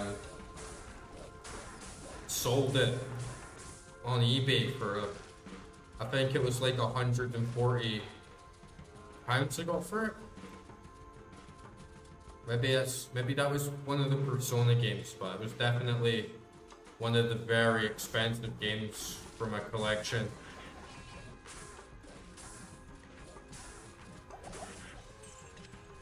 It was like mint condition.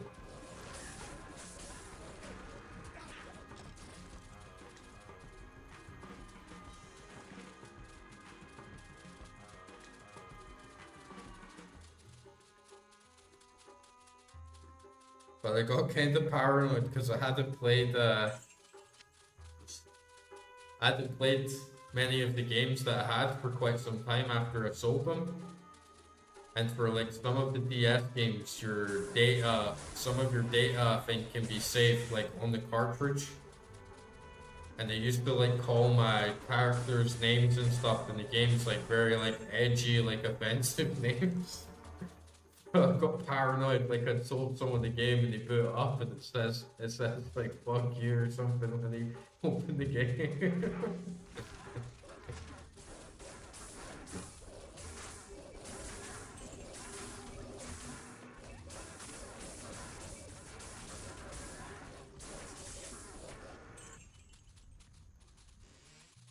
It was a really good collection that I had, but you know, you collect so many games, there's just so many of them, and a lot of them you just play them a few times and then you don't pick them up again, so you just take up space. And I was like, yeah, I'm just gonna trade them for the cash.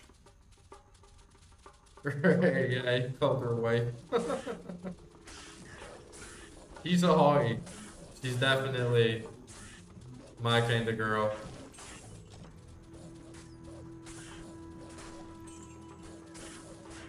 Good wife, good waifu pick.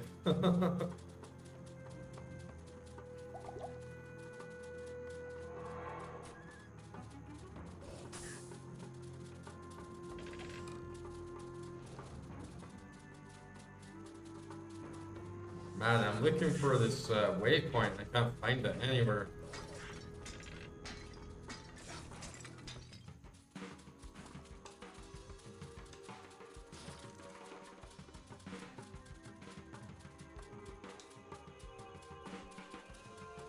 Did you call the other characters like silly names as well?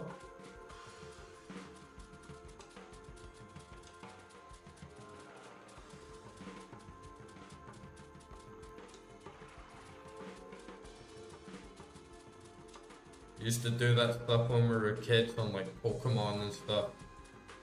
Just call Gary like asshole and like calling your Pokemon like dumbass names.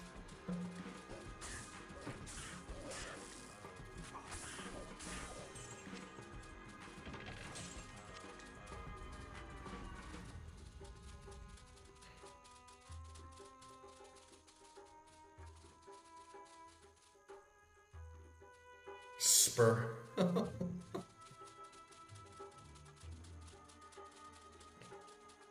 Spurdo's a funny name too. I don't think I've heard that one before.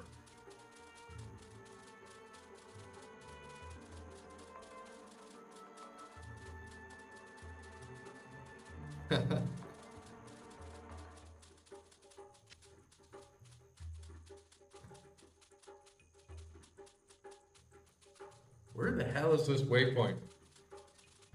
I end up doing this in this game like so much. Like throughout my streams, there's always these moments where I'm just like wandering around aimlessly for such a long time looking for this one little thing. I'll definitely need to find it, especially if I maybe don't defeat Duriel tonight. I'll definitely need it to like come back. Oh, it's right here in the middle. This always happens to me as well. I'll spend so long looking for something and then it's like, oh, it's right here in front of my face.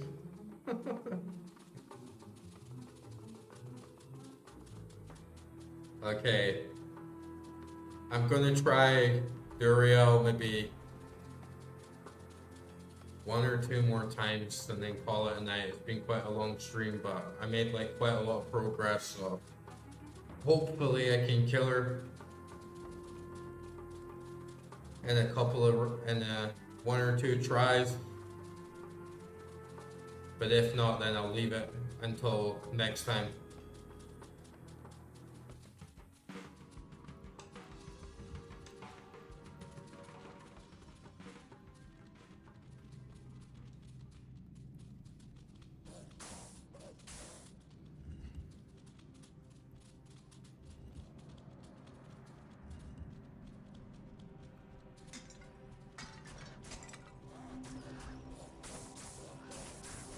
Yeah, I got it, friends, but it took me so long, man. I'm like looking around for it for ages. And then I'm like, oh, it's right where you spawn, right in the middle. Probably like one of the only waypoints in the game that's always in the same very easy spot.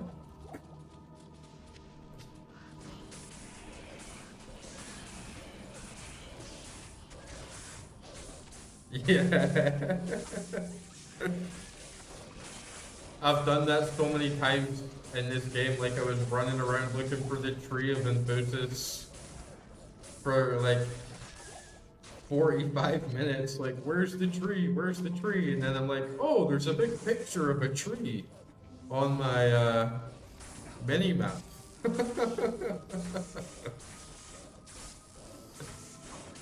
Not the best, not the best content to stream, you know?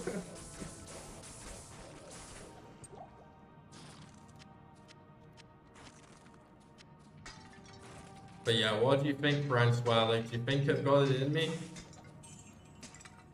I don't really have too much frost resist, but I am very, very fast.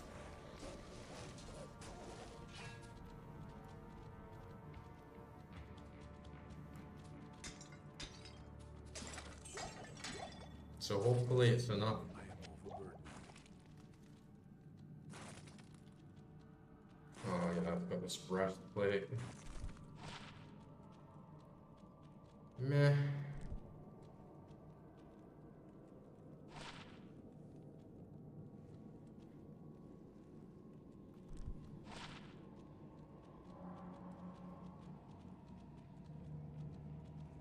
Damn, man. It looks like I picked one of the worst games to just like, oh, I'll go in blind and not Google anything, you know?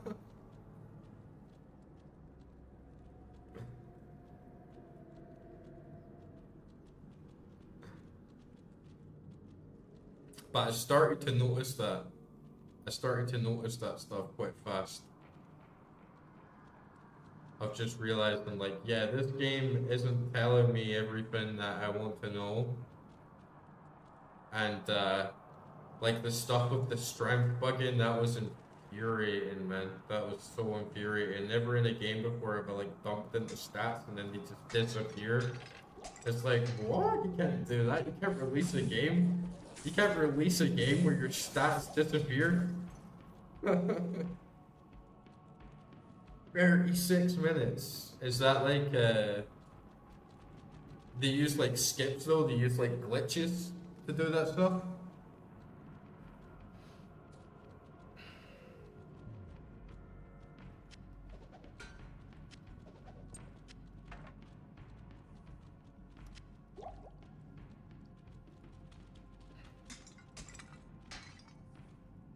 Cause yeah, you get some speed runs, right, where it's like Zelda,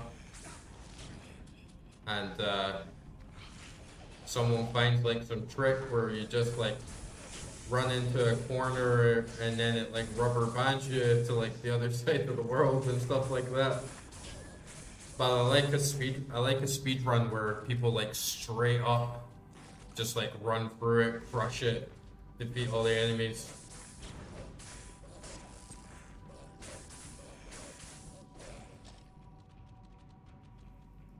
It's good to know anything's possible, I guess.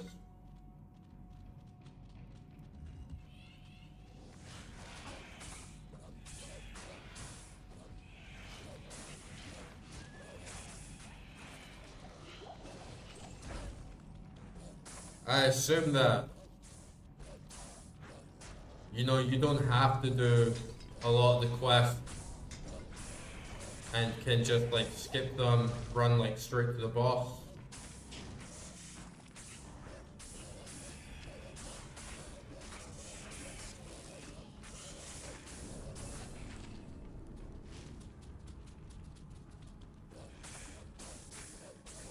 "36 minutes, so that's impressive no matter what we've done.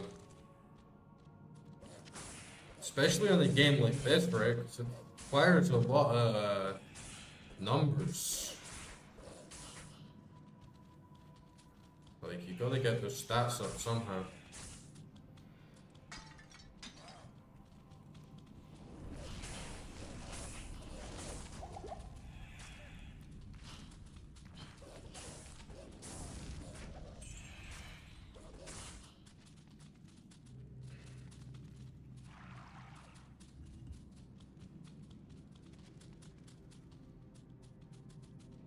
Alright, we're back.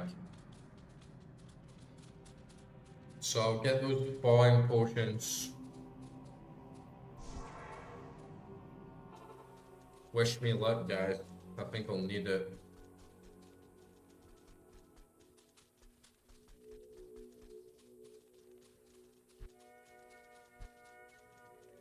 Greetings.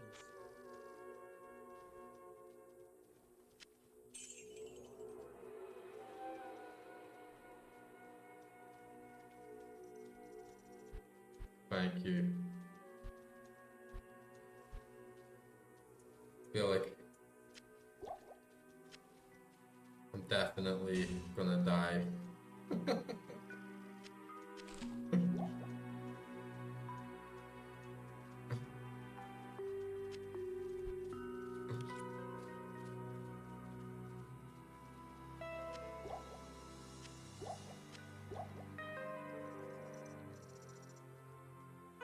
But I'll try.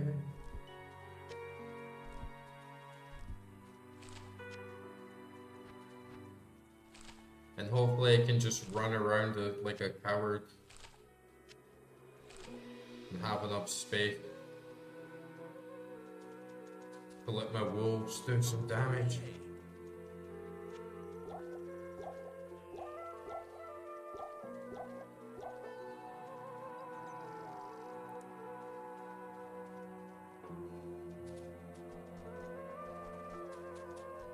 Do I have enough potions?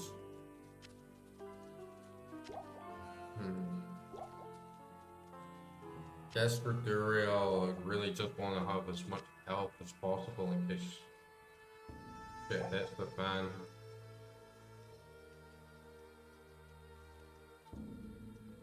Mana is probably not as important, but definitely get some big ones in there. I'll definitely take this greater one.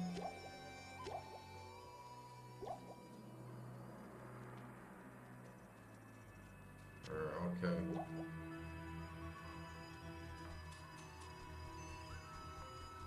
And I do have that like cold resist, but I'm also kind of worried because I don't have any real defense with this new like piece of armor, so it might be risky. Basically, my strategy is just gotta be don't get hit. If I get hit, then I'm dead.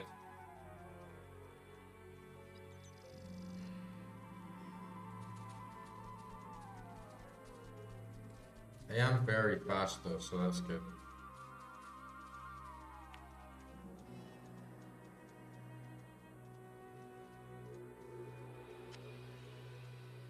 Throw this miner away.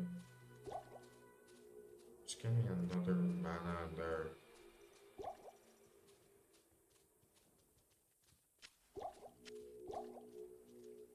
Okay, I'm ready to die. Some of my wolfies. Some of my crows.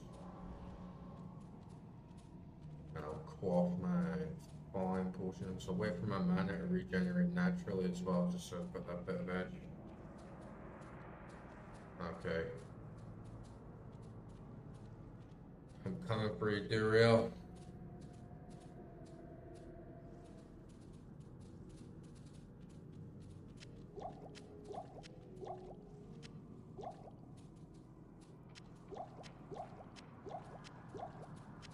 Do you guys ever get like really OCD with your inventory and just feel like you're lining everything up? This shit drives me crazy sometimes. Okay, let's do this. Feel nervous.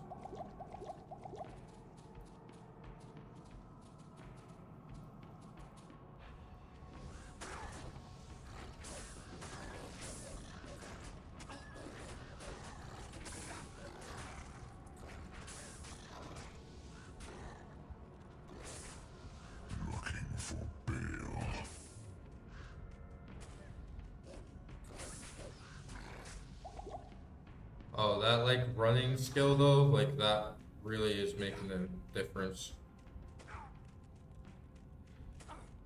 She's still catching me though. She's so fast.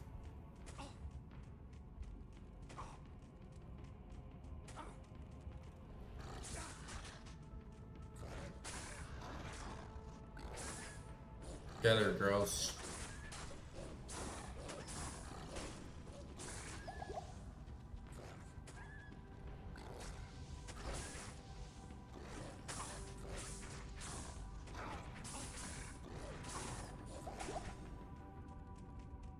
Oh, I froze her there.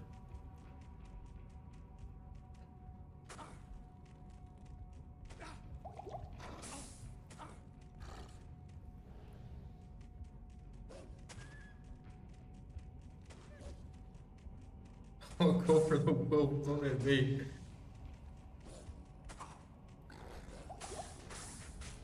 Oh, she kills my wolf in like 2 hits.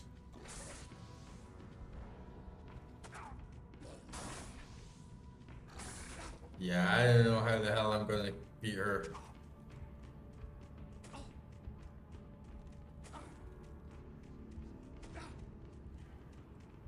Like the enhanced run speed doesn't help, but it just basically puts me in a permanent lock where like she can't damage me, but I'm always just like right next to her basically.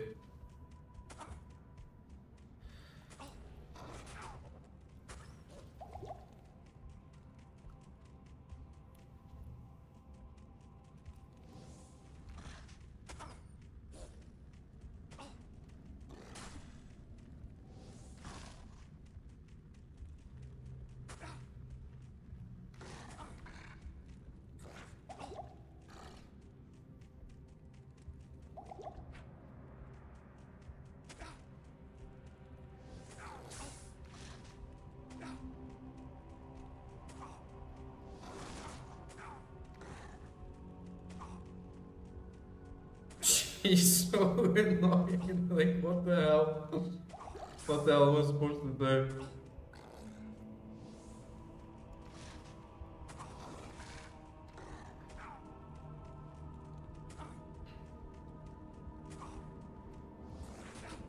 Like, I don't even have her halfway. Yeah, I'm screwed. Oh man, she's so hard. Damn, I'm definitely gonna have to change my build, do something big there. Getting absolutely splattered. I don't even really know what I could have done there. She just hits me, freezes. If I try and face her, she like kills me in like 2 hits. If I try and cast magic, then I have to stop, which means that she hits me and then I die. If I summon wolves, they don't do enough damage. They get killed pretty fast. But Fisher wasn't really doing anything either because she doesn't like walk in the path. So yeah, it's a bit tricky. I don't know how I'm really gonna advance through that. Yeah, that's why I kept them in the stash, just so I have like some things to sell. But what will I even buy? Like, what can I even buy to kill her? Like the armor that I got was good for running and like speed, but then it took away like the bulk of my defense. And I have very good boots and gloves and a helmet, which gives me a decent amount of armor, but nowhere near enough to like stand and face her. So basically, like all I have is my magic, which I have to stand still and let her hit me to use, and like my wolves die. So I'm kind of stumped on what I'm actually going to have to do to conquer her. I might need to grind. I might need to try some other characters and hopefully like grind some other gear, or do like you said and gamble. Go to the trader and like do a good gambling session and see what I can get. But yeah, Definitely don't have enough strength. I definitely don't have enough health or vitality to stand even like 2, 3 hits from her. I like just had enough frost resistance and just had enough run speed to like run circles around her and just keep getting like whipped.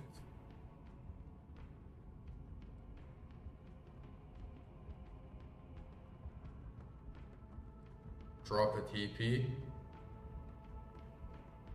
Yeah, but I have to like restart the game, right? So that I get all my stuff back in the corpse. So that will like respawn all the enemies. So I'll have to like keep doing that dungeon again as well, right? Look at her like hopping around, like he's such an ugly fat cunt. And you can hear those flies buzzing around my corpse and my dead vine. It's a miserable, miserable scene. It just makes you look like such a little weakling. I have the waypoint at least, so I can get back to the area fairly quickly. It's not too much of a jump to get back to her.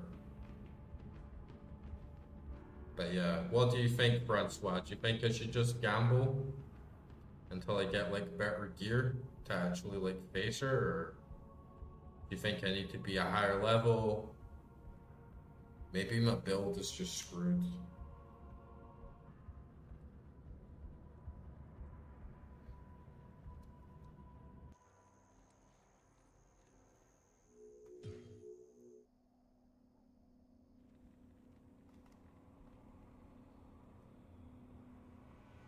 I did think for quite a while of how I could use my build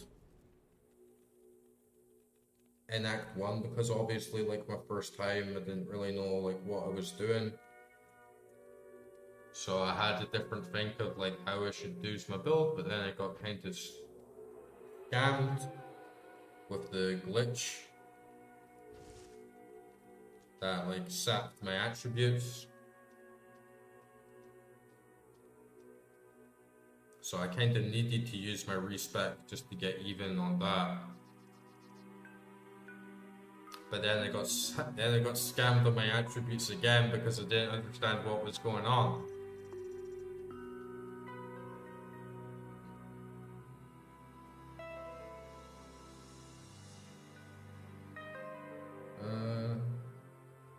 And yeah, I don't think Fisher is good.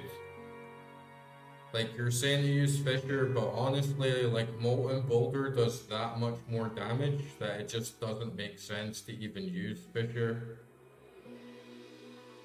I guess that it ticks and that it will, like, stay on the ground. So it does have more of, like, a long-lasting effect. But yeah, in terms of power, it's not really doing it because she needs to, like, walk over the area and it's a bit random. And gear-wise, a little bit cold resistant.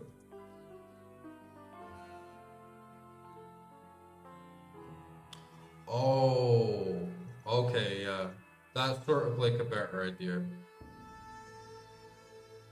So just drop like a teleport down or get out of the area if it looks like I'm going to die, and then set down a teleporter so I can quickly come back.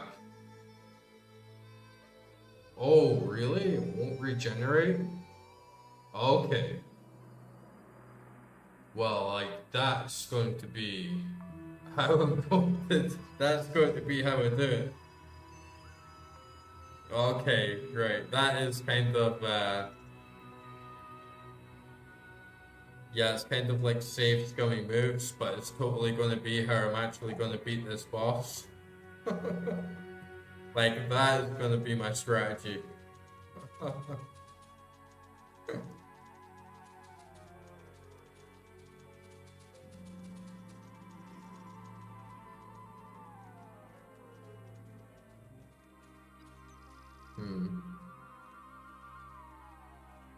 I wonder. I definitely think I could do it like that, honestly.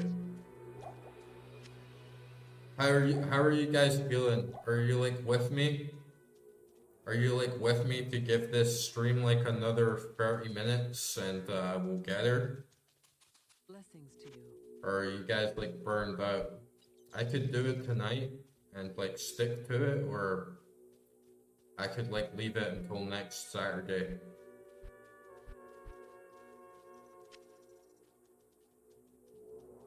Yeah, that is really convenient, right? I definitely know I could do it if I have that knowledge of being able to run back in and run back out. Because my wolves,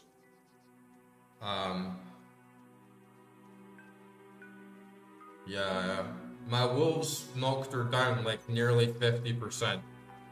I could run in there with like a bunch of mana potions, just like spam the hell out of my spells, spam the hell out of wolves, chip her down, chip her down, chip her down, run back out, teleport, jump back in,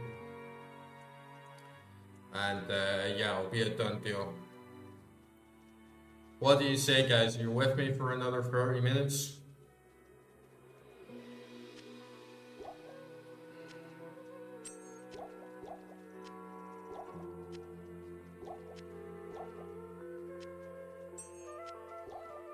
Yeah?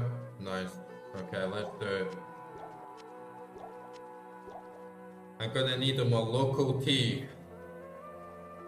One Moloko tea, that's like my personal IRL potion for regenerating me. Then I'm gonna come back.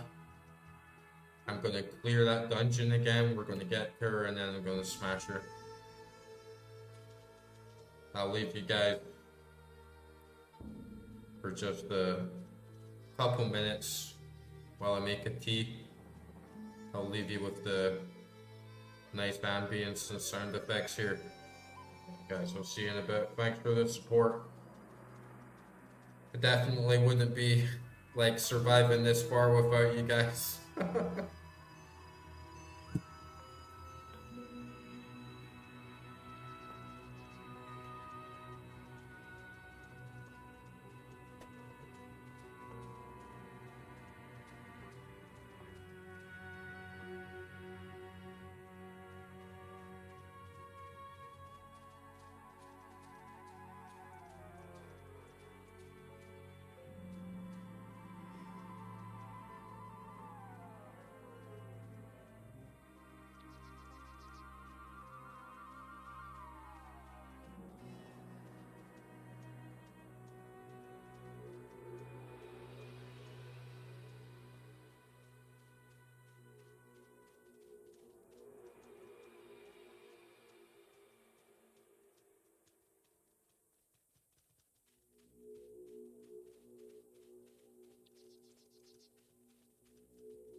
That's my gamer fuel.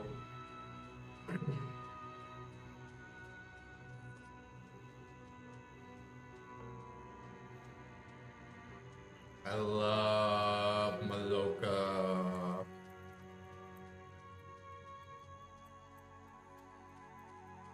Thanks. I'm definitely feeling a lot confident. A lot more confident now that I know I can like run back out and don't have to do it all in the oneer. But I need my gamer fuel. I love this Maloka, this right here. For like anyone watching, this is life right here. Maloka. It's so good.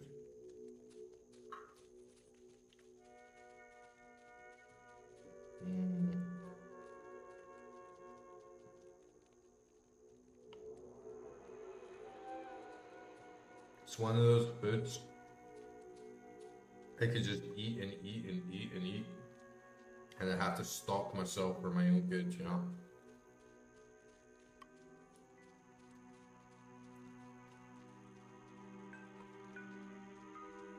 And it's so sticky.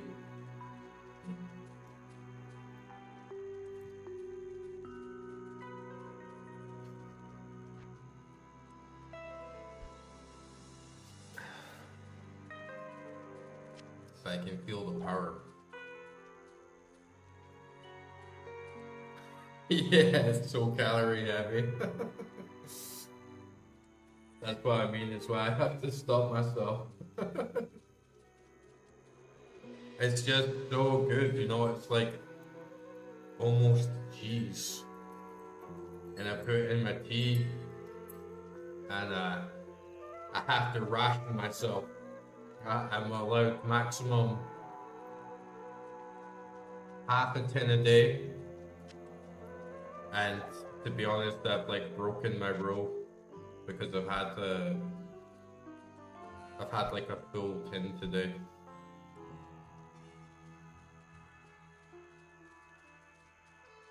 Oh, I could like, it's such a nice thing to grow up with, and I could definitely see it being such a comfort food because it's already like such a big comfort food for me, and I didn't even grow up in Russia or like the Soviet countries.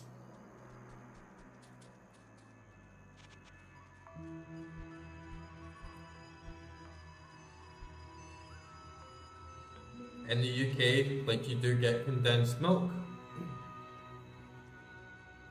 but it's not so common, like you don't really see it so much. And I think it's more, just has that reputation of being like very calorie dense, and you know, oh, you shouldn't eat that. You shouldn't eat that.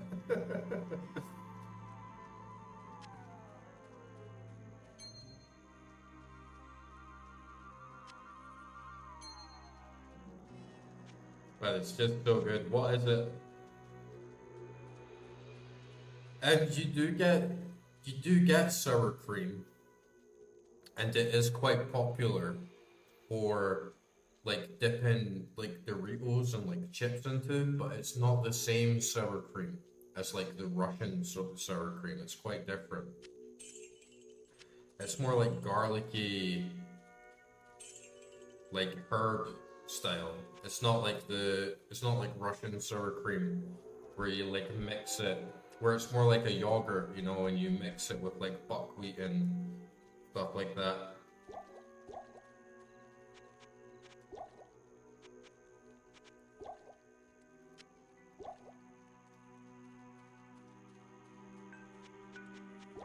So you do get it, but we eat it in a like totally different way.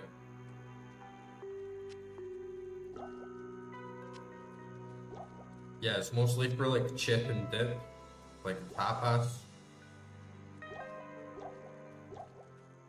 Yeah, I think I'm mostly gonna be needing mana here.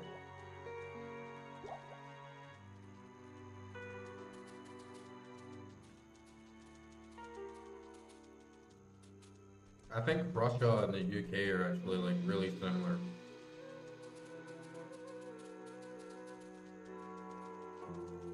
Like they're different in a lot of ways, but they're the same.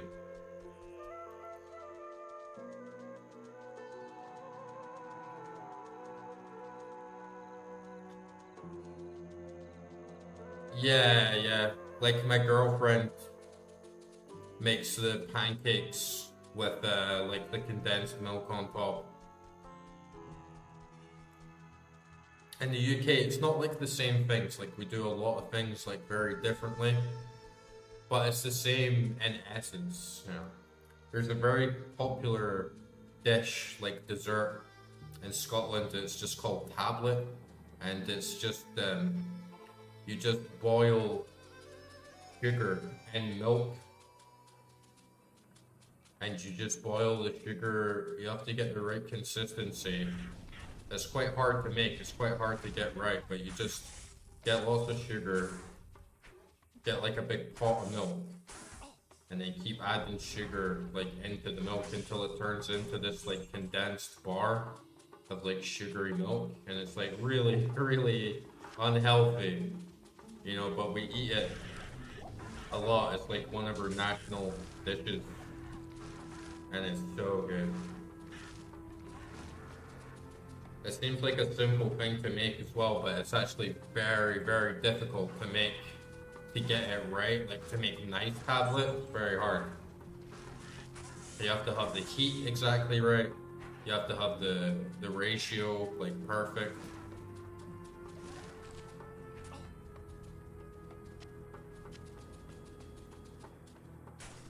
Slavic food, Russian food, I don't think is really that nice.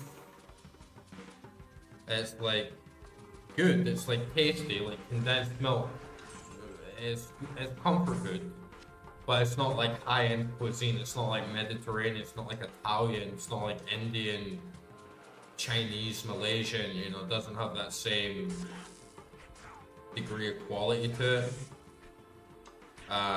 But the UK is the same. British food is not very good, but if you grew up with it and you eat it a lot, it's very homely. It makes you feel comfortable. Like it's the same sort of vibe. I'm from Scotland.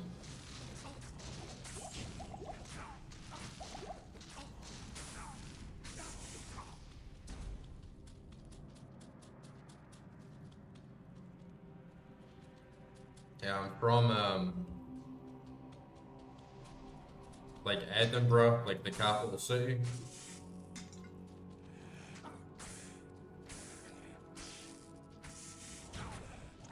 It's like Eastern Scotland. Yeah, it's not like gonna blow you away. Yeah, yeah. It's home food, you know. It's like Georgia. The food here is so good.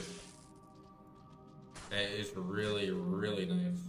But it's like all the cooks in Georgia are women. It's like a mother's cooking, you know.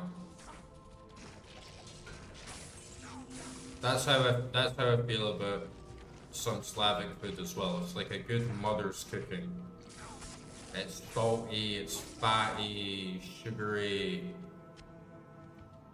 It's not like really refined, cultured dishes, if that makes sense.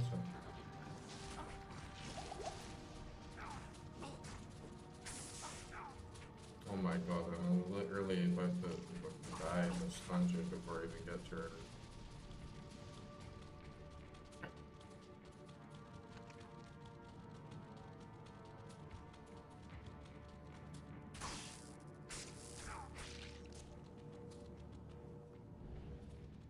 What is your favorite Russian dish?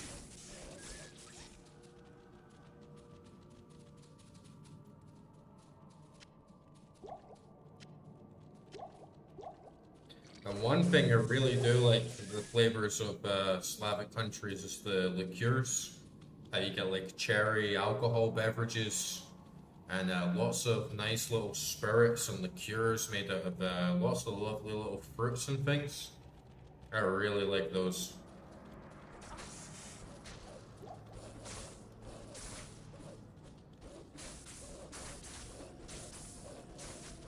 Okay. Yeah, I still need to try those. Still need to try pancakes, like Russian stuff.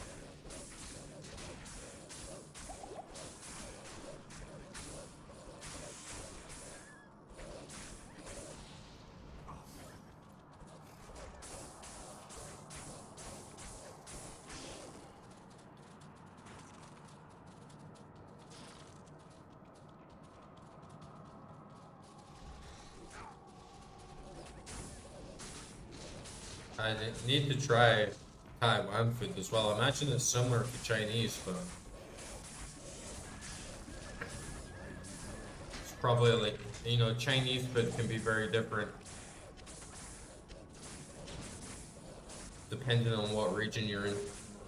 But I love Malaysian food so much. I think Malaysian food is probably one of my favorites. Because I love Indian food and I love Chinese food, and Malaysian food is basically both of those mixed together.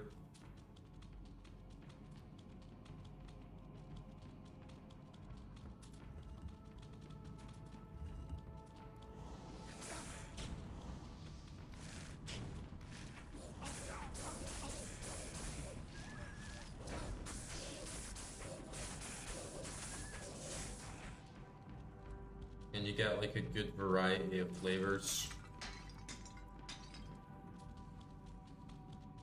Plus like Georgian food and Slavic food is pretty much just meat, bread, cheese, some variation of that. Oh yeah, Vietnamese food's really good.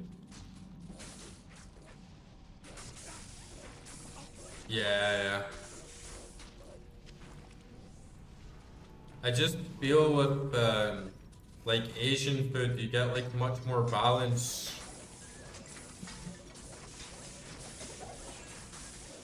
You get like the rice, you get like the meat with like curry, spices, like vegetables, lots of little micronutrients in there. Plus you get like small breads on the side, nothing too heavy.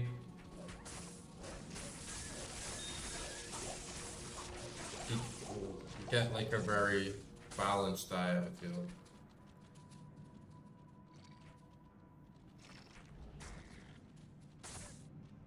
What Vietnamese food have you been eating?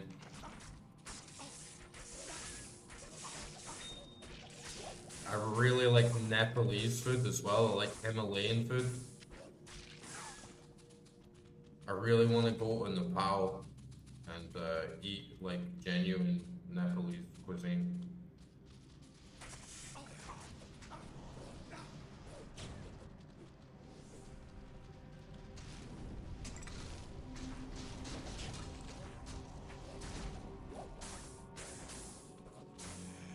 I love momos, like curry, sticky rice.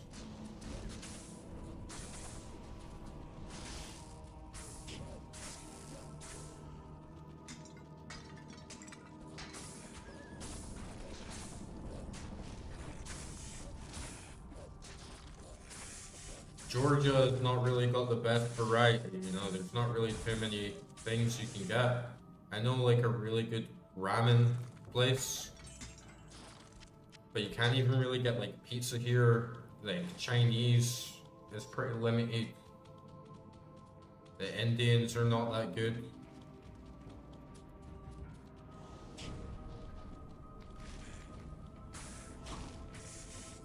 You can eat fresh and you can eat healthy, you just don't get like too much variety. You have to find a really high-end place if you want like a good variety.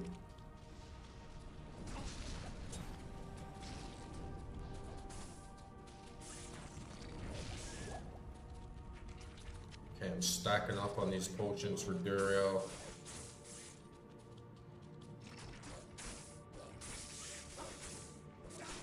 I feel like you can't hate ramen unless you like hate noodles, because there's just so many different ways you can do it.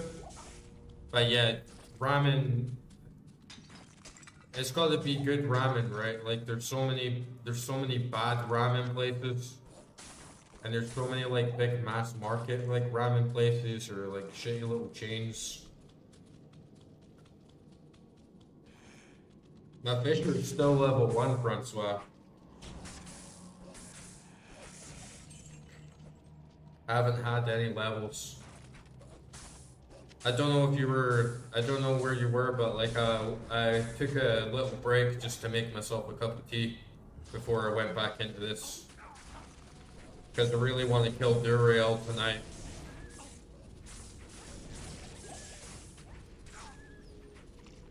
Nah, I got it. Like, I think what I'm gonna do, Francois, is, like, my wolves, I had... Yeah, it doesn't work, dude. Like, the damage is too small.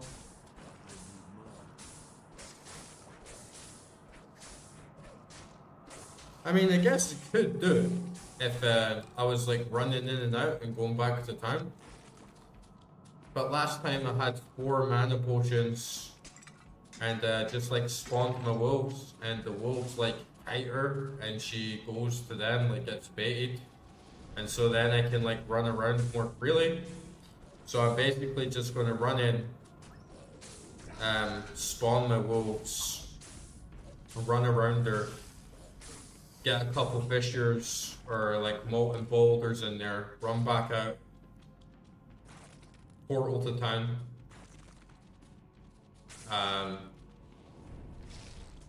and then restock on mana potions and do it again. And if I do it right, it should only take me twice. I should be able to do it in 2 rounds.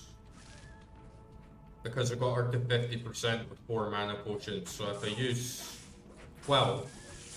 6, sorry, on the first round, and then another 6 on the second round should do. Yeah, but the thing is that like I'll spawn it and then I have to run round in circles around her. So by the time she runs round in the circle, Fisher's already done. Yeah, that's what I mean though. Like I can, like I'll use Fisher and then it's over here and then I have to run around in the circle to keep him away from me. And then by the time I run back round, it's already disappeared. So it doesn't really work. You get like tiny little bit of damage because it's only level 1. My character's level 22. But keep in mind, I lost quite a lot of attribute points to the stupid fucking strength bug that like sapped my attributes up. So even though I'm like level 22, I'm probably like level 18 in reality, just because I didn't actually get the stats from the bug, which is really infuriating.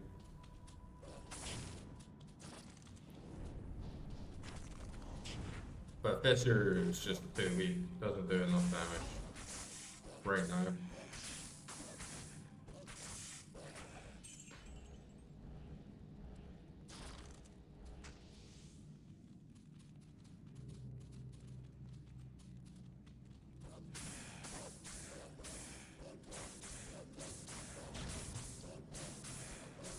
Oh, that's a good day.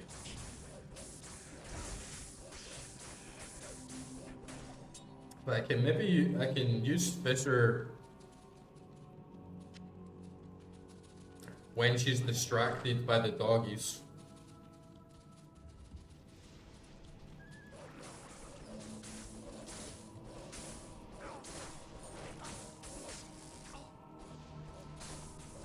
So let me see what I can do. As long as I don't get ganked too fast and I manage to keep her kited, I think I'll be fine.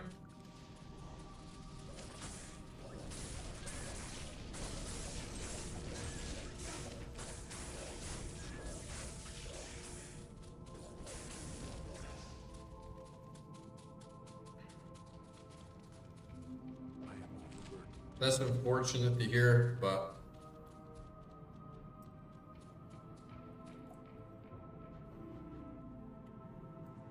like, do you mean it's not strong enough? for Duriel, or do you mean it's like not strong enough to like last the rest of the game?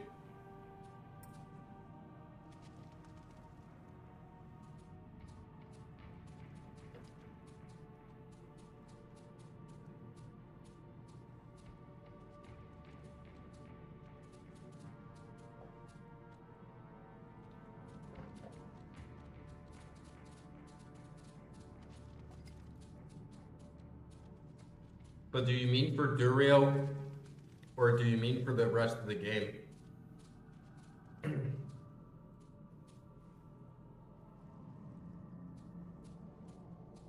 Yeah.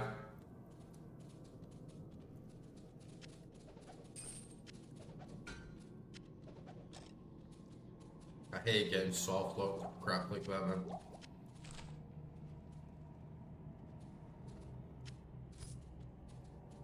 Like I put my points at the bit.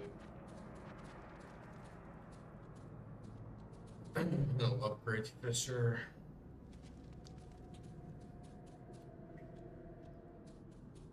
I still think it can do it though.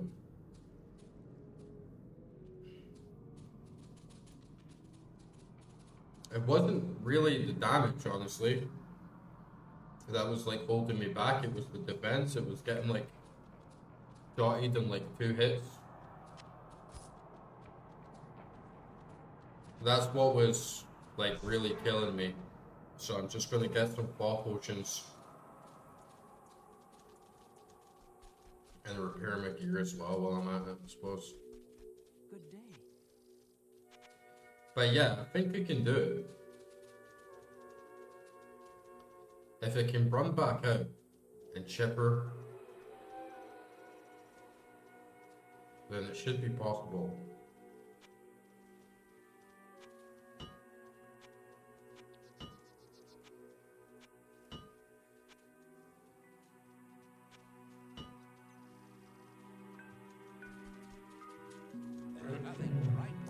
But the lesson is definitely learned for next time.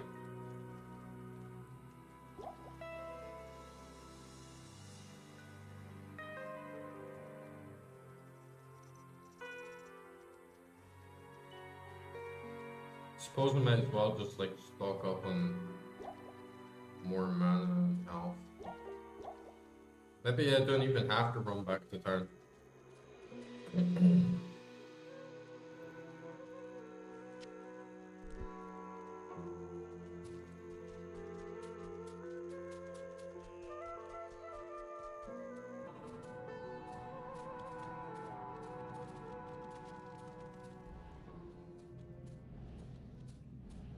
Alright, here goes nothing. Just wait for that mana to regen for a little bit second.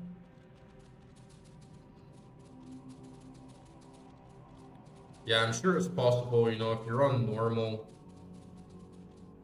and, you know, people beat this game with very light builds or like manage to speed run the game in 35 minutes, so it can't be impossible to do for sure. It's just gotta be tactical. Okay, let's do it.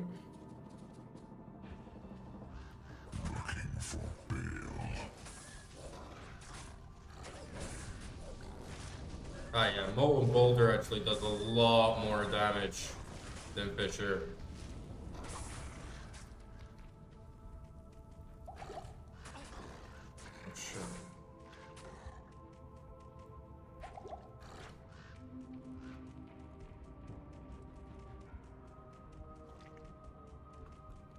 Oh, imagine to get a really good speed on her now.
Oh, I can't get out.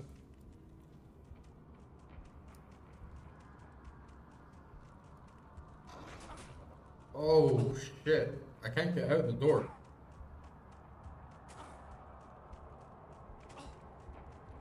She's got me. Oh, god damn it. There's no way. I couldn't get out the door, Francois did. I got them on 50%, but I could not physically exit the room to actually like get out. I need to open a town portal like whilst I'm in there. Shit, man. Oh my god.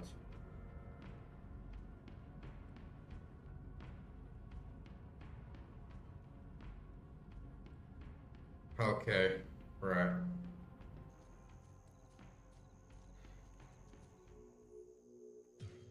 One more try.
I had her though. I had her like pretty good. I had her at like 50%, and then I was just like ready to jump out the room, do it again, and she would have been smashed. So I definitely can do it.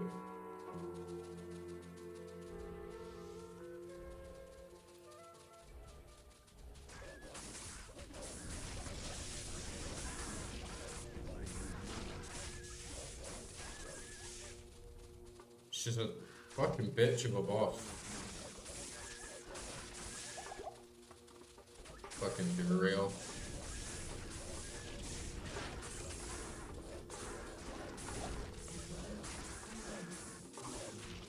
But I'll definitely do it this time.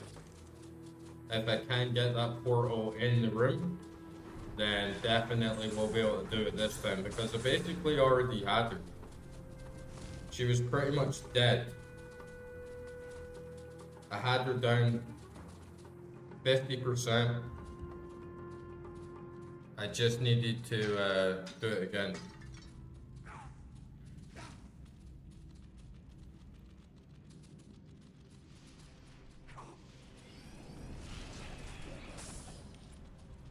Oh, okay. Is like that like the only place I can gamble about for bigger slots is in Act 2?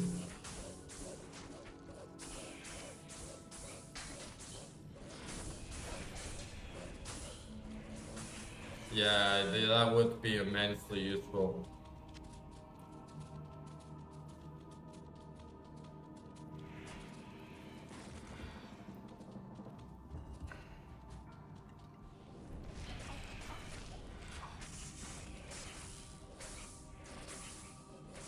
One thing I don't like about the gameplay in this, like compared to more modern ARPGs, is that I have to like switch to a skill and then right click it. So like I'm fumbling around on like hotkeys, and the thing with like the druid as well is that I have like a bit too many skills. I'd rather just have like 3 skills that I use like all the time, so I'm not like fumbling around, like trying to run, like holding mouse down, running around in a circle and then reaching over like to get a potion. It's a bit clunky. compared to just like pushing Q and it does the spell instantly, or having right click, left mouse button, middle mouse button, all with like a different function and skill, you know?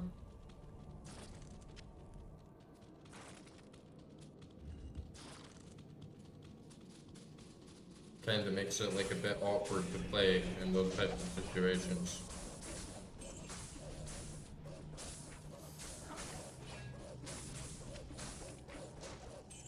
This has been a really good stream though, guys. Like, I've done it really well. I was just like talking to myself for like the first couple hours pretty much, and then you guys popped in, had like a great time. And I'm ready to kill her. This is another part of why these games become addicting. Like, you get smashed and it's like, all I want to do now is like, how can I sleep? How can I physically sleep knowing that that boss is still there?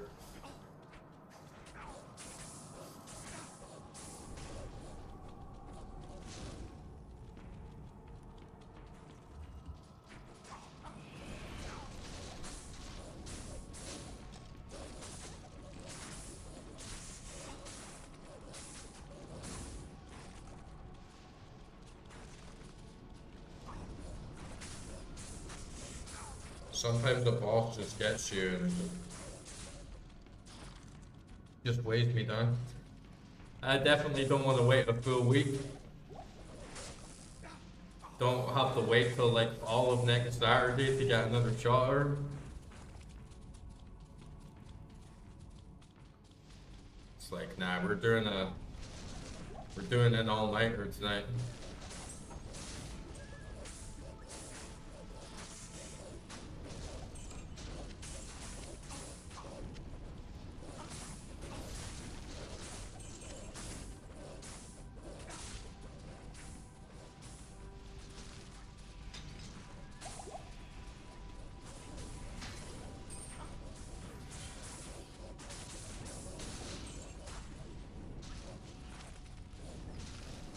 I definitely don't have time to reset my entire build, go back to Act 1, rinse and repeat, you know, I don't have time for that tonight.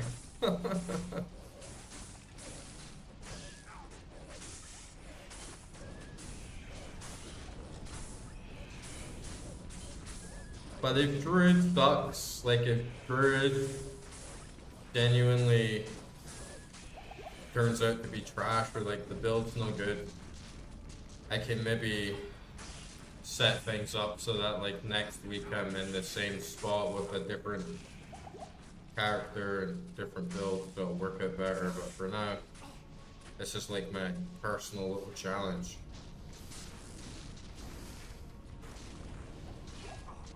And yeah, but Molten Boulder actually works a lot better than Fissure. Because Fissure at level 1 does like 0 damage. But if you can like summon wolves and bait her into the middle, and then just like spam Boulder on her, it's not too bad. Like, you can knock her down pretty fast.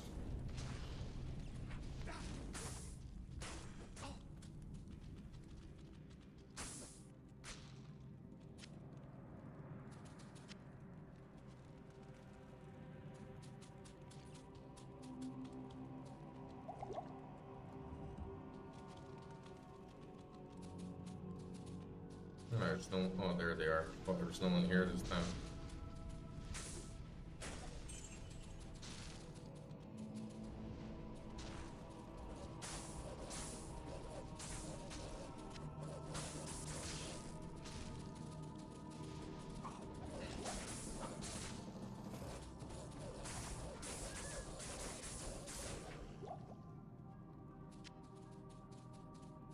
Okay. Ready to rock.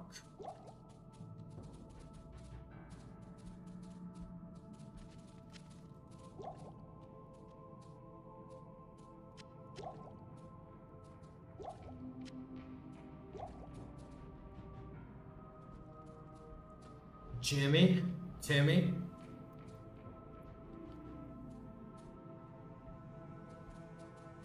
Probably just better with a poison vine, so she like two-shots me anyway. I am playing Diablo 2 Resurrected. Demetrio Prilo.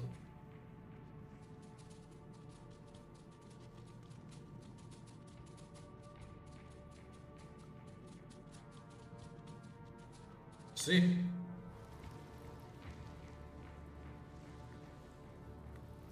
I just much prefer the old school style and classic graphics and sounds. And I'm about to do Duriel. She's been kicking my ass. I think sorting it out.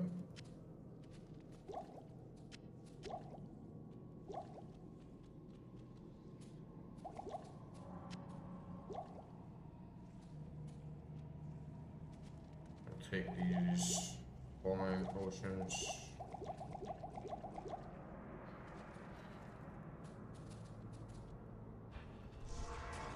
Looking for Bill.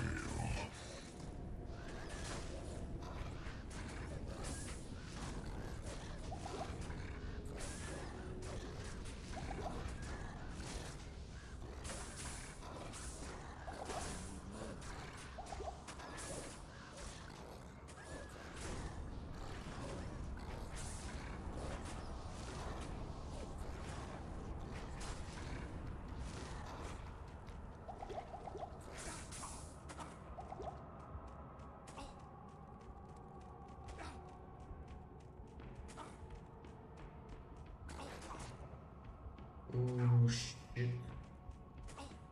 Better just jump out, to be honest, instead of dying again.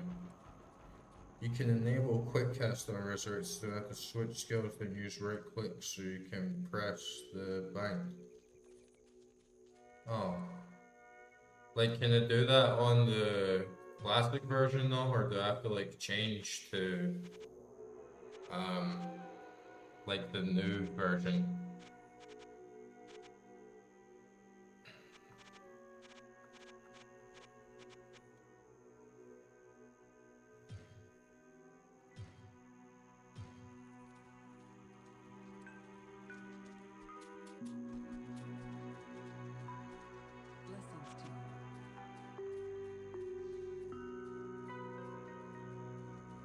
to you. Yeah, see, I don't want to change to the new style. I'm like trying to play for like the classic experience, but it's going okay. Like I'm gonna make it. Like don't worry, guys.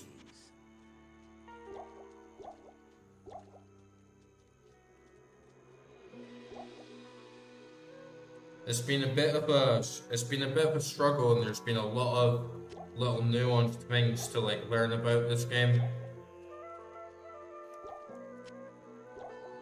And yeah, I am used to like Path of Exile. I am used to like having that like quick bind, but I do want that like classic Diablo experience. Hey, one ups, how you doing, dude? And yeah, thanks for tuning in, guys. Like, really appreciate it. Really appreciate it all giving me like a bit of advice and like chipping in. I think we got it though, right? Like, if I can spawn back in there, summon some wolves. I can summon my wolves even while I'm out of the dungeon. I can summon Vine again, Rose. And she was getting smacked. Like, once she's tanked by the minions, and then it just spam boulder at her, it's pretty much all good, guys. Yeah, Jimmy, Timmy. Haven't named the wolves yet, yeah. Jimmy and Timmy are pussies, though. Like, those guys just let me down.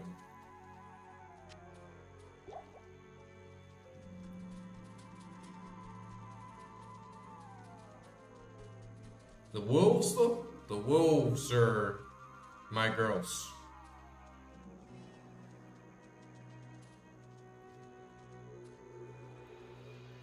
And do I have to, yeah, it's another spell. There. Okay.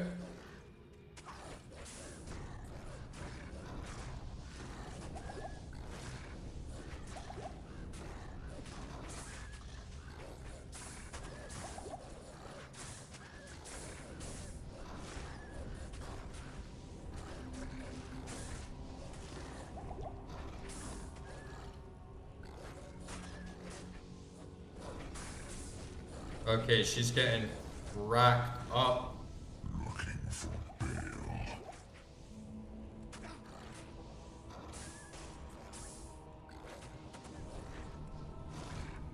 She's getting cracked up, boys. Come on, bitch. Oh, come on. She's just about to die.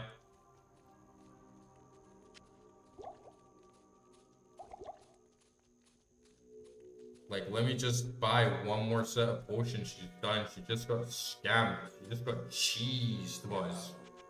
And I love to cheese. You know when a boss just cheeses the hell out of you? And then you come back and it's like, fuck you. You get cheesed.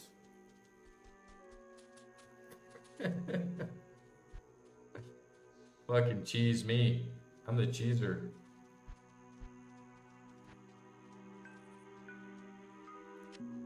Sell my little shield.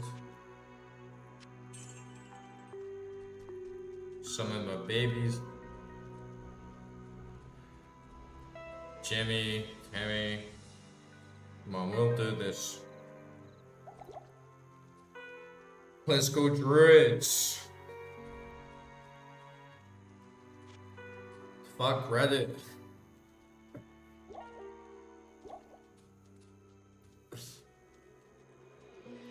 Come on, we're gonna do this. Are you ready, guys? Are you ready?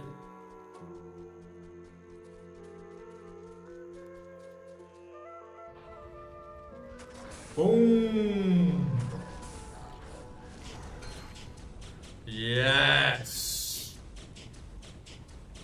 She just got annihilated, guys. She stands no chance against my... Oh, bro. I got 2 greens. I got green boots and green ring.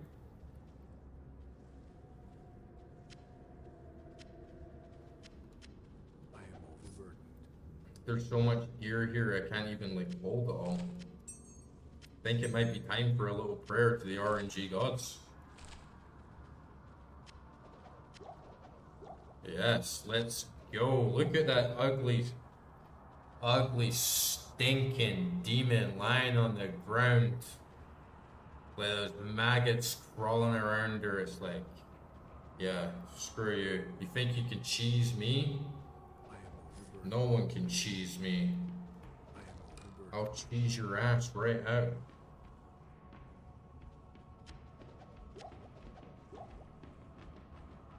Okay, Gento, you have a great time. Just about to finish things up anyway once I get this prayer in me. Alright, guys, we need to channel the energy together, okay? We need to channel this, like, energy towards the RNG gods together. You get, like, the best pair of boots and the best ring that we've ever seen, okay? Oh, great RNG gods. You have blessed us a lot for this run, but we ask of you now to recognize our perseverance, our commitment, our dedication to the game. We ask you to recognize how our skills are improving, to give us a boon. You are the givers of light, you are the givers of darkness, and all the neutrality that lies in between. You are fullness, you are the void. Without you, the game cannot exist. Please grant us this boon in the fundamental aspect of this reality, and we should be forever grateful, immortalizing your glory for many to see and many to appreciate and recognize, so that they believe in you and have faith in your powers. Amen. Okay. What should I identify first? The boots or the ring?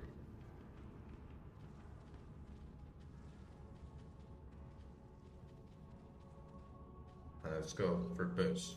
Well, I already have a good pair of boots. Let's go for ring. The boots aren't green though. Ring.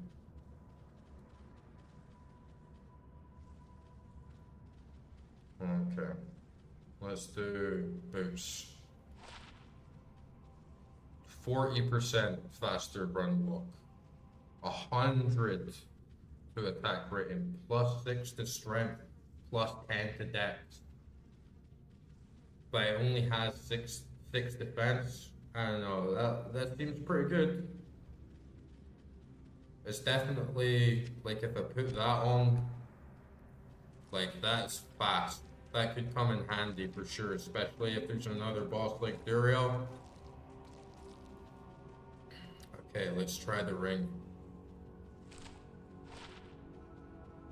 6% life stolen per hit, damage reduced by 2. That's a decent ring.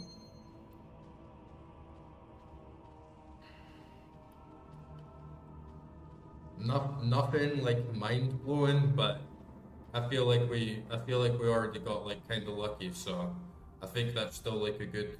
I think that's still like a good show. 6% life stolen per hit is actually pretty good.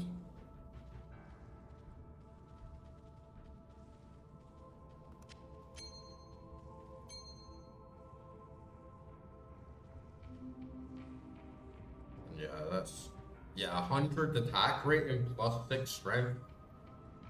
That is pretty good pair of boots. I do think that is beating like what I got now. So I got like a decent amount of greens. There's also these gloves here. +1 strength, +6 stamina, poison resist could come in handy for sure. 6% better chance of getting magic items. That's a good one.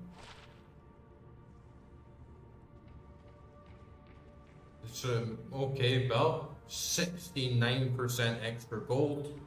So that could come in handy for like Ringdon and getting like some gambles in.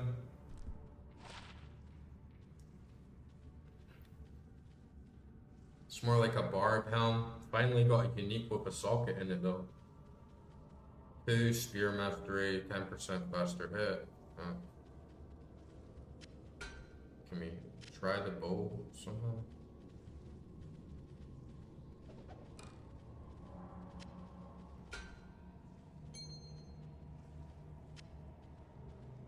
The bow was so big. Okay, let's try the bow. What do you think, guys? You think it's a good haul?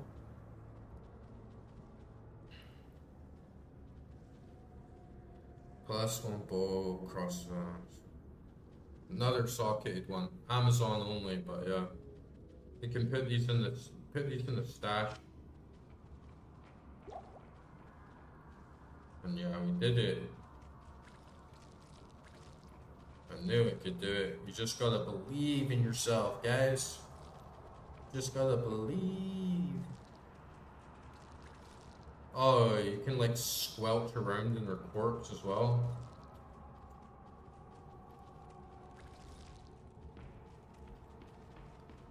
Okay, let's finish Act 2. I pretty much did all of Act 2 in the one session here.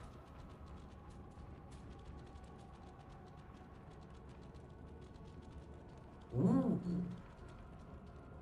Big Angel, bro. Guess that's like the hero from the first game. That like Marius just like falling around. Is there anything like around here? Nah, let's just talk to him.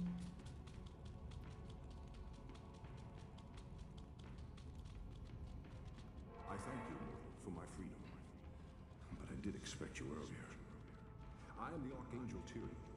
I came here to prevent Diablo from freeing his brother Baal, but I have failed.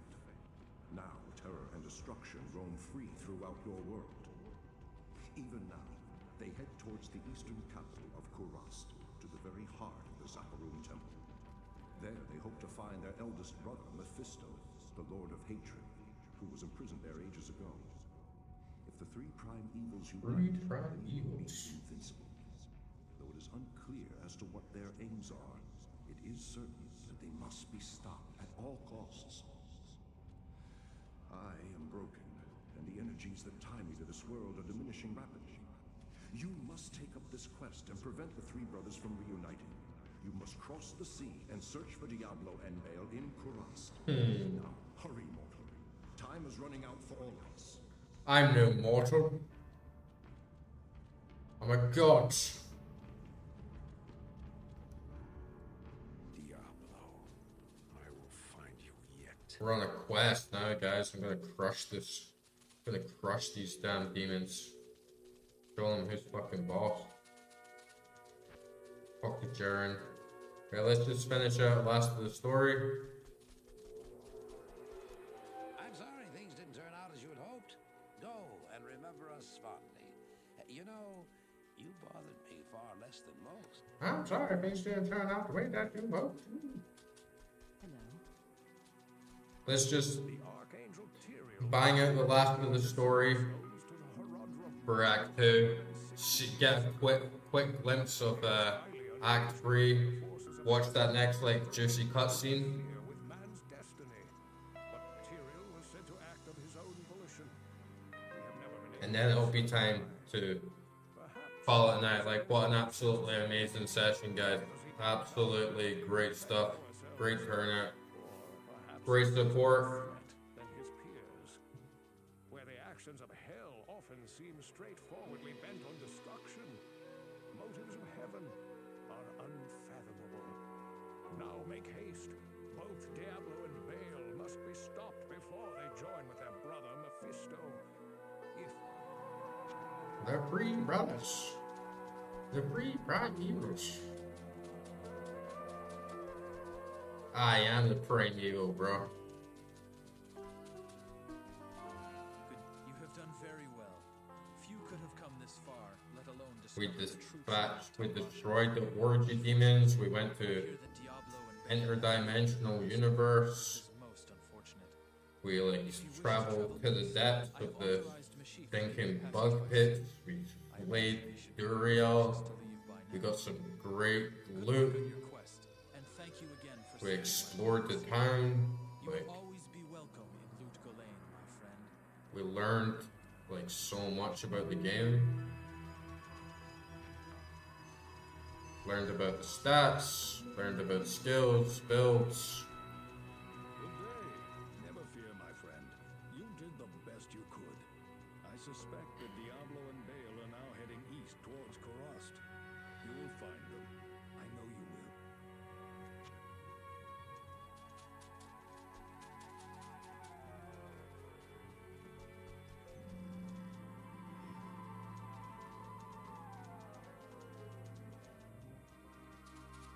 No, watch this epic cutscene.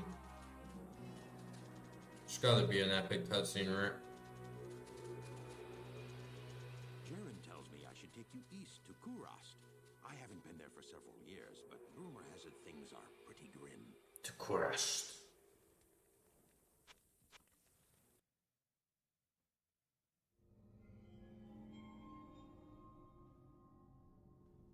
Nice. Act 3. 3 is a magic number, guys. My companion drew in the dank, cold air of the tomb. It seemed to... You can't beat dank air. I stood in the doorway between light and dark. What was left of my sanity implored me not to enter. But that voice was just a whisper now. As we worked our way down, deeper and deeper into the crypt, I began to see a change in my companion. That voice acting is so good. Regaining strength. I could hardly see in the gloom, but my companion seemed to know the way.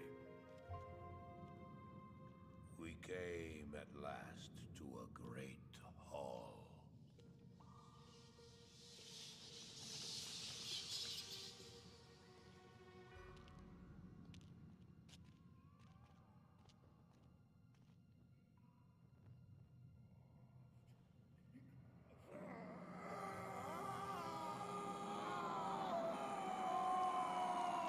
Oh, shit.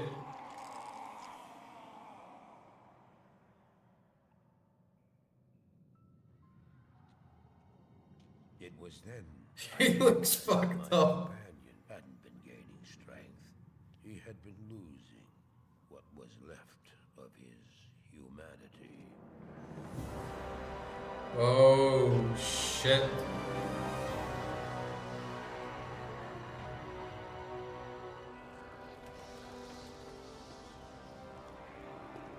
He moved with demonic speed, and then you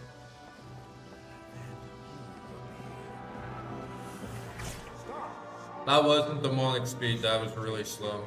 Shall not be set free, not even by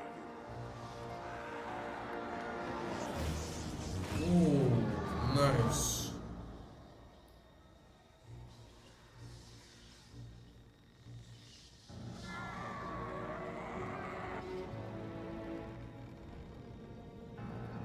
I'm loving these magic effects.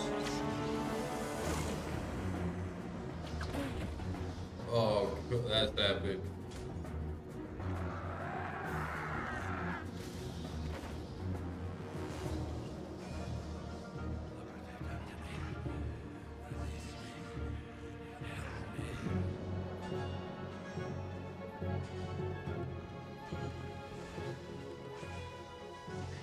Oh, shit. Do it, Marius. Come on, you're our only hope.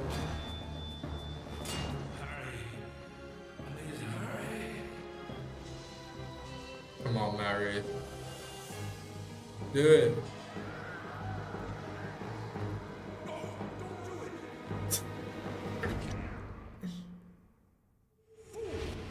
You have just ensured the doom of this world. You cannot even begin to imagine what you've set in motion this day. Go to the Temple of Light in the eastern city of Karas. There you will find the gate to hell opened before you. You must find the courage to step through that gate, Maris. Take the stone you hold to the Hellforge, where it would be destroyed. Now run. Take the stone and run. Damn, I thought Marius was gonna save them. He must have been getting possessed and tricked. Per Marius did.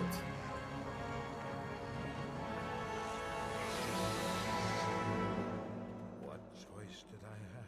Why the fuck did he even bring him along if he's gonna do this stuff?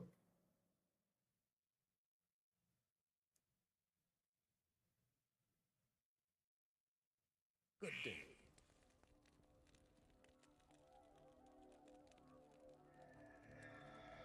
Okay, let's see what Karast is like. What kind of biome are we gonna get? Oh, it's like a dank swamp. Oh, this place looks cool, man. I'm all about dank ass swamps, dude. Oh, that little jaw heart. This looks cool, dude. Get on the bayou. Get up on the bayou. I need some like Creedence Clearwater Revival up in this bitch, man. Okay. This is really cool. I'm gonna call it a night there. That's been an awesome run. I'm really excited to continue this again next Saturday, same time. Hopefully I'll see you guys there. And yeah, this has been a really, really cool experience, really cool game. Best stream yet, I think. Lots to see, learned quite a lot. Lots of cool stuff going on here, man. Alright. Thanks again, everyone. Hope you have a great night, and I'll see you next time. Peace.